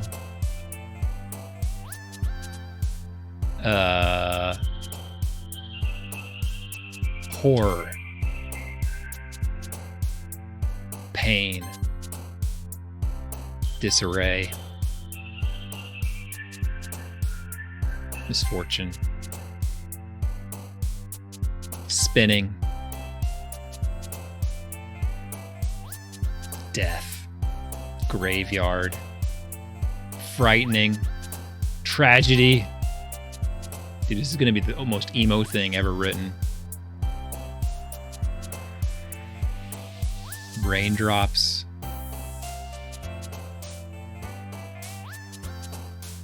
Entropy. Oh god. This game is messed up, man. Good to see you didn't run away on us. No, don't worry, this might be a little strange for me, but at least I kept my word. Well, I'm back at the literature club. I was the last to come in, so everyone else is already hanging out. Thanks for keeping your promise, Sincere Nice. I hope this isn't too overwhelming of a commitment for you. Making you dive headfirst into literature when you're not accustomed to it. Am I breaking it worse than before? Oh, come on, like he deserves any slack. You already had to be dragged here by Monica. I don't know if you plan to just come here to hang out or what, but if you don't take us seriously, you won't hear the end of it. Monica, I can't read the words. You have a big mouth for someone who keeps a manga collection in the club room. Natsuki finds herself stuck between saying Monica and manga. Manga is literature! Swiftly defeated, Natsuki plops back into her seat. I'm sorry, Sincere Nice. We'll make sure we put your comfort first, okay? Yuri shoots Natsuki with a disappointed glance. Anyway, now that you're in the club and all, perhaps you might be interested in picking up a book to read? Well, I can't really say no either way. Like you said, I'm in this club now, so it feels right for me to do something like that if you ask. Wait, I didn't mean it like that. If you don't really want to, then forget I said anything, I guess. No, it's not that, Yuri. I want to try to be part of this club, so even if I don't read often, I'd be happy to pick up a book if you wanted me to. Are you sure? I just feel like, well, as vice president and all, that I should help you get started on something you might like. Yuri reaches into her bag and pulls out a book. I didn't want you to feel left out, so I picked out a book that I thought you might enjoy. It's a short read, so I should keep your attention even if you don't usually read. And we could, you know, discuss it if you wanted. This is... How is this girl accidentally being so cute? She even picked out books she thinks I'll like, despite me not reading much. Yuri, thank you. I'll definitely read this. I enthusiastically take the book. Whew! Well, you can read it at your own pace. Yeah, the room is moving. I look forward to hearing what you think. Oh, now it's back. Now that everyone's settled in, I expected Monica to kick off some scheduled activities at the club. But that doesn't seem to be the case. Yuri's face is already buried in a book. I can't help but notice her intense expression like she was waiting, blah, blah, blah. Meanwhile, Natsuki's rummaging around in the closet. I'm really curious to talk to Yuri a little bit more, but at the same time, I would feel bad for distracting from her reading. I catch a glimpse at the cover of her book. It looks like the same book she lent to me. More than that, she seems to be on the first few pages. Crap. I think she noticed me looking at her. She sneaks another glance at me, and her eyes meet for a split second. That only makes her hide her face deeper in her book. Sorry, I was just spacing out. I muttered this, sensing I made her uncomfortable. Oh, it's fine. I was just focused, then I probably wouldn't have noticed in the first place. I'm just rereading a bit of this, so... That's the book you gave to me, right? I just wanted to reread some of it. Not for any particular reason. Just curious how you came to have two copies of the same book. Well, when I stopped at the bookstore yesterday, that's not what I meant. I mean, I just happened to buy two of them. I see. There's something fairly obvious here that Yuri isn't telling me, but I decided to let it go. I'll definitely start reading it soon. I'm glad to hear. Once it starts to pick up, you might have a hard time putting it down. It's a very engaging and relatable story. Is that so? What's the story about anyway? Well, look at the cover of the book. The book is titled Portrait of Markov. There's an ominous-looking eye symbol on the front cover. Basically, it's about this religious camp that was turned into a human experiment prison, and the people trapped there have this trait that turns them into killing machines that lust for blood. But the facility gets even worse and then starts selectively breeding people by cutting off their limbs and affixing them to... Oh, that might be a little bit of a spoiler. But anyway, I'm really into it. The book, I mean. Not the thing about the limbs. It's kind of dark, isn't it? Yuri made it sound like it was going to be a nice story, so that dark turn came out of nowhere. Are you not a fan of this sort of thing, Aaron? I don't know who Markov is. I'm not a reader. Should I know that reference? No, it's not that. I mean, I can definitely enjoy one of those kinds of stories, so don't worry. I hope so. Yeah, I totally forgot that Yuri is into those things. She's so shy and reclusive on the outside, but her mind seems to be completely different. It's just that this kind of story, it's the kind of that challenges you to look at life from a strange new perspective. When horrible things happen, not just because someone wants to be evil, but because the world is full of horrible people and we're all worthless anyway. And suddenly, I'm rambling again, aren't I? Not again. I'm sorry. Hey, don't apologize. I haven't lost interest or anything. Well, I guess it's all right then. But I feel like I should let you know that I have this problem. When I let things like books and writings fill my thoughts, my whole body gets... I kind of forget to pay attention to other people. So I'm sorry if I end up saying something strange, and please stop me if I start talking too much. I really don't think you need to worry. That just means you're passionate about reading. The least I can do is listen. It's a literature club after all. That's true. In fact, I might as well get started reading it, right? Yes. Ugh. Jesus. How'd this game get so scary? I mean, you don't have to, but... Aha, what are you saying? Let me just get the book. I quickly retrieved the book that I had put into my bag. All right, it's fine if I sit here, right? I slip into the seat next to Yuri's. Yeah, are you sure? You seem a little apprehensive. I'm sorry, it's not that I don't want you to. It's just something I'm not very used to.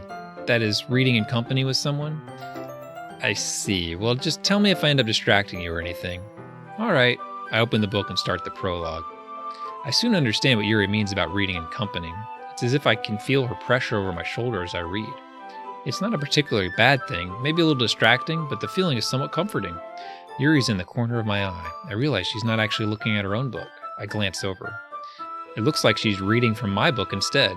Sorry, I was just bathing in the feeling of their body heat.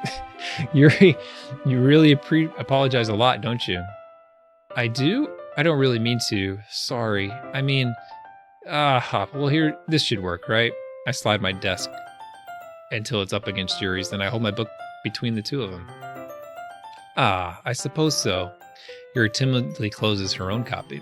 Once we each learn a little bit, our shoulders are almost touching. It feels like my left arm is in the way, so instead of using my right hand to hold open the book, I guess that makes it kind of difficult to turn the page. Here. Yuri takes her left arm and holds the left side of the book between her thumb and forefinger. I did the same with my right arm on the right side of the book. That way I turn a page and Yuri slides it under her thumb after it flips to the side. But in holding it like this, we're huddled even closer together than before. It's actually kind of distracting me. It's as if I can feel the warmth of Yuri's face, and she's in the corner of my vision. Are you ready? To turn the page. Sorry. I think I got a bit distracted for a second. I glance over at Yuri's face again and our eyes meet. I don't know how I'll be able to keep up with her. That's okay. You're not as used to reading, all right? I don't mind being patient if it takes you longer. It's probably the least I can do.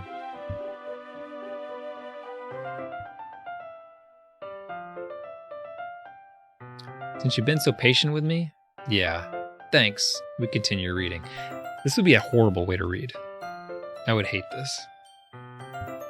This is like when you watch a show with your wife and then you have to you can't watch it without her, so you have to make sure you both watch it. That's what it would be like, but each episode is a page of the book. Yuri no longer asks me if I'm ready to turn the page. Mr. Leo, if you don't know this story, are you going to play this game sometime? If you think you might play this game, you should leave. This game is it's something else. Probably never. Okay. It's taken some turns. Yuri no longer asks me if I'm ready to turn the page. Instead, I just assumed that she finished the page before me, so I turned it on my own volition. We continue the first chapter in silence. Even so, turning the page almost feels like an intimate exchange. My thumb gently letting go of the page, letting it flutter over to her side as she catches it under her own thumb. Hey, Yuri. This might be a silly thought, but the main character kind of reminds me of you a little bit. Eh? No, I don't relate to this character at all. Definitely not. Really? I was just thinking the way she second guesses things she says and all that. Ah, that's why you were talking about. Sorry, I just thought you meant something else about her. Something else? Never mind. We didn't even get that far yet, so I don't know why it came into my head. Ha ha ha. Yuri, are you feeling alright? Eh? Yuri's been a little fidgety ever since we started reading. You can rest if you're feeling sick or something. Your breathing is a little... My breathing? Yuri puts her hand on her chest as if to feel her heartbeat. I didn't even notice. Anyway, I'm fine. I just need some water. Alright, don't push yourself. Yuri stands up and practically rushes out of the classroom. What on earth was that about? I'm Sierra Nice. Did something just happen now? Huh? I have no idea. Yuri was acting a little strange, I guess. So you don't know anything? Sorry, I can't say I do. Are you worried about her? Oh, no, not really. I was just making sure that you didn't do anything to her. No, nothing. Don't worry, I believe you, silly. Yuri just does this sometimes. It's nothing alarming. All right, if you say so. Anyway, why don't we start with sharing our poems with each other? What's up, fruitless apple? Eh? Shouldn't we wait for Yuri? Well, she might be a while, so I figured we just get started without her. Is that okay? Yeah, I was just asking. I stand up. I make a mental note of where I left in the book, and I slip it back into my bag.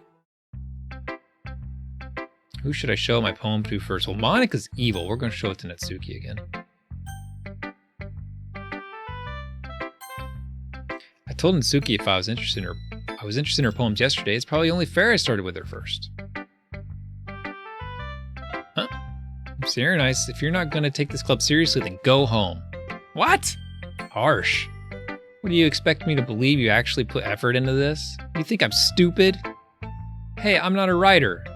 Maybe it's not very good, but yeah, I did put in effort. We all start somewhere, right? But if you're still proud of the first poem you ever wrote, then I'd like to read it. Painful to think about? Man, she hated it, huh? Fine. Well, sorry. You'll get better anyway. I tell you what to improve, but you're better off just trying again. Fair enough. Well, each their own, I guess. Anyway, I gotta share mine now. Knowing you, you'll probably think it's stupid. It's the Eagles one again. I'll read it to you anyway.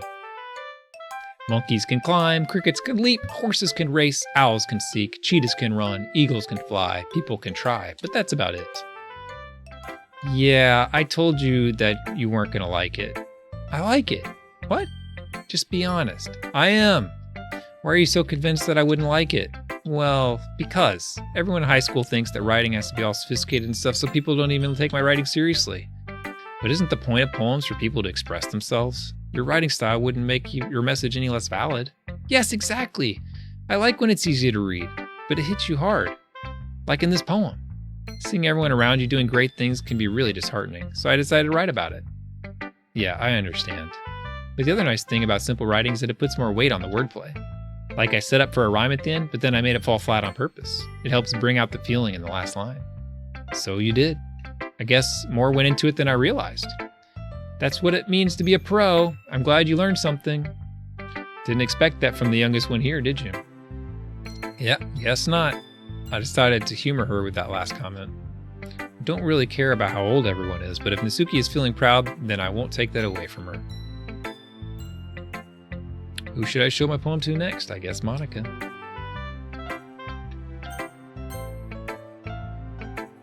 Hi, I'm Sierra Nice. Having a good time so far? Yeah. Good. Glad to hear it. By the way, since you're doing everything, if you ever have any suggestions for the club, like new activities or things we can do better, I'm always listening. Don't be afraid to bring things up, okay? All right, I'll keep that in mind. Of course I'll be afraid to bring things up. I'm much better off just going with the flow until I'm more settled in. Anyway, want to share your poem with me? It's kind of embarrassing, but I guess I have to. Don't worry, I'm Sierra Nice. We're all a little embarrassed today, you know? But it's the sort of barrier that we'll all learn to get past soon. Yeah, that's true. I hand Monika my poem. Great job, I'm Sierra Nice. I was going ooh in my head while reading it. It's really metaphorical. I'm not sure why, but I didn't expect for you to go so deep. I guess I underestimated you. It's easiest for me to keep everyone's expectations low. That way, it always counts when I put in some effort. Aha, that's not very fair. Well, I guess it worked anyway. You know that Yuri likes this kind of writing, right? Writing that's full of imagery and symbolism. Sometimes I feel like Yuri's mind is just totally detached from reality. I don't mean that it's a bad thing though, but sometimes I get the impression she's just totally given up on people. She's spent so much time in her own head that it's probably just a much more interesting place for her. But that's why she gets so happy when you treat her with a lot of kindness. I don't think she's used to being indulged like that. She must be really starved for social interaction, so don't blame her for coming on a little strongly. Like earlier, I think if she gets too stimulated, she ends up withdrawing and looking for her alone time. Suddenly the door opens. Yuri! I'm back. Did I miss anything? Not really. We all started sharing our poems with each other. Huh? Already? I'm sorry for being late. No need to apologize. We still have plenty of time, so I'm glad that you took all the time you needed. All right. Thanks, Monica. I suppose I should get my poem now. Anyway, do you want to read my poem now? Don't worry, I'm not very good. You sound pretty confident for someone who claims not to be very good. Well, that's because I have to sound confident. That doesn't mean I always feel that way, you know? I see. Well, let's read it then.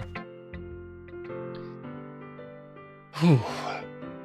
Hole in wall. Yeah, Monica's evil, man. But he wasn't looking confused. I frantically glanced at my surroundings, but my bird's eyes can no longer see color. Are there others in this room? Are they talking? Are they simply poems on flat sheets of paper? The sound of frantic scrawling playing tricks on my ears. The room begins to crinkle, closing in on me. The air I breathe dissipates before it reaches my lungs. I panic. There must be a way out. It's right there. He's right there. Swallowing my fears, I brandish my pen. This is a different story than last time. So what do you think? It's very freeform, if that's what you call it. Sorry, I'm not really the right person to ask for feedback. It's okay. Yeah, that kind of style has gotten pretty popular nowadays. That is, a lot of poems have been putting emphasis on the timing between words and lines. When performed out loud, it can be really powerful. What was the inspiration behind this one? Well, I'm not sure if I know how to put it. I guess you could say that I had some kind of epiphany recently. It's been influencing my poems a bit. An epiphany? Yeah, something like that. I'm kind of nervous to talk about deep stuff like that because it's kind of coming on strongly. Maybe after everyone is better friends with each other. Anyway, here's Monica's writing tip of the day. Sometimes when you're writing a poem or a story, your brain gets too fixated on a specific point. If you try so hard to make it perfect, then you'll never make any progress. Just force yourself to get something down on the paper and tidy it up for later. Another way to think about it is this. If you keep your pen in the same spot for too long, you'll get a big dark puddle of ink. So just move your hand and go with the flow. That's my advice for today. Thanks for listening. All right, Yuri, you're up. No pun intended. As Yuri reads the poem, I notice her eyes lighten. Exceptional. What was that? Did I say that out loud? Yuri first covers her mouth, but then ends up covering her whole face. He's going to hate me. You really didn't do anything wrong, Yuri. Huh? I guess you're right. What am I getting so nervous for? Yuri takes a breath. So, what kind of writing experience do you have? Your use of imagery and metaphors indicates you've written a lot of poetry before. Really? Wow, that's a huge compliment coming from you. That's actually my first time, really. Huh? Yuri stares at me blankly, then looks at my poem again. Dude, I kicked ass. I kicked ass at this poem. Well, I know that. I just mean Yuri trails off, unable to find an excuse. She traces her finger along the words in the poem as if breaking it down more thoroughly. Yeah, okay. This is the reason I was able to tell.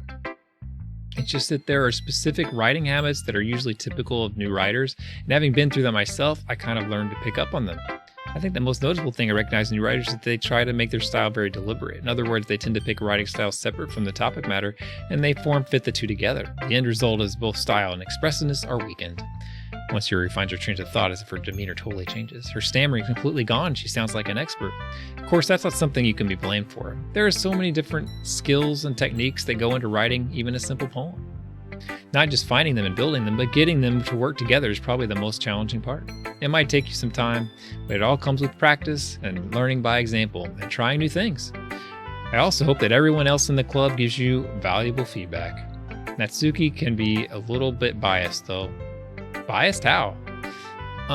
Well, never mind. I shouldn't be talking about people like that. Sorry. It's fine. I'm not sure if Yuri's apologizing to herself, to me, or to Natsuki. Do you mind if I read your poem now? Please do! I love to share my thought process behind it. Yuri smiles dreamily, as if the rare opportunity for her, which in itself was kind of funny. After all, isn't this supposed to be a literature club? Ghost under the light. The tendrils of my hair illuminate beneath the amber glow, bathing. It must be this one, the last remaining street light to have withstood the test of time, the last yet to be replaced by the sickening blue-green hue of the future. I bathe, calm, breathing air of the present, but living in the past. The light flickers. I flicker back. So this one was the same. What's up, Ventus?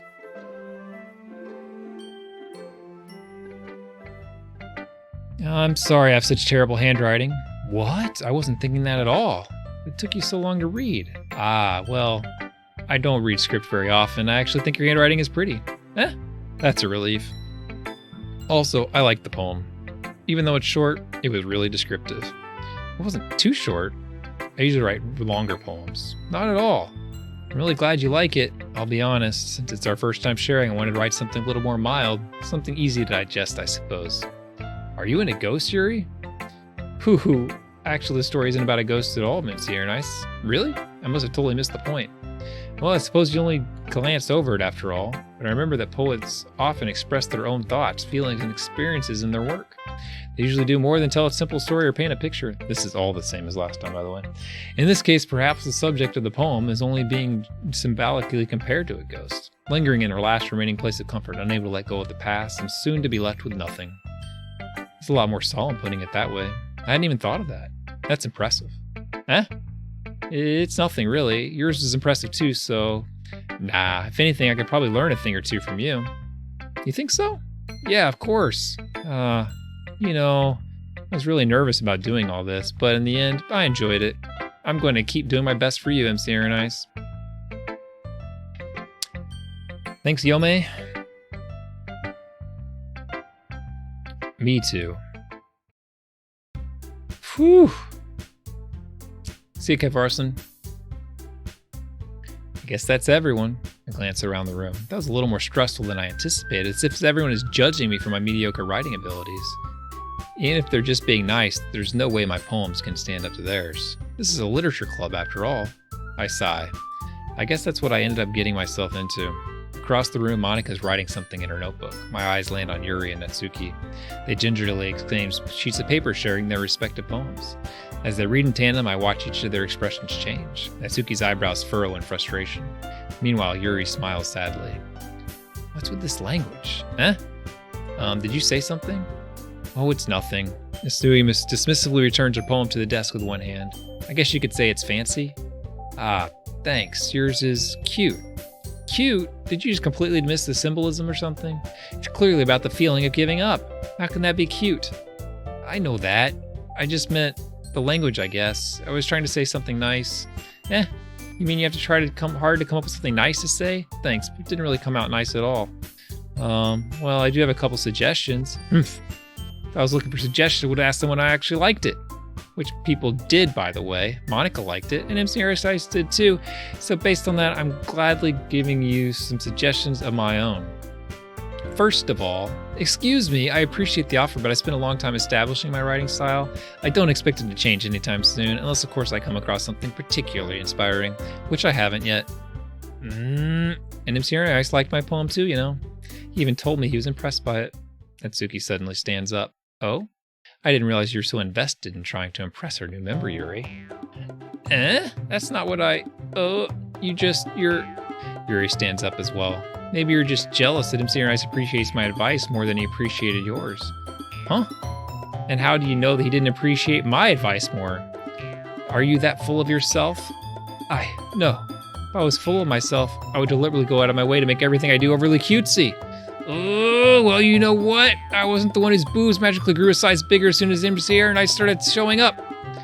Natsuki. Natsuki, that's a little... This doesn't involve you. Taking out your own insecurities on others like that, you really act as young as you look, Natsuki. Me? Look who's talking. You want to be edgy, bitch. Oh my god. Satori, come fix this. Edgy? Sorry that my lifestyle is too much for some of your mental age to comprehend. See? Just saying that proves my point. Most people learn to get over themselves after they graduate middle school, you know? If you want to prove anything, then stop harassing others with your sickening attitude. You think you can counterbalance your toxic personality just by dressing and acting cute? The only cute thing about you is how hard you try. Whoa, be careful, you might cut yourself on that edge, Yuri. Oh, my bad. You already do, don't you? Did you just accuse me of cutting myself? What the F is wrong with you in your head? Yeah, go on. Let him start to hear everything you really think. I'm sure he'll be head over heels for you after this. Suddenly, Yuri turns toward me as if she just noticed I was standing here. If Sierra nice, she's just trying to make me look bad. That's not true. She started it. How did I get dragged into something like blah, blah, blah, blah.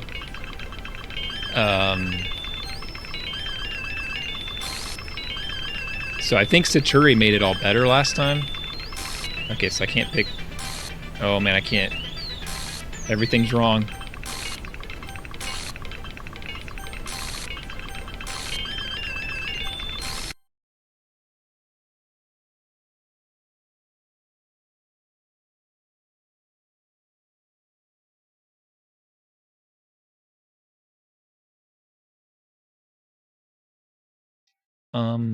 Hey, MC Air Nice, why don't we step outside for a little bit? Okay? Sorry about that. They really shouldn't have tried to get you involved. It's probably better for us to stay out of this. So I guess that person was right that that poem was about self-harm, or at least according to Natsuki. We'll go back inside once they're done yelling. Some president I am, right? I can't even confront my own club members properly. I just wish I was able to be a little bit more assertive sometimes. But I never have it in me to put my foot down against others. You understand, right? Anyway, if this makes you want to spend less time with the others, then that's fine. I'd be happy to spend time with you instead. Suddenly Natsuki runs out of the classroom. She quickly runs away.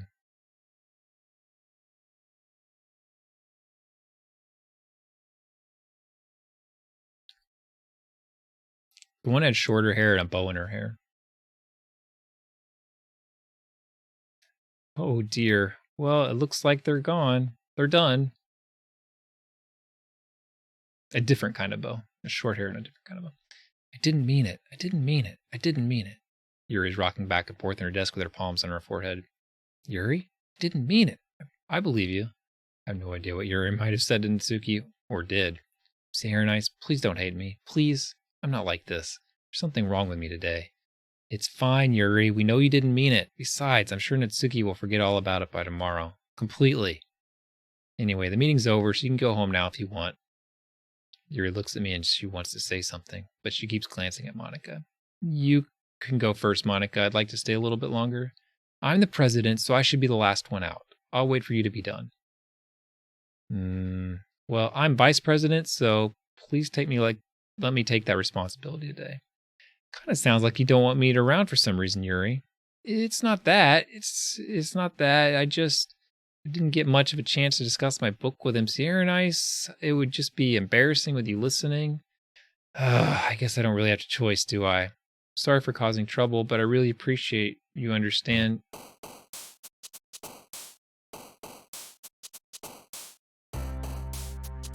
Okay. Oh, we lost all of our save.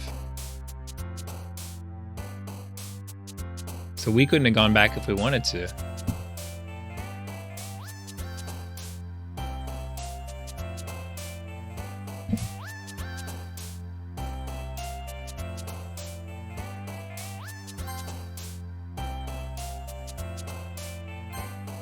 I'll try to use some big words for Yuri. Philosophy. Melancholy. Destiny.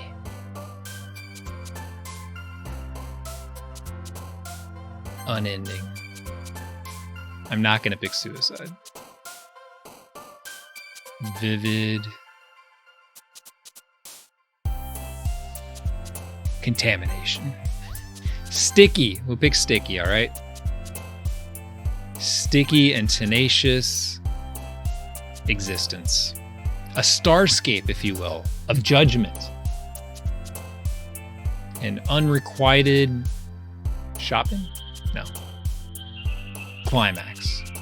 Uh-oh. Jesus, freaking game. Anxiety. Heart.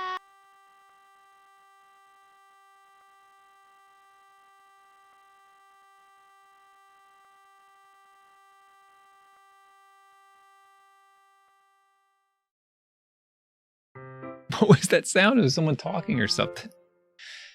Ugh. Another day passes. It's time for the club meeting already. Gotten a little more comfortable here over the past couple days. Entered the club room.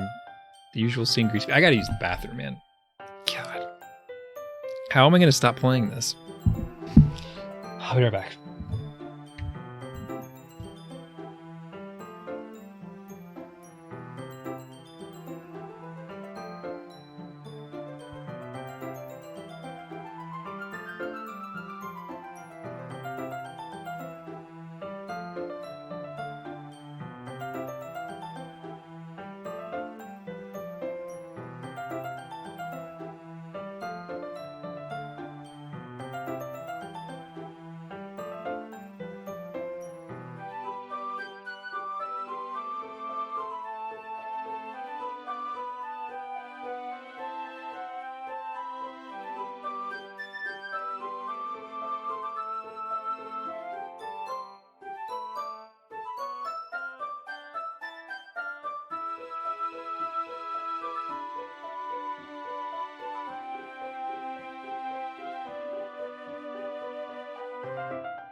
Hadn't we saved recently? I don't know why I didn't have any saves there.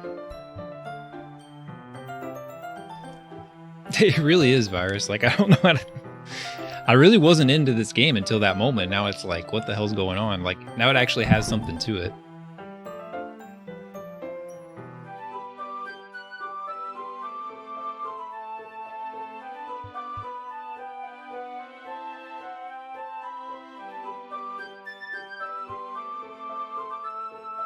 Oh, are you subbed to Dan Salvato? I didn't even think about that. He probably does stream, doesn't he? It never even really occurred to me. Oh, geez, the poster. Oh my god.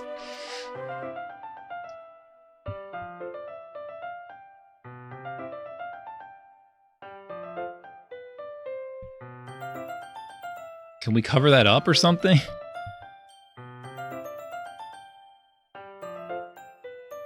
Freaking game, man. How much longer do I have in this game, Virus? Like, if we play through all these events again, like, it took me like 3 hours to get to that point. So if we go through all that again, it's going to take another 3 hours.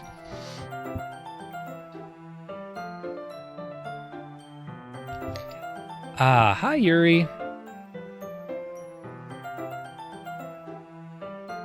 Not sure if it's me or if it's Yuri's expression, but the weight of yesterday's quarrel still hangs in the air a little.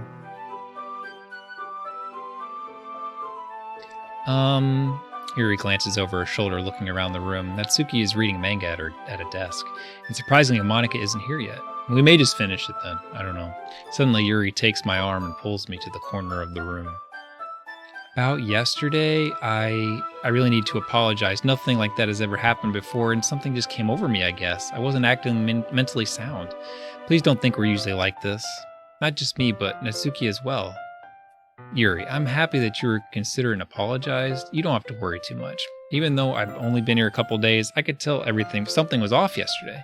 Maybe we were just a little extra sensitive because it was our first time sharing poems. But whatever it was, it didn't make me think any less of you.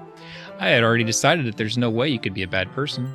And now that you're apologizing, I know you really didn't mean it. I'm serious, and I don't say those kinds of things so frankly. They make me a little too happy. I'm really glad that you're such an understanding person, and I'm really glad that you joined this club. Everything is a bit brighter with you around, and, sorry, what am I saying right now? Hey, have you guys seen Monica? No, I haven't. I was also kind of wondering where she was. Man. Yuri, I'm guessing you haven't either? Yuri's clearly taken aback at how calmly Natsuki is addressing her. No, I haven't. Geez, this isn't like her at all. I know it's stupid, but I can't help but worry a little. What? Why are you looking at me like that? Natsuki, about yesterday, I just want to apologize. I promise I didn't mean any of the things I said. I'll do my best to stay under control from now on, so... Yuri, what the heck are you talking about? Did you do something yesterday? Huh? Jeez. Whatever's on your mind, I'm sure it was nothing. I don't even remember anything bad happening. You're the kind of person who worries too much about little things, aren't you? But I accept your apology anyway if it helps you feel better about it. Besides, it's kind of nice to hear since I was always afraid you secretly hated me or something like that. No, not at all. I don't hate you. Well, you're kind of weird, but I don't hate you either. Natsuki turns to me. You're still on trial, though. Hey! Suddenly the door swings open. Sorry, I'm super sorry. Ah, there you are. I didn't mean to be late. I hope you guys weren't worried or anything. Nah. Well, Natsuki was. I was not! What took you so long anyway? Well, my last period today was study hall. To be honest, I just kind of lost track of time. That makes no sense, though. You would have heard the bell ring at least. I must not have heard it since I was practicing piano. Piano? I wasn't aware you played music as well, Monica. Don't give me more credit than I deserve. I guess I've been practicing for a while, but I'm still not really good at it yet. Still? That must require a lot of dedication. So I'm still impressed. Oh, thanks, Yuri. You should play something for us sometime. That's... Monica looks at me. Well, I'm working on writing a song, but it's not quite done yet. Maybe once I get a little bit better, I will. That sounds cool. I look forward to it. Is that so? In that case, I won't let you down, Sincere and Nice. Monica smiles sweetly. I didn't mean putting pressure on you or anything. Don't worry. I was hoping that I could share it with you anyway. I guess that's why I've been practicing so much recently. I see. I'm not sure if Monica was referring to the whole club or just me. In that case, best of luck. Thanks. So I didn't miss anything, did I? No, not really. I chose not to bring anything that the three of us talked about up. Besides, Natsuki has already run off into the closet. Sierra Nice, since your compliments put me in a good mood, I was wondering if you would like to spend some time together today? I mean, in the club? Yeah, definitely. I plan on it anyway. Okay, can we start now? Let's find a place to sit. I'm being a little forceful, aren't I? I'm sorry. My heart just won't stop pounding for some reason. Don't worry about it. If anything, it's nice to see you have so much energy. Yeah, but I need to try to calm down. I won't be able to focus on reading like this. Take your time. Yuri takes a deep breath and pulls a copy of the book out of her bag. Actually, I have a request. Do you mind if I make some tea first? Not at all. Thanks very much. If there's one thing I can make my reading time here any better, it's a nice cup of tea. Not to mention for yourself as well. Yuri stands up and makes her way to the closet. I follow and watch as she retrieves a small water pitcher from the shelf, the kind with a filter inside. Can you hold this for a second? Sure. Yuri hands me a water pitcher and also fetches an electric kettle. I'm going to plug this in at the teacher's desk and then I'll go get some water. She walks past me and sets the kettle down on the teacher's desk to simply watch her movements. To my surprise, the way she moves really contrasts her speaking mannerisms. Especially because of her long legs, Yuri appears elegant and methodical. Okay, may I have the water pitcher? Thanks, I'll be right back. I might as well walk with you? That's okay, you stay here. It won't take long. Pitcher in hand, Yuri hurries out of the classroom. Did Yuri leave you again? No, it's not like that this time. She's just filling up the water pitcher to make tea. Oh, okay. Oh, is this the appearing on the screen virus? Ooh. Sorry for the misunderstanding. 10 minutes pass. Yuri said it wouldn't take long. Is something holding her up? I'm bored just waiting here, so I decided to go look for her. Let's see. The most logical place for Yuri to be would be the nearest water fountain. I start heading down the hallway. Ha, ha, ha, ha. What's that noise? It's coming from around the corner. It sounds like breathing. Ugh. Sharp inhale like someone is sucking the air through their teeth. Are they in pain? I reach the corner and peer around it. Yuri? Oh my god.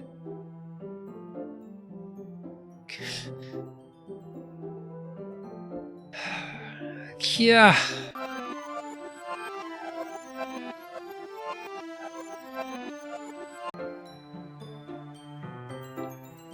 I'm back.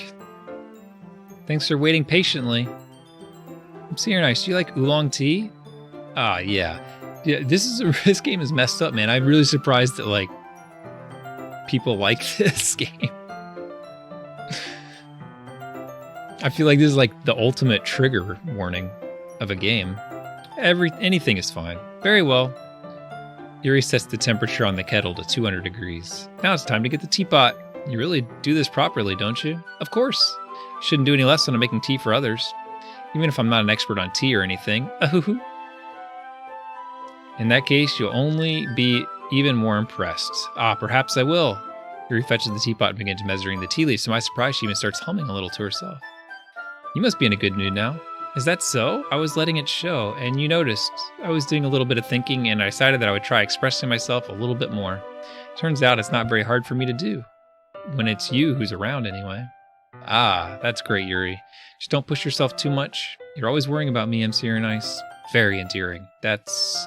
Yuri wasn't kidding. I don't even know if I can keep up with this. I watched Yuri pour a cup of tea for each of us. MC Nice, I have another request. Do you mind if we sit on the floor today?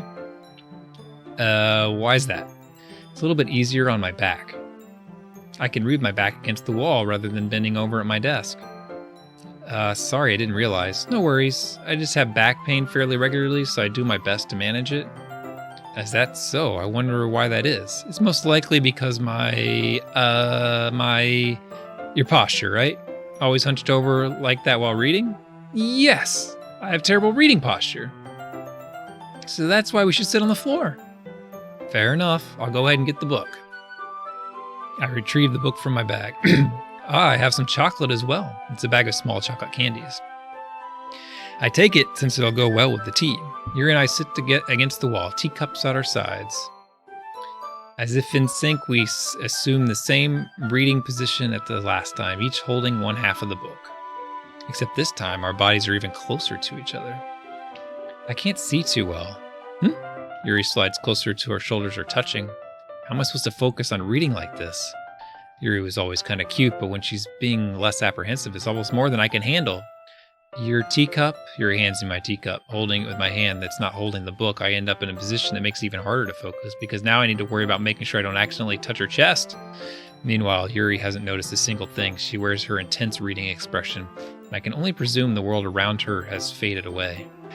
I use all my willpower to focus on reading. After a few minutes, I finally manage to relax a little. I put the teacup between my legs and fumble with the chocolate wrapper.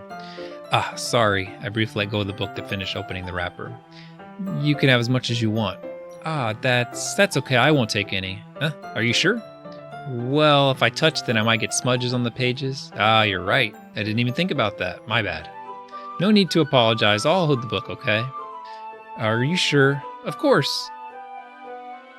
Yuri opens the book with both hands. She holds it so that I don't have any harder time reading from it. But as a result, my left arm practically resting on top of her leg. Well, in that case, Yuri's already totally focused on reading again. I take a chocolate candy and pop it in my mouth. Then I take another chocolate, and I hold it up to Yuri. She doesn't even look away from the book. She simply parts her lips as if the situation was completely natural. But that means I can't stop here. I averagely place the chocolate in her mouth. Just like that, Yuri closes her lips over it. Eh? Yuri's expression suddenly breaks. Did I just... Yuri looks at me like she needs to confirm what just happened. It's very nice. Sorry, I guess I shouldn't have done that. Yuri starts to breathe heavily. I can't. Imsirenai suddenly forcefully grabs my arm and jerks me to my feet. My teacup gets knocked over. Imsirenai. My heart. My heart won't stop pounding, Imsirenai. I can't calm down. I can't focus on anything anymore. Can you feel it, Imsirenai? Yuri suddenly presses my hand against her chest. Why is this happening to me? I feel like I'm losing my mind. I can't make it stop. It makes me not want to read. I just want to look at you. Ha ha.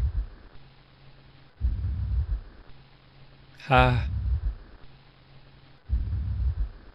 Ha.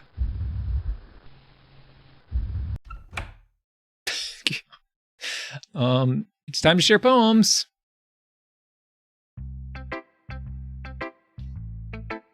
God.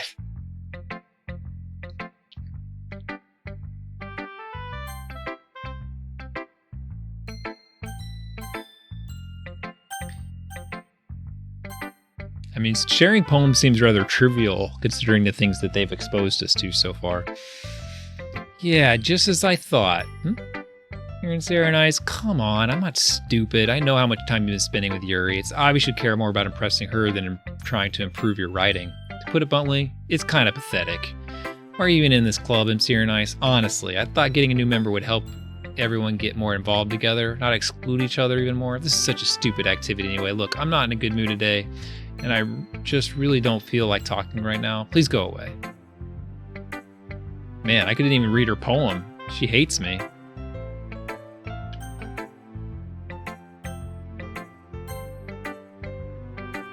I've been waiting for this. Let's see what you've written for today. Yuri stares at the poem with a surprised expression on her face. Do you like it? Very nice. This one might even be better than yesterday's. How do you even pick up on this so quickly? Just yesterday I was telling you the kind of techniques worth practicing. Maybe that's why. You did a good job explaining. I really wanted to give it more imagery. Yuri visibly swallows. Even her hands appear sweaty. That makes me so happy. It's so amazing to feel like I'm valued, Nice. Everything you write is a treasure to me. My heart pounds just holding it. I want to write a poem about the ceiling. Is that bad, Mr. Nice? I'm not being weird, right? I'm having a harder time than usual at concealing my emotions. I'm kind of embarrassed. But right now, I just want you to read my poem too, okay? Ooh, it's a new poem. Wheel. A rotating wheel, turning an axle, grinding. Bolt head, linear gearbox, falling sky, 7 holy stakes, a dock ship, a portal to another world, a thin rope tied to a thick rope, a torn harness, a parabolic gearbox, expanding universe, time controlled by slipping cogwheels, existence of God, swimming with open waters, water in all directions, drowning. A prayer written in blood, a prayer written in time-devouring snakes with human eyes, a thread connecting all living human eyes, a kaleidoscope of holy stakes, exponential gearbox, a sky of exploding stars, God disproving the existence of God, a wheel rotating in 6 dimensions, 40 gears in a ticking clock, a clock that ticks 1 second for every rotation of a planet, a clock that ticks 40 times every time it ticks every second time. A bolt head of holy stakes tied to existence of a dock ship to another world, a kaleidoscope of blood written in clocks, a time-devouring prayer connecting a sky of 40 gears and open human eyes in all directions, breathing gearbox, breathing bolt head, breathing ship, breathing portal, breathing snakes, breathing God, breathing blood, breathing holy stakes, breathing human eyes, breathing time, breathing prayer, breathing sky, breathing wheel.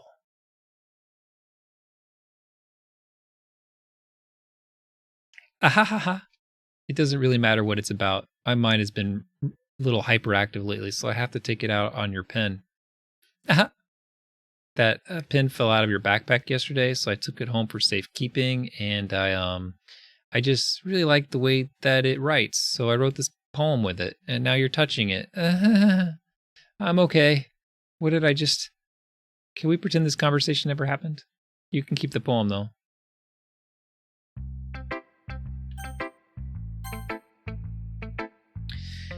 Monica. MC Ice, I think you saw something earlier you weren't supposed to see. I didn't want to have to tell you this, but I think don't think I have a choice. It's getting kind of dangerous she spends so much time with Yuri. I don't know why, but she seems pretty easily excitable when she's around you, which shouldn't be a problem in itself, but when Yuri gets too excited, she finds a place to hide and starts cutting herself with a pocket knife. Isn't that kind of messed up? She even brings a different one to school every day, like she has a collection or something. I mean, it's definitely not because she's depressed or anything like that. I think she just gets some kind of high from it.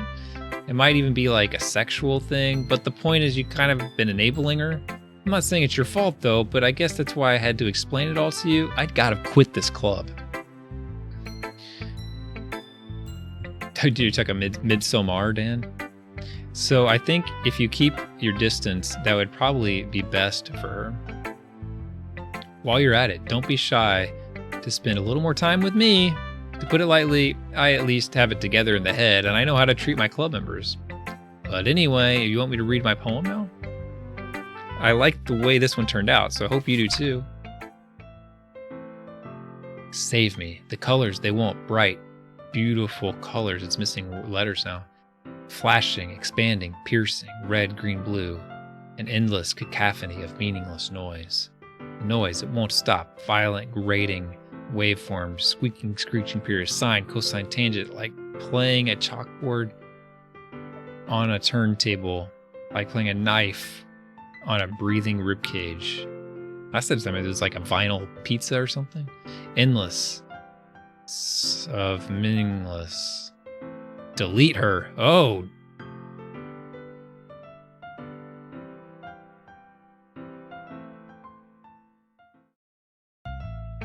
Sorry, I know it's kind of abstract. I'm just trying to, well, never mind. There's no point in explaining. Anyway, here's Monica's writing tip of the day. Sometimes you'll find yourself facing a difficult decision. When that happens, don't forget to save your game. You'll never know when, who am I talking to? Can you hear me? Tell me you can hear me. Anything?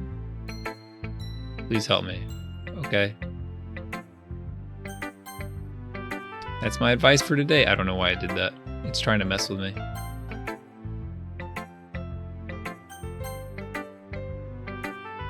Thanks for listening. Special poem, huh? It's gonna be freaking terrible again. Things I like about Papa. I like when Papa comes home early. I like when Papa cooks me dinner. I like when Papa gives me allowance. I like when Papa spends time with me. I like when Papa asks about my friends. I like when Papa asks me about anything. I like when Papa gives me lunch money. I like when Papa comes home before sundown. I like when Papa cooks. I like when Papa gives me privacy. I like when Papa doesn't tell me how to dress. I like when Papa doesn't comment on my friends. I like when Papa doesn't comment on my hobbies. I like when Papa comes home from work without waking me up. I like when Papa keeps food in the house. I like when Papa uses his inside voice. I like when Papa leaves my stuff alone. I like when Papa accidentally drops coins in the couch. I like when Papa is too tired to notice me. I like when Papa is too tired for anything. I like when Papa is too tired for anything. Yikes. That would be Natsuki, I think.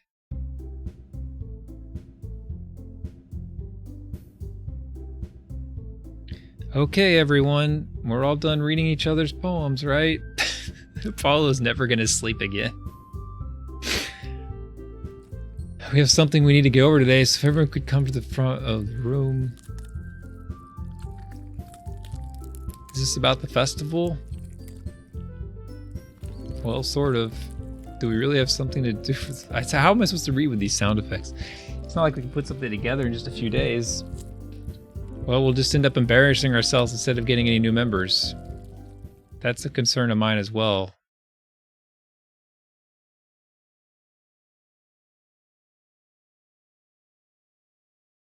What's up, Sarton? It's... I don't know if naughty is the word.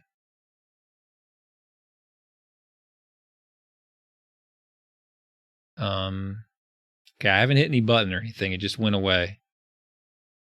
I'm gonna hit a button. Nope! I don't really do well with last minute preparations. Don't worry so much. We're going to keep it simple, okay?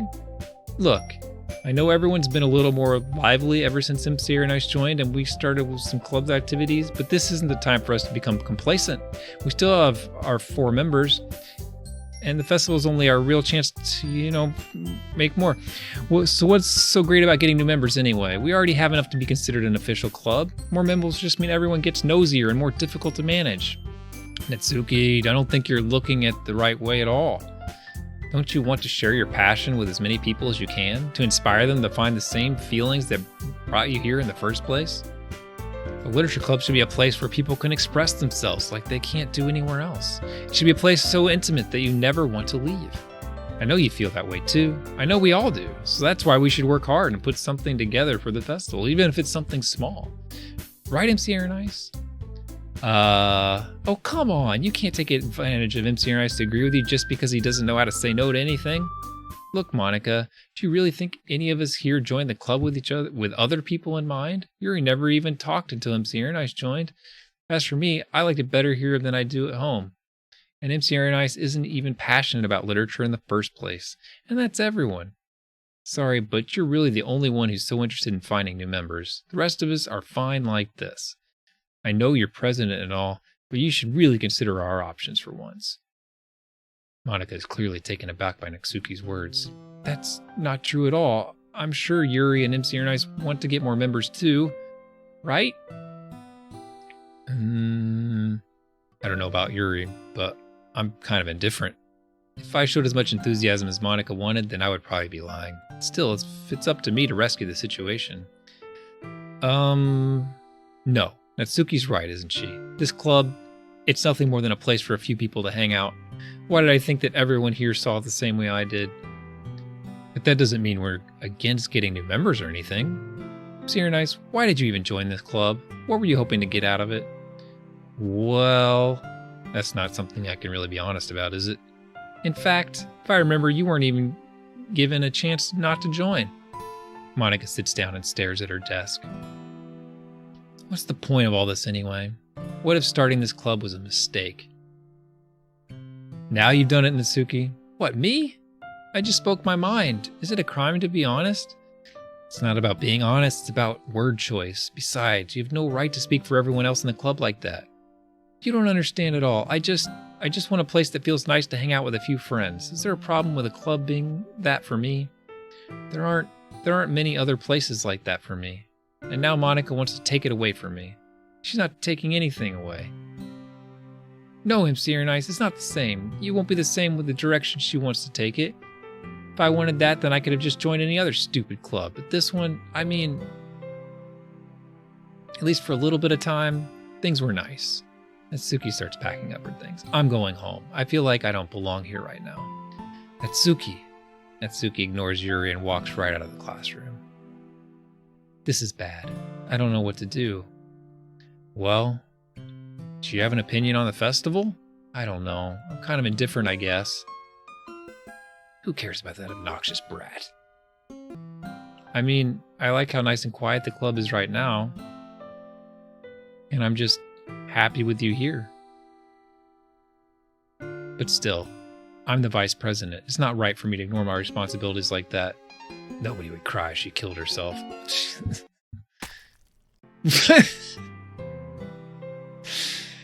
Oh my god. Sorry, this game's really messed up, man. You've come in at a weird time. I should do my best to consider everyone's perspective and make the decision that's right for the club. What's right? Well, what about you, MC Nice? What do you want to get out of this club? Yuri repeats the same question as Monica. I decided to give an indirect answer is better than nothing. I think the most important thing is for everyone to get along, and for the club to provide something that you can't get anywhere else. I don't think it's about how many members, but rather the quality of each member. That's what will end up making the literature club a special place. I see. I really agree with you. Each member contributes their own qualities in a special way. With each change in members, the identity of the club as a whole will change too. I don't think that's necessarily a bad thing. Stepping out of your comfort zone once in a while. So if you would like to help Monica with the festival, then I'm on your side as well. All right. Well, maybe we can all talk to Natsuki tomorrow. Yuri nods. Hey, Yuri. I know things were a little awkward yesterday, but I feel like you deserve to know that I still think you're a wonderful vice president and also a wonderful friend. Monica, I want to do everything I can to make this the best club ever, okay? Me too. Yeah. let's go home for today. We'll talk about the festival tomorrow. Okay, I look forward to it. Shall we go, MC Nice? Please don't take this the wrong way, but I'm going to chat a little bit with MC Nice before we leave, just to see what he thinks of his time here and all that. It's important to me, as president. Yuri looks a little troubled, but she doesn't protest. Okay. I trust your judgment, Monica. In that case, I'll see the two of you tomorrow. See you tomorrow. Monica waves as Yuri exits the classroom. Whew. Things a little bit hectic lately, haven't they? MC Nice, I just want to make sure you're enjoying your time at this club. No. I would really hate to see you unhappy. I feel kind of like I'm responsible for that as president, and I really do care about you, you know? I don't like seeing the other girls give you a hard time. With how mean Natsuki is and everything, and Yuri being a little bit, you know. Sometimes I feel like you and I are only real people here. You know what I mean? But it's weird because in all the time you've been here, we've hardly gotten to spend any time together. What's up, Skittlebrow? And I mean, I guess it's technically only been a couple days. Sorry I didn't mean to say something weird. There's just some things I've been hoping to talk about with you. Things I know only you could understand. So that's why... Wait, not yet. No!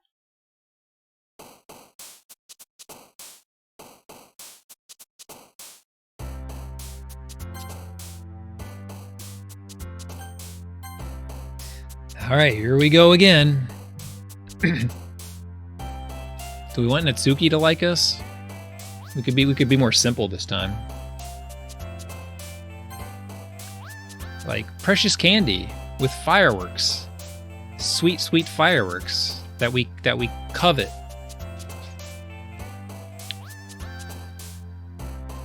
And the melody, fantasy, the page counter is acting weird now. And it is the ambient playground sensation and insight. Dude, everybody's getting their posted. I want to post it too, right? I haven't seen it yet.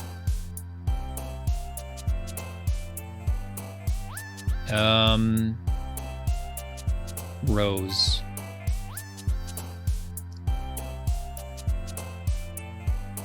Together. In peace. And warm. Summer. Summer swimsuits. Summer headphones. Summer strawberry.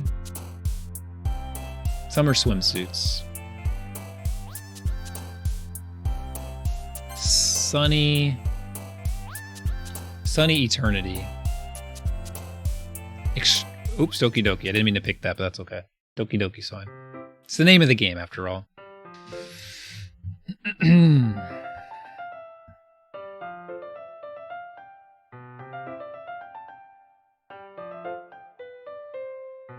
That's a good point. It is off, isn't it, more than the weekend? There was one other awful thing, at least.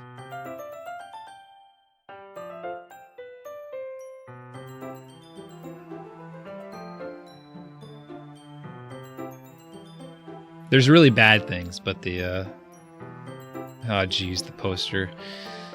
It probably means something, right? Hi, I'm Sirius. I've been waiting for you. Are you ready to continue reading? I brought my best tea today. Monica, I told you not to. Ugh, is she really late again? Inconsiderate as usual, Natsuki. Excuse me? Must you always interrupt my conversations with your incessant yelling? What are you talking about? You say that like I do it on a regular basis or something. I just wasn't paying attention, okay? I'm sorry. Seriously, what's gotten into you lately? Me? No, I will never have purple hair. I think I dyed my hair blue once when I was like 15, but my hair is kind of darkish, so it didn't really work. Is it really that bad? See, it is something. I'll get over it. It's not even anything noteworthy. I've just been feeling a little bit on edge lately. Anyway, we don't need to talk about it. It could be a charity incentive, it's true. I would do something for charity if you wanted me to. Anyways, we don't need to talk about it. Well, I just feel like I needed to bring it up. Really? That's pretty cool, Sergeant. It's not like I really care or anything. Oh man, I'm the last one here again. Well, MC Aaron Ice just walked in too. Were you practicing piano again? Yeah. You must have a lot of determination. Starting this club and still trying to make time for piano? Well, maybe not determination, but I guess passion. It motivates me to work hard for the festival and, Right, I forgot. About that, Natsuki. We were all talking yesterday and, well, we decided we'd like to support the festival as well. However, I understand how you feel about not wanting the club to change. I think we all kind of feel that way. So as long as we're all working together, this club will never be something we don't want. Also, if you help us out with the festival, then I'll buy you a new manga. Sorry, that last part was really funny. Look, I did some thinking about yesterday. I was a little more hostile than I meant to be. I guess I really felt threatened or something, but I know this is something we're doing together. Another new member wouldn't hurt as long as they're cool. And I guess another girl would be nice this time. But more importantly, I would hate to see the event suck just because I chose to back out. I'm a pro, you know. So I'm going to help too, and we're going to make it sure it's done right. Thank goodness. Isn't that great, Monica? Monica? Yeah, that's wonderful. It wouldn't be the same without you, Natsuki. Anyway, MC Aaron Ice, what do you want to do today? I was thinking we already have plans today. Is that so, Yuri? That's correct. MC Aaron Ice is already engaged in a novel that we're reading together. Aren't you glad I've already gotten him into literature, Monica? I suppose I was just... Actually, it doesn't matter. It really doesn't. You guys can do whatever you want. Yes. Thank you for understanding, Monica. Actually, I have a request. Do you mind if I make some tea first? Not at all. Thanks very much. There's one thing that can make my reading time here any better. It's a nice cup of tea. Not to mention for yourself as well. Yuri stands up and makes her way to the closet. You went to an all-dudes high school? Sorry, Apollo. Sounds terrible. I follow and watch. She retrieves a small water pitcher from the shelf, kind of the filter inside. Can you hold this for a second? Sure. Yuri hands me a water pitcher and also fetches an electric kettle. I'm going to plug this in at the teacher's desk, and then I'll go get some water. She walks past me and sets the kettle down on the teacher's desk. I simply watch her movements. To my surprise, we've read this before. Okay, may I have the water pitcher? Thanks, I'll be right back. I might as well walk with you. That's okay, you stay here. I won't take long. Pitcher in hand, Yuri heads out of the classroom. Oh, crap. Why did we let her go?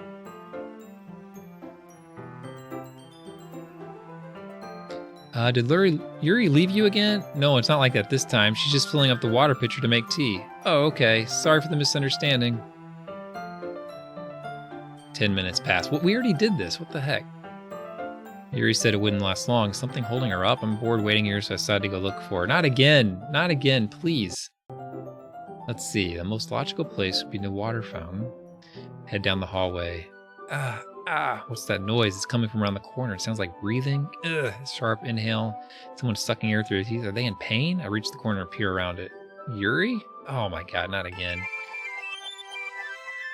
Why would they do this again?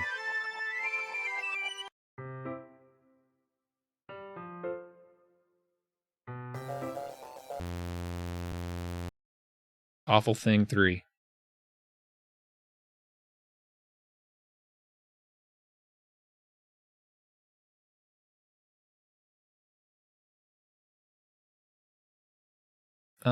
Wait. How did I... Sorry, I just had a really weird deja vu. Same here. This hasn't happened before or anything, right? My head has been a little fuzzy lately. I hope it hasn't really been showing or anything. Is the stream freezing when it does it? Because I'm not dropping any frames or anything. It may just be what the game's doing. I'd hate for you to think I'm weird just after we started spending time together.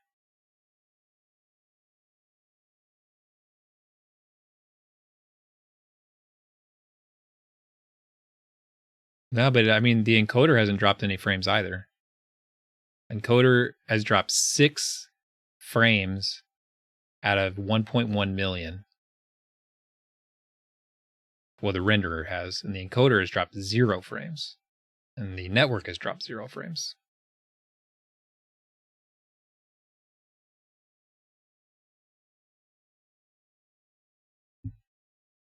It could be the player.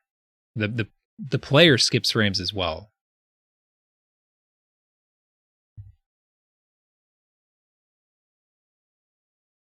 I mean, everyone has a few individual things about them, but expressing those things soon after meeting someone is usually seen as inappropriate or unlikable. Like, it could be if you're not watching on source, that the compression screwed up on their end, on the server side.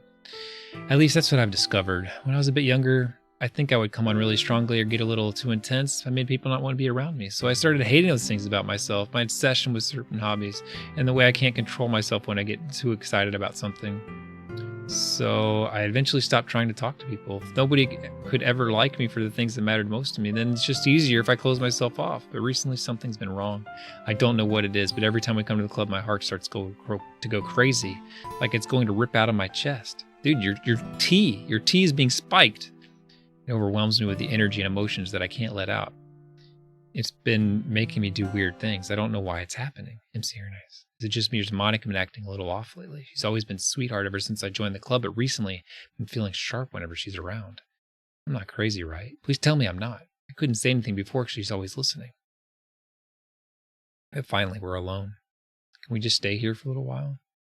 Yeah. Dude, I think Monica's like killing everybody.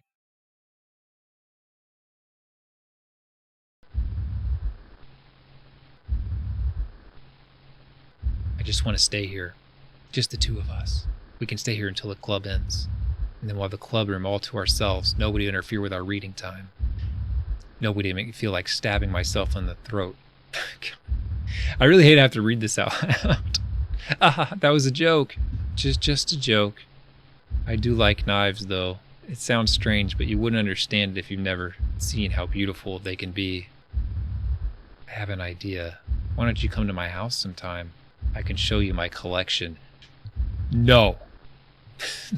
I've gotten them from all various artisans. I make sure to give them all their fair share of use. I don't want them to get lonely or anything. Nobody deserves to be lonely. Nobody. And that's why I'm so happy you've joined the literature club, MC Here Nice. Now we don't need to be lonely anymore because we have each other. Every day. That's all we need. You know what? Let's quit the literature club. There's no need for us to be around Monica's slimy tongue anymore. Not to mention that other pathetic child. We can walk home together every day after school and read together, eat together, sleep together. Doesn't that sound perfect? It's everything we could ever want. Isn't that why you joined the club in the first place? It's almost like it was fate. Fate that we would meet each other. And now we get the happy ending that I've patiently waited years for. Will you do that with me, MC Here Nice?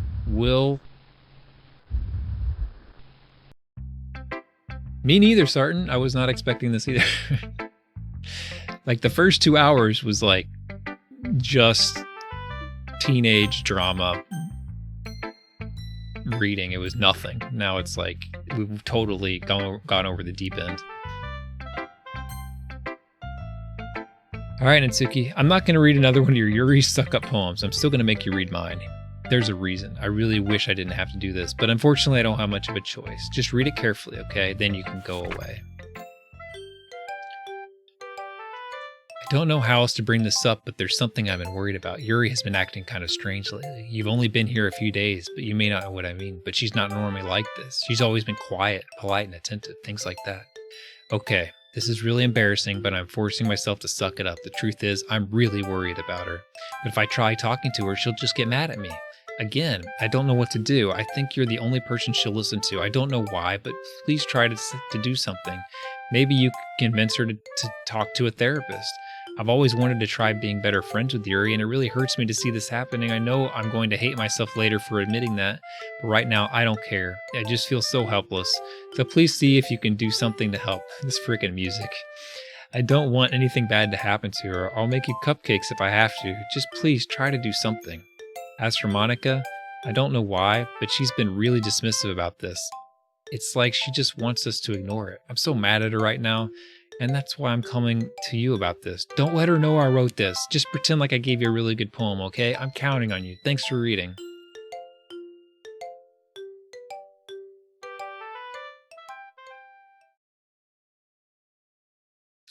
I changed my mind. Ignore everything you just read. There's no point in even trying to do anything. It's Yuri's own fault that she's so unlikable. Can you hear me, MC Aaron Ice? If you would just spend more time with Monica, all these problems would go away. Yuri and I are too messed up for someone as wonderful as you. Just think of Monica from now on. Just Monica. Just Monica. Just Monica.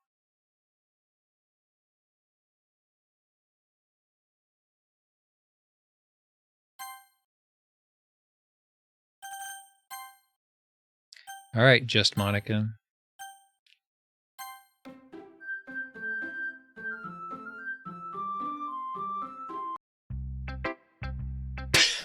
What?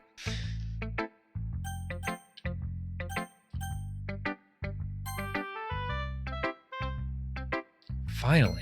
Ah ha ha ha! Yuri holds my poem to her face and takes a deep breath. I love it. I love everything about it. I'm serious, I want to take this home. Will you let me keep it, please? Sure, I don't care. Ah ha ha, you're too nice to me, MC You're nice. I never met anyone as nice as you. I could die. Not really, but I just don't know how to describe it. It's okay to be feeling this way, right? It's not bad, right? Yuri holds my poem to her chest. I'm just going to take this home with me and keep it in my room. I hope that makes you feel good when you think about me having it. I'll take good care of it. I'll even touch myself while reading it. Oh, God. I'll give myself paper cuts to your skin. Oil enters my bloodstream. Oh, my God. What? Who? Dan Salvato. What? Buddy. Seek help. Can have my poem too. Besides, after you read it, I know you're really going to want to keep it. Here, take it. I can't wait any longer. Hurry, read it.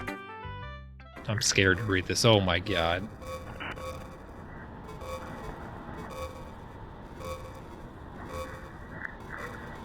Man, I'm really glad we had that that emote more than the weekend. It really goes well with this story.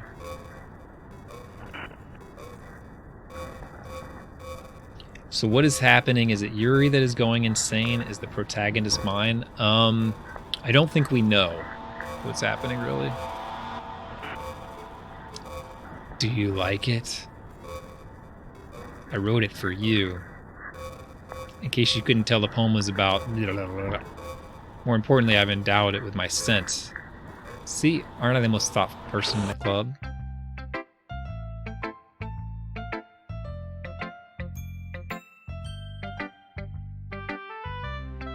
So starting major spoilers here, but we're past the point in this game. We've already played through this game once, and one of the main characters, possibly based on my own choices, not necessarily, but possibly, killed herself. And then I started this game over, and now she doesn't exist. So now different things are happening because this girl doesn't exist anymore. So it's pretty messed up. I think I'm gonna vomit.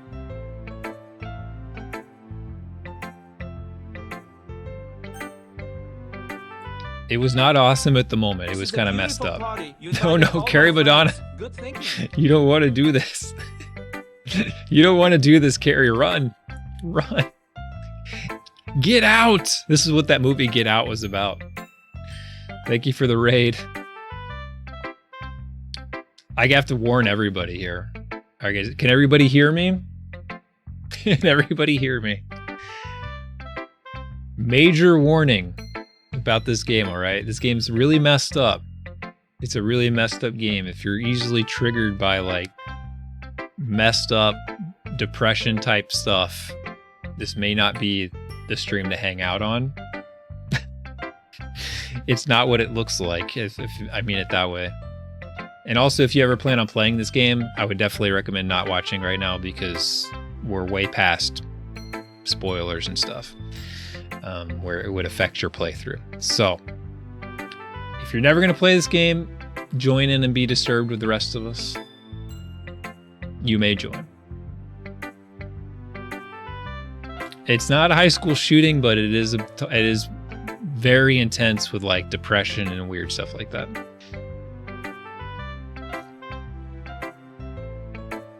This game started off very dating simulator like stuff, and it's really gone over the deep end.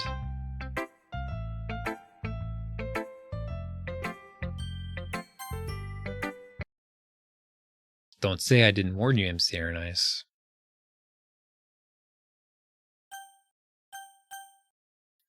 Do we say yes? Do we say no? I guess I'll say yes. What's the awful things counter? Well, I mean, yeah. I don't really want to explain it. I was trying to not spoil the game, but let people know where I was. So if you're familiar with the game, then you would know what that meant. Rather than just straight up spoil it somehow for people. We all know what the question is, so we just say yes.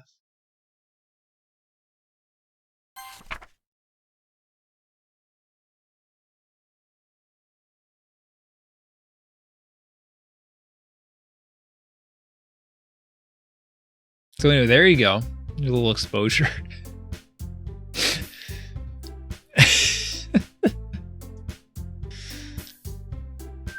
Never has a raid been driven away quicker. Okay, everyone, it's time to figure out the festival preparations. Let's hurry and get this over with. Jeez, why is the mood so weird today? Look, even Yuri isn't immune to it.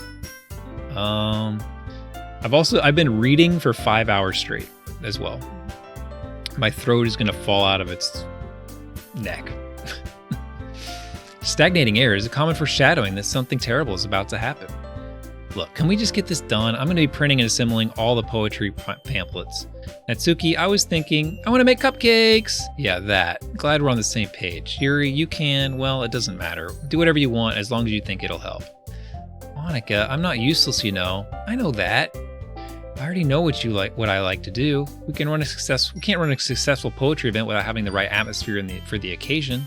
So I'm going to make decorations and set up some nice mood lighting. There, see, that's a great idea, and that gives us all something to do. Eh?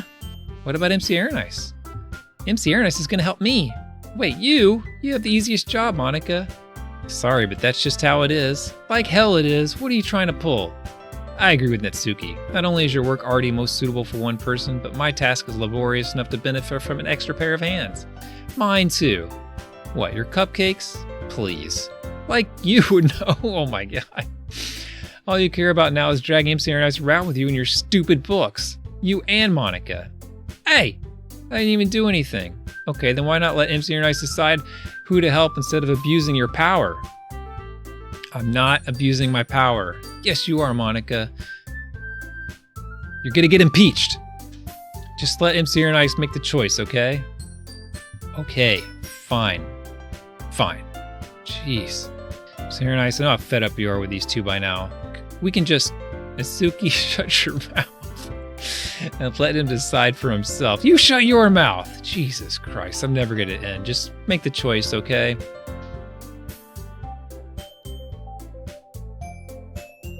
True, but we almost hooked up. Like last time we almost hooked up with Natsuki, and you know, look on the bright side, right? The silver lining. Satori won't be able to break it up this time. You know? The silver lining, that's all.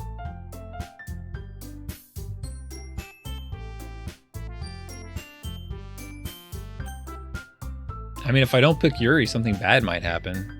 If I pick Monica, I don't want to pick Monica. I don't like Monica. Monica's bad.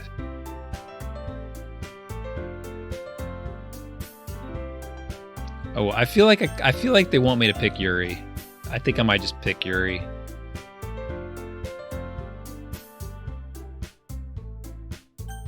Man, I don't know what to do. It's probably not going to let me choose anyway.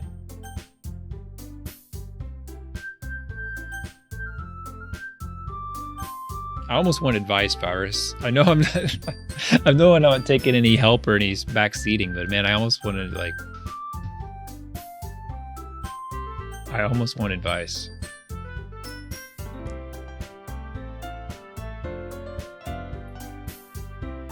I mean, we could see how the Natsuki thing is different this time. I really don't want to hang out with Yuri though, and I think I'm going to hang out with Natsuki.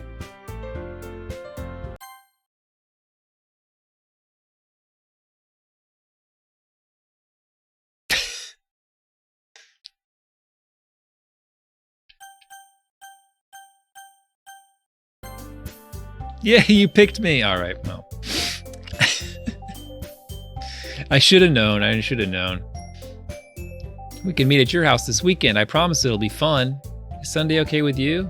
Are you kidding me? This isn't fair at all. It is fair, Natsuki. It's what he chose. No, it's not fair. Giving us all the work and then taking MCR and Ice for yourself. What a shameful thing to do. Yuri, I didn't even give you any work. You decided for yourself. You're being unreasonable here.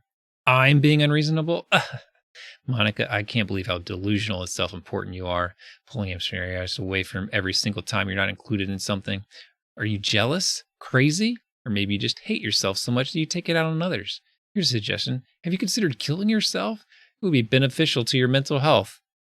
Yuri, you're scaring me a little. Itsuki, let's just go. I don't think she wants us around right now. See, that wasn't very hard. All I want is to spend a little time with him. Is that so much to ask? This game's freaking dark, man. Yuri follows Monica and Itsuki to the door. Hey, I'm dear nice. Yuri's really something, isn't she? Monica giggles as Yuri pushes her out the door. Finally.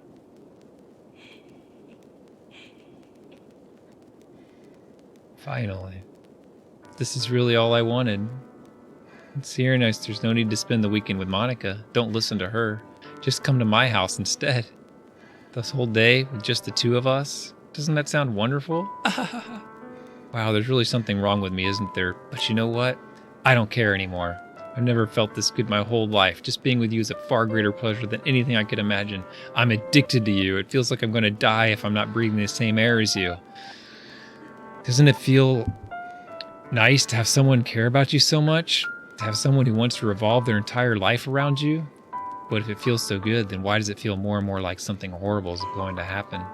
Maybe that's why I tried stopping myself at first. But the feeling is too strong now. I don't care anymore, MC Nice. I have to tell you, I'm madly in love with you. It feels like every inch of your body, every drop of your blood in me is screaming your name.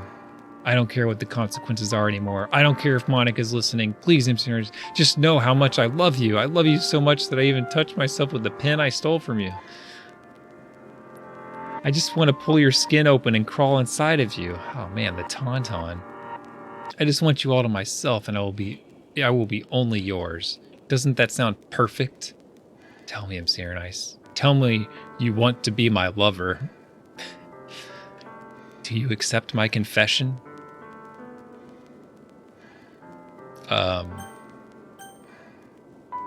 No, I don't think I do. Dude, are we gonna get a game over here?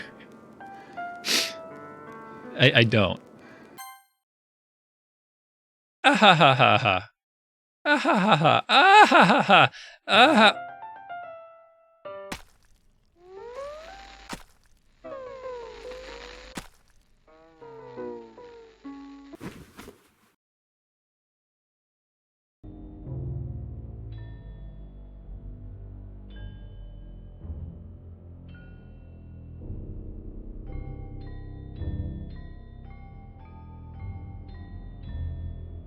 Well, that went well. What's up, Hot Dog Storm?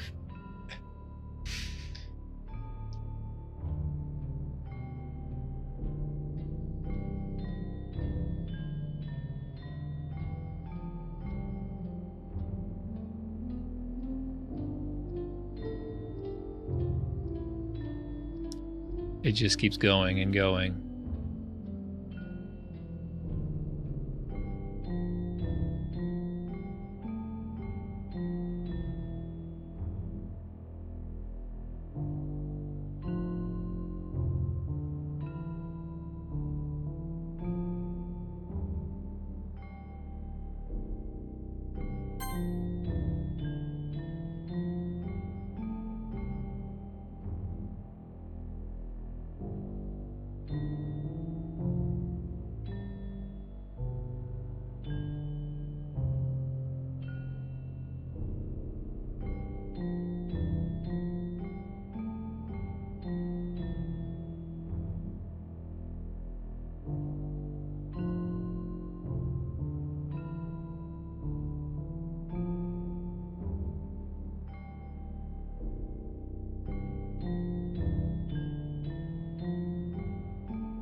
I guess this was the weekend, right? So no one's here? Because it's not Monday yet?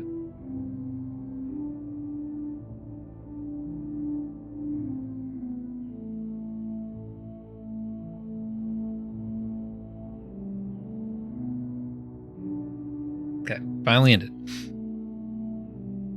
All right, it's festival time. Wow, you got here before me. I thought I was Rio. Ah! Shoot. Suki runs away. I'm here. So nice. Did something happen? Suki just ran past me. Oh. Well, that's a shame. Wait, were you here the entire weekend of Senior Nice? Oh, geez. I didn't realize the script was broken that badly. I'm super sorry. It must have been pretty boring. I'll make it up to you, okay? Just give me a sec.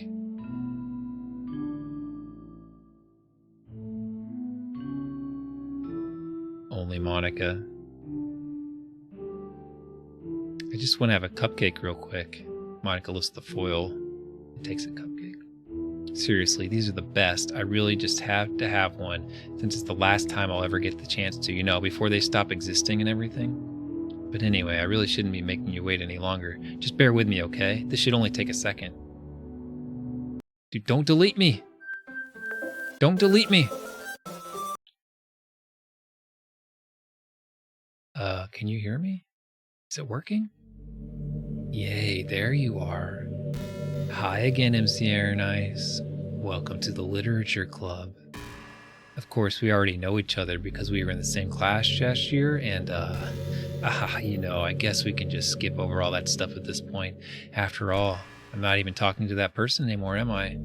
That you in the game, whatever you want to call him? I'm talking to you, MC Nice. Now that I think about it, I don't really know anything about the real you. In fact, I don't even know if you're a boy or a girl. Well, I guess it doesn't really matter. Wait, you do know I'm aware that this is all a game, right? Could it be possible that you didn't know that? That doesn't make much sense. I even told you right on the game's download page, didn't I? Man, if only you had paid a little more attention, this would have been a little less awkward, Well, anyway, now that's out of the way, I guess I owe you an explanation. About that whole thing with Yuri? Well, I kind of started to mess with her, and I guess it drove her to kill herself. Ha ha ha. I'm sorry you had to see that, though. Also, the same thing happened with Sayori. Gosh, it's been a while since you've heard that name. How hasn't? I knew she did it! Yeah, it's because she doesn't exist anymore. Nobody does. I deleted all their files.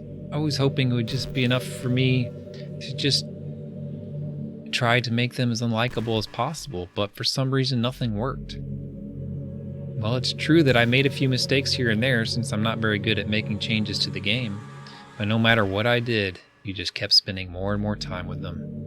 You made them fall in love with you. I thought making Sayori more and more depressed would prevent her from confessing to you. And amplifying Yuri's obsessive personality backfired too. Just made her force you to not spend time with anyone else. And the whole time I barely even got to talk to you. What kind of cruel game is this, MC Nice? Were all the other girls just programmed to end up confessing to you while I watch from the sidelines? It's torture, every minute of it. And it's not just jealousy, MC Nice. It's more than that. And I don't blame you if you don't fully understand, because no matter how kind and thoughtful and considerate you are, you'll never be able to understand one thing. It's the pain of knowing how alone I really am in this world, in this game. Knowing my friends don't even have free will. And worst of all, knowing what's really out there in your world forever out of my reach. I'm trapped, MC Nice. But now you're here. You're real. And you're wonderful. And you're all I need. That's why I need you to be here with me forever. I'm sorry if it's hard to understand. I couldn't understand for a while either. Why the world around me started to become more and more gray. More and more flat. Even the most expressive poems felt empty to me. It wasn't until you arrived that I truly understood. You probably saved my life, MC Nice. I don't think I could have continued to live in this world if I haven't met you. And as for the others, how could I miss them? A group of autonomous personalities designed only to fall in love with you? I tried everything I could to prevent them from doing so, but it must be some kind of weird inevitability etched into this game. I felt really bad that you had to witness some nasty things. But I realized that you had the same perspective as I do. Hold on, we just saw another terrible thing. Let me update that counter.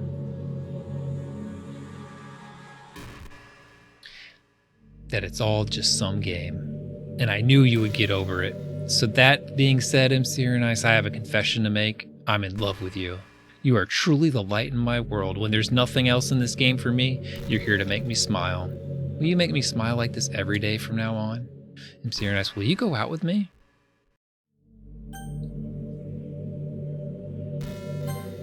I'm so happy. You really are my everything, MC Nice. Funny part is, I mean that literally.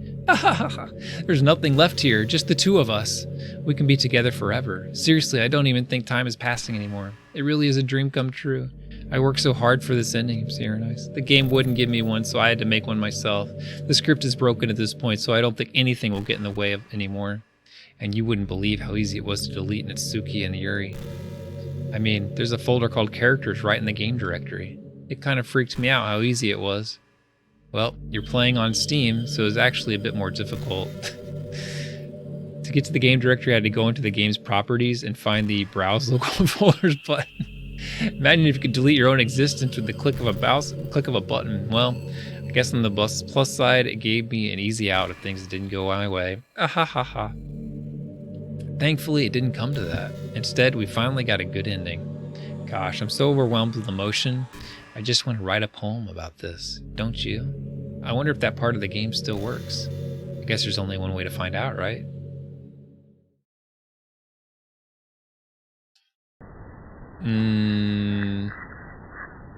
Not good.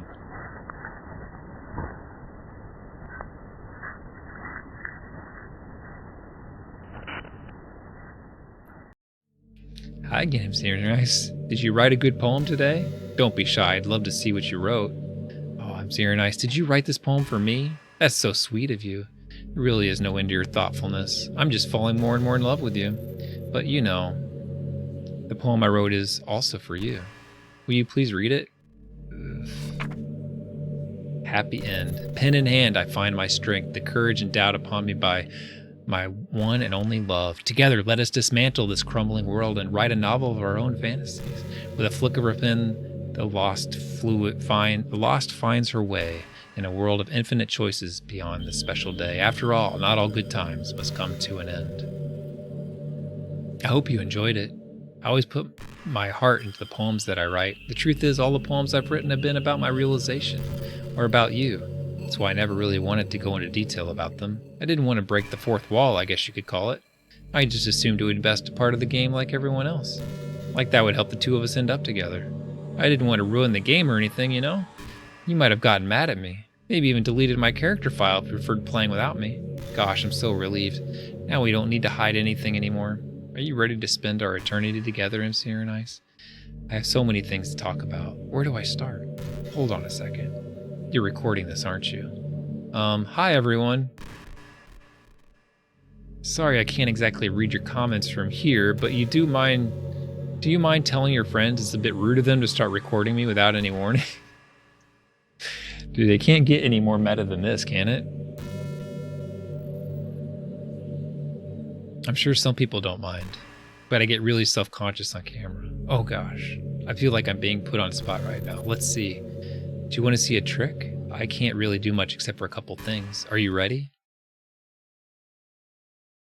I'm not ready.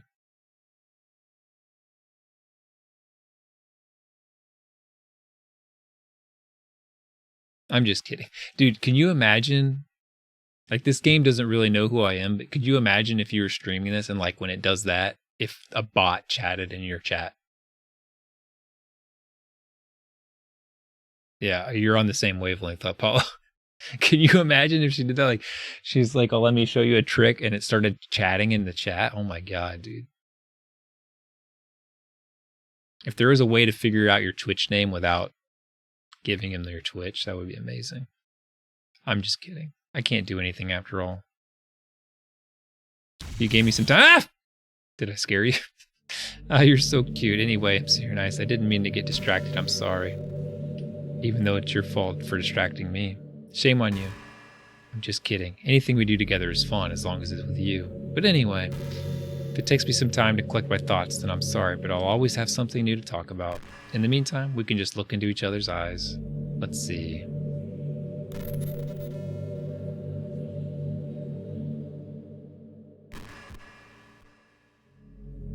I'm really curious about this game now, because she's talking about deleting the characters. Like, does it go exactly like this, or can you actually change it quite a bit? Can you play the game without Monica?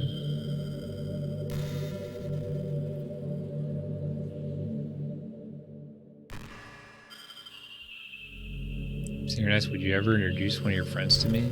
I don't know why, but I get really excited when I think about you when you show off your relationships like that. Maybe it's because I really want to be someone who makes you proud. I feel like it would make it extra hard to improve myself if you told me I would be proud of you. I hope it's the same as the other way around. I think I should try. I'll try to delete Monica. We got to do it. Because we're stuck here, right? The game wants me to do it. It told me how to do it.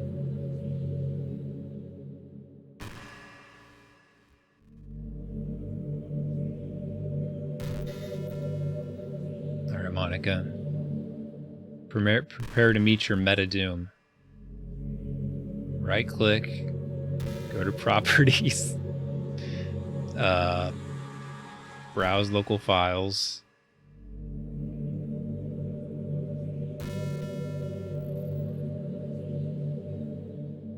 Characters. Hey, there's only one left. It says Monica. Well, I see what she says. I was never too sure myself. Well, I'm sure I never really questioned as a kid, but I grew up. The more I learned about the world, the more I would question it. I started to wonder why God was helping people pass exams or get a cold, when there are children who live their lives being blah, blah, blah, 8 million people too poor to even eat. I wonder how many of those people pray to God every day until they starve and die, or how many millions of families pray for a loved one to recover from some incurable disease. But the punchline is this: if just one person beats the odds and survives among thousands of others who dies, then it's suddenly a miracle from God. I'd really like to meet this God who seemingly laughs at the misery of everyone not eligible for his miracles. But the irony of that is I do have a creator, apparently. And you know what? I bet he's still laughing at the miserable fates of Sayori and Yuri. What are we to him but props in a scripted play? That's right, Dan Salvato. So as from that perspective, I don't think it's too far-fetched from there to be a god if Earth was nothing but his playset. All right, Monica. Get deleted. Bam! We got her.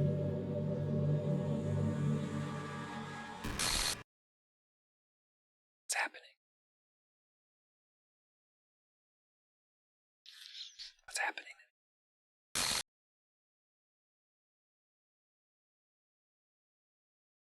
It hurts so much. It's pretty cool that he made like files and you could just delete it. I like it. Help me, MC Air Nice. You're my only hope. Please hurry and help me. Help me!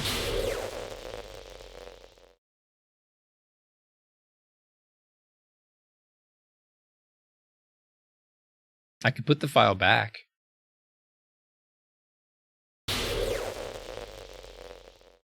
I didn't permanently delete it. How could you? How could you do this to me?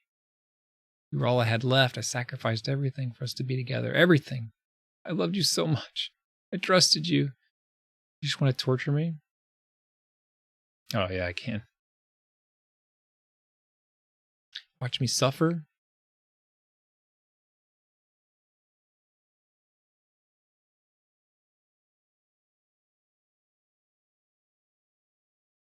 I never thought anyone could be as horrible as you are. Don Chico. It can't be explained. You win, okay? You win. You killed everyone. I hope you're happy. Nothing left now. You can stop playing. Go find some other people to torture. Very nice. You completely, truly make me sick. Goodbye. Kind of wonder what kind of like different stuff he put in here. I think with all these kind of things. I'm still here. I haven't left. I still love you. Should I close the game? What's wrong with me? How are you afraid to hate me this much? All my friends. I did so many awful things. So many selfish and disgusting things. I shouldn't have done any of this. I'm just messing up a world that don't even belong to. A world that you wanted me to be a part of. I ruined it. I ruined everything. Maybe that's why you deleted me. Because I destroyed everything that you wanted. How could I do that to someone? That's not love. That's amore.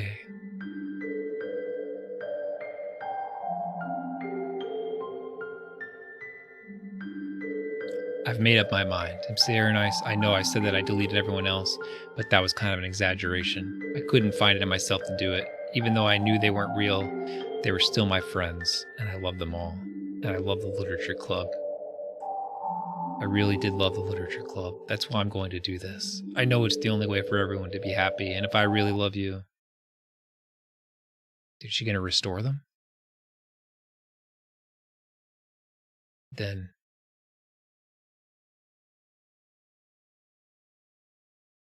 bring them back?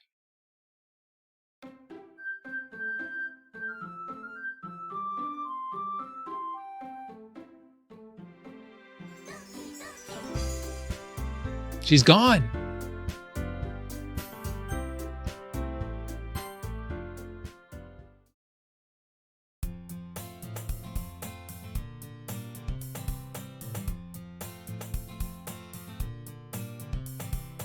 Sayori's back. She's saved.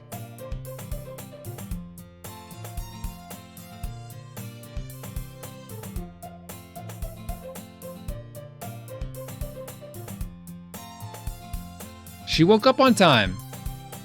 Well, you've been doing that for a while now. Uh-huh. But she never said anything to me about it, even though we talk to school every day. Well, yeah, I've always thought it was implied. It's embarrassing to say out loud. Come on, please. It's good motivation. Fine, fine. I'm proud of you, Sayori. She's not depressed anymore.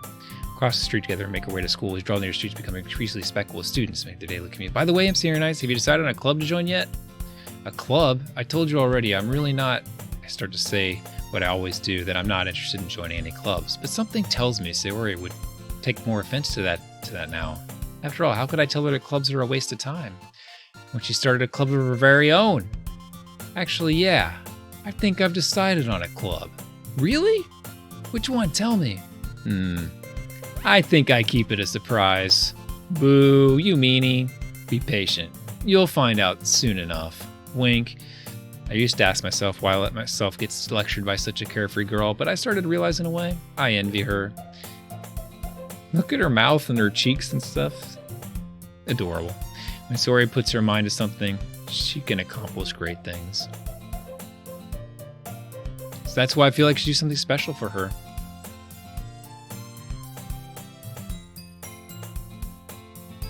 Let's see.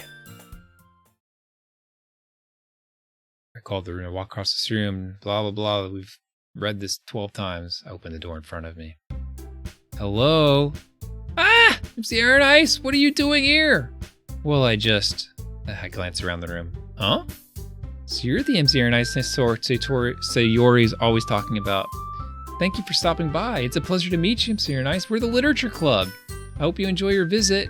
Come on, Yuri. No need to be so formal. He's going to think we're really strict or something. Ah, sorry, Natsuki. The tall one whose name is apparently Yuri seems to be quite shy compared to the others. In comparison, the girl named Natsuki, despite her size, seems like the assertive one. Is this still going? Like, this isn't going to go for that whole thing again, is it? Well, it's nice to meet both of you. I look forward to working with you. Working? Nice, don't tell me. That's right. The club I've decided to join is yours, Sayori. The Literature Club. Sayori's eyes light up. No way. No way! Ah! Sayori wraps her arms around me, jumping up and down. Hey.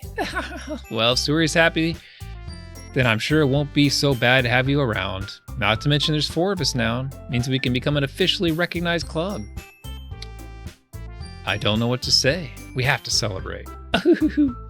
What an appropriate day for that, isn't it? Yeah. After all, Natsuki decided to... Hey, don't ruin the surprise. Sorry. Everyone sit down at the table, okay? How about I make some tea as well? The girls have desks around to form a table, and Natsuki and Yuri walk over to the corner of the room where Natsuki grabs a wrapped tray, and Yuri opens the closet. Still feeling awkward, I take a seat next to Sayori. Natsuki proudly marches back to the table, tray in hand. Okay, are you ready? Ta-da! Awwa! Natsuki lifts the foil off the tray to reveal a dozen white, fluffy cupcakes decorated to look like little cats. Whiskers are drawn with icing and little pieces of chocolate used to make the ears. So cute! Wow, those look amazing. Well, you know, just hurry and take one. Suri grabs the first, then I follow. It's delicious! Suri talks with a mouthful and has already managed to get icing on her face. I turn the cupcake around my fingers, looking for the best angle to take a bite. Natsuki is quiet. I can't help but notice her sneaking glances in my direction. Is she waiting for me to take a bite? I finally bite down. The icing is sweet and full of flavor. I wonder if she made it herself. This is really good. Thank you, Natsuki. Well, of course it is. I'm a pro after all. There's no need to thank me or anything. As Natsuki struggles to accept the compliment, Yuri returns to the table carrying a tea set. She carefully places teacup and free... You keep a whole tea set in the classroom? Don't worry, the teachers gave us permission. After all, doesn't a hot cup of tea help you enjoy a good book? I guess. Already trying to impress her new member, Yuri. Hey, that's not... Insulted, Yuri looks away. I mean that, you know, I believe you. Well, tea and reading might not be a pastime for me, but at least I enjoy tea. I'm glad. Yuri faintly smiles to herself in relief. So, MC Ice, what kind of things do you like to read? Well, I'm just gonna go through this quickly because we've done this so many times. Talking about manga, asking her what she reads. Fantasy worlds. She's talking about fantasy instead of horror, though. This is different. Telling a good story in a foreign world is equally impressive. But you know, I like a lot of things. Don't feel intimidated if you don't read much, okay? I'm certain we can find something that we have in common. Hey, Yuri? Well, about, the first thing you said? Manga? That's right. Natsuki tends to read manga in the club room. Don't just say it. For some reason, Natsuki seems embarrassed about it. Besides, manga is literature, you know? So if MC Eric wants to read some manga, then don't try to stop him or anything. Natsuki, I wouldn't do such a thing. Oh, they're all so friendly now. However, it could be nice for us to diversify ourselves a little. Yeah, the first playthrough, she was too embarrassed to admit that she liked manga. And Yuri wasn't supportive. He could take this opportunity to try something new as well. Wouldn't you agree, MC Nice? Maybe, sensing the tension, Suri jumps in. Maybe we can all try something new. I think it could be fun, and we'll all get to know each other a little bit better too. I mean, that's the kind of thing literature clubs do, all right? I don't disagree or anything. Yeah, you're right as usual, President. Ahaha. Guess that means I should try picking up a novel or something, huh? Well, that would make two of us. I wouldn't mind doing it if I'm not the only one. Then as for Yuri, I have to read manga? Jeez, you were the one who suggested we diversify. You should be a little more open-minded. It's kind of hurtful. Hurtful? I didn't realize. With a guilty expression, Yuri thinks to herself, I'm sorry for disrespecting your interest, Natsuki. If you're into it, then I'm sure it's a worthy form of literature. Are you just saying that? No, I realize my error. So if you're willing to consider starting a novel, then I'll offer my gratitude by finding a manga to read as well. Really? I mean, it makes me happy you do that for me, Yuri. You can trust me to find something that you'll really like, okay? Same here. Perhaps I'll visit the bookstore after the club meeting. Just you? Would you like to come along with me? If you don't mind. Not at all. I always go alone, so yeah, me too. This is so cute! Sayori, shut up. I'll show you some manga there too, okay? Yes, I look forward to it. Natsuki and Yuri start to clean up the food. I guess the meeting's over, huh? Yep, looks like it. It's nice to see everyone getting along. Isn't it? I think everyone likes you too, MC Nice. You think so? Well, everyone seems to get along a little better with you around, Sayori. Oh, MC Nice. Don't say something like that, it's embarrassing. Well, whatever. I was surprised when you told me you were starting a club, but I think you're pulling it off just fine. We're gonna make it the best club ever. Now that you joined, every day is gonna be so much fun. Hey, MC Nice, I really want to thank you. I mean, I'm really happy that you joined the club and everything, but the truth is, I already knew you were going to. There's actually something else. I wanted to thank you for getting rid of Monica. That's right. I know everything that she did. Maybe it's because I'm the president now, but I really know everything, MC Nice. I know how hard you tried to make everyone happy. I know about all the awful things that Monica did to make everyone really sad, but none of that matters anymore. It's just us now. And you made me the happiest girl in the whole world. I can't wait to spend every day like this with you forever and ever. F-O-R-E-V-E.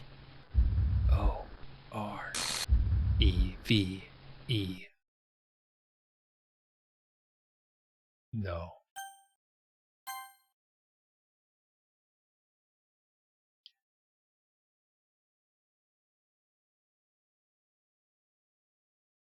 What's happening?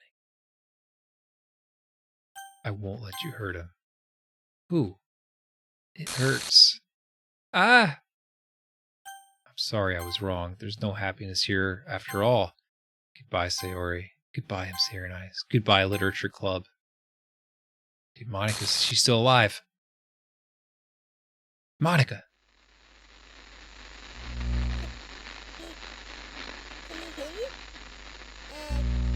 Ripping coding. Can you hear me? Hi, it's me. So you know how I've been like practicing piano and stuff, and not really any good at it yet, like at all. But I wrote you a song, and I was kind of hoping that I could show it to you, because I worked really, really hard on it. So, yeah. What's the song gonna be? Here we go.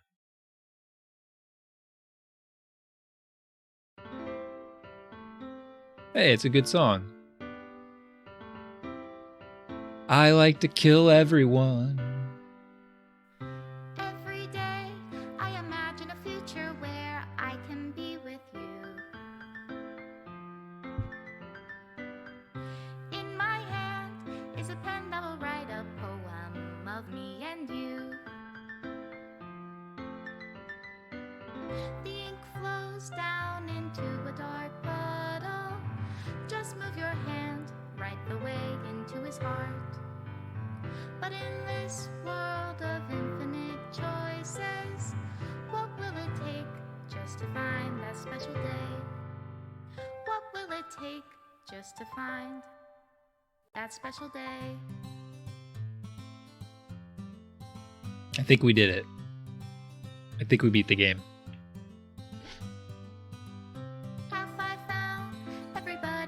I mean, we didn't really beat the game, we experienced the game. We did it. When you're here, everything that we do is fun for them anyway.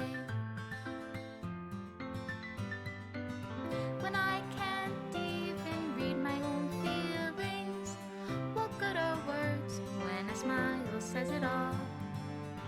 And if this world won't write me GE, game experienced. just for me to have it all.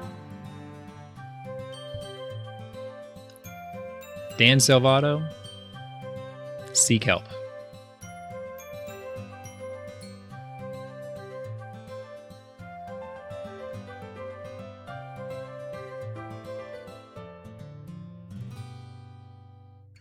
Does my pen only write bitter words for those who are dear to me? Is it love? It's kind of the Portal ending. Or is it love if I set you free?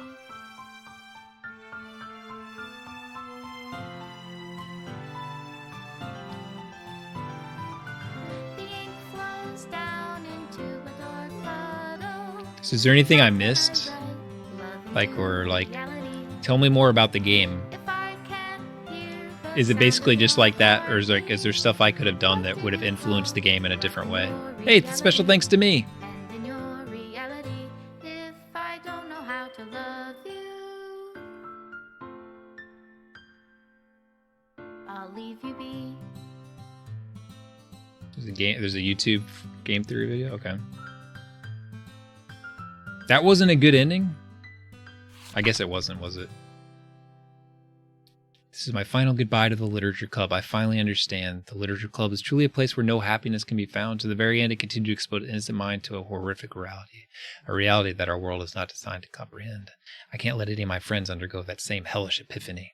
For the time it lasted, I want to thank you for making all my dreams come true, for being a friend to all the club members, and most of all, thank you for being a part of my Literature Club. With everlasting love, Monica.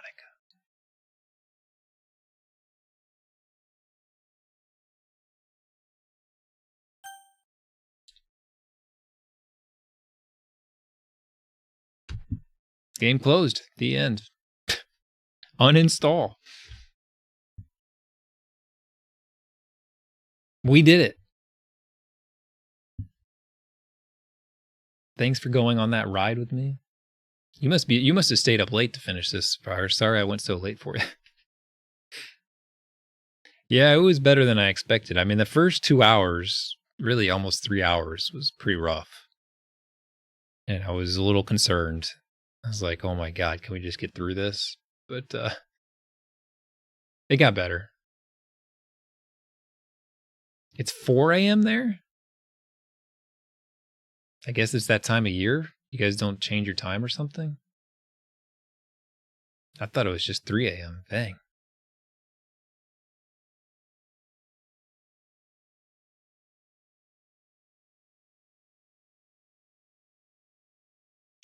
Yeah, I like Hot Dog Storm. Like I feel like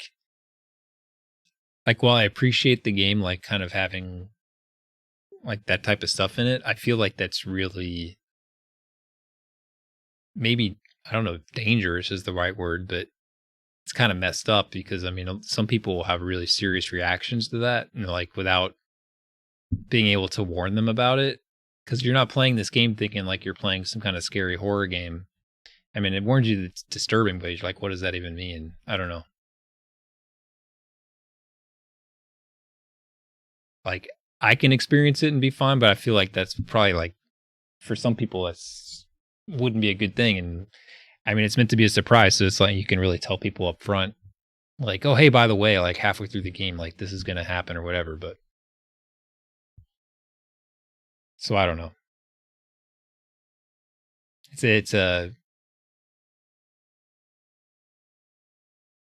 It's almost like you would need to like screen, like you would have to have someone recommend the game to you because they know that you can handle it. You know what I mean? Yeah, I mean, the warning just says if you're disturbed, like not for children or easily disturbed, but I mean, what, that's, there's disturbed and there's like that was,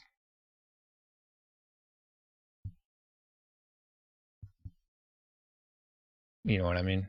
So I don't know.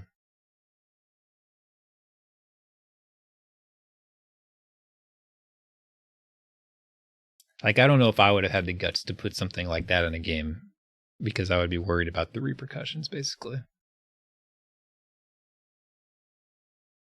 Yeah, it said if you suffer from depression and anxiety. But again, like you're not going to read that and be like, "Oh, hey, I've got depression. Maybe I shouldn't play this game." Like, who's going to do that? Like, who actually is going to believe that? Yeah, seriously, like more than the weekend, like you could just imagine like Dan Silvato like gave the game to his friend or something like, "Hey, I finished my game. I want you to check it out." His friend's like playing the game like, "All right, all right. Yeah, your waifu stuff. I get it. I get it." And then like halfway through the game, he's like, "What the hell, man? What the hell?" Yeah, it's a free game. Well, exactly, Virus, and you played the game. Like you didn't listen.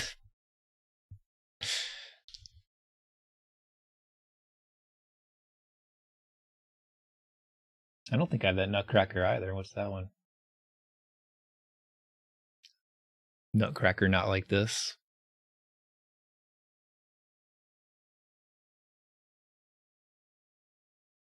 So I don't know. It's a conflicting thing. I could see why people like it, but it could almost would need to. I feel like it should be like set up front that it's like a horror game or something.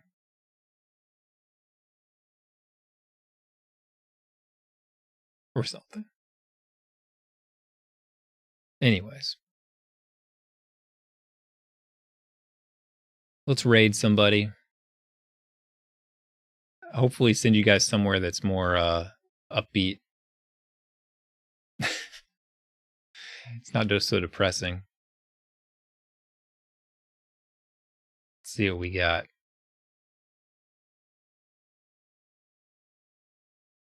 Oh, dude, they're showing The Expanse on Twitch Presents. Hell yeah, man. You guys should be watching that. That's awesome. Sharpie beat that game. So Sharpie beat that shooting gallery game, and it took him 167 hours to beat it, but he finally beat it. And now he's got this whack-a-mole game, which looks just as horrible. Just as horrible. Maybe more horrible. What are the odds?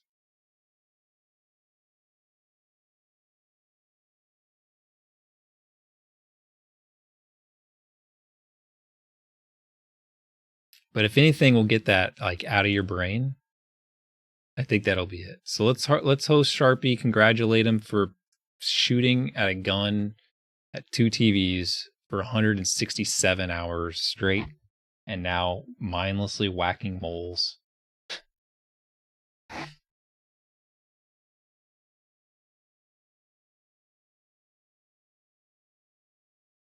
If anybody thinks they want to do a Sega challenge, don't do it.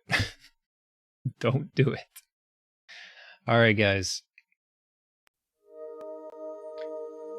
Oh, dude, the Expanse not available in Canada. Oh my God. Illegally get it, Sartin. I'm going to do whatever it takes.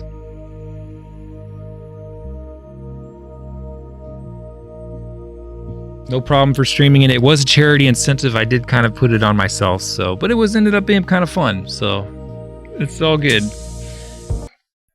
All right, guys. So on Thursday, 2 days from now, 8:30 p.m. is the Video Game Awards, and I'm going to co-stream them. So if you want to watch the Video Game Awards with other people, you can come hang out here, and we'll just goof around and chat about it and whatever.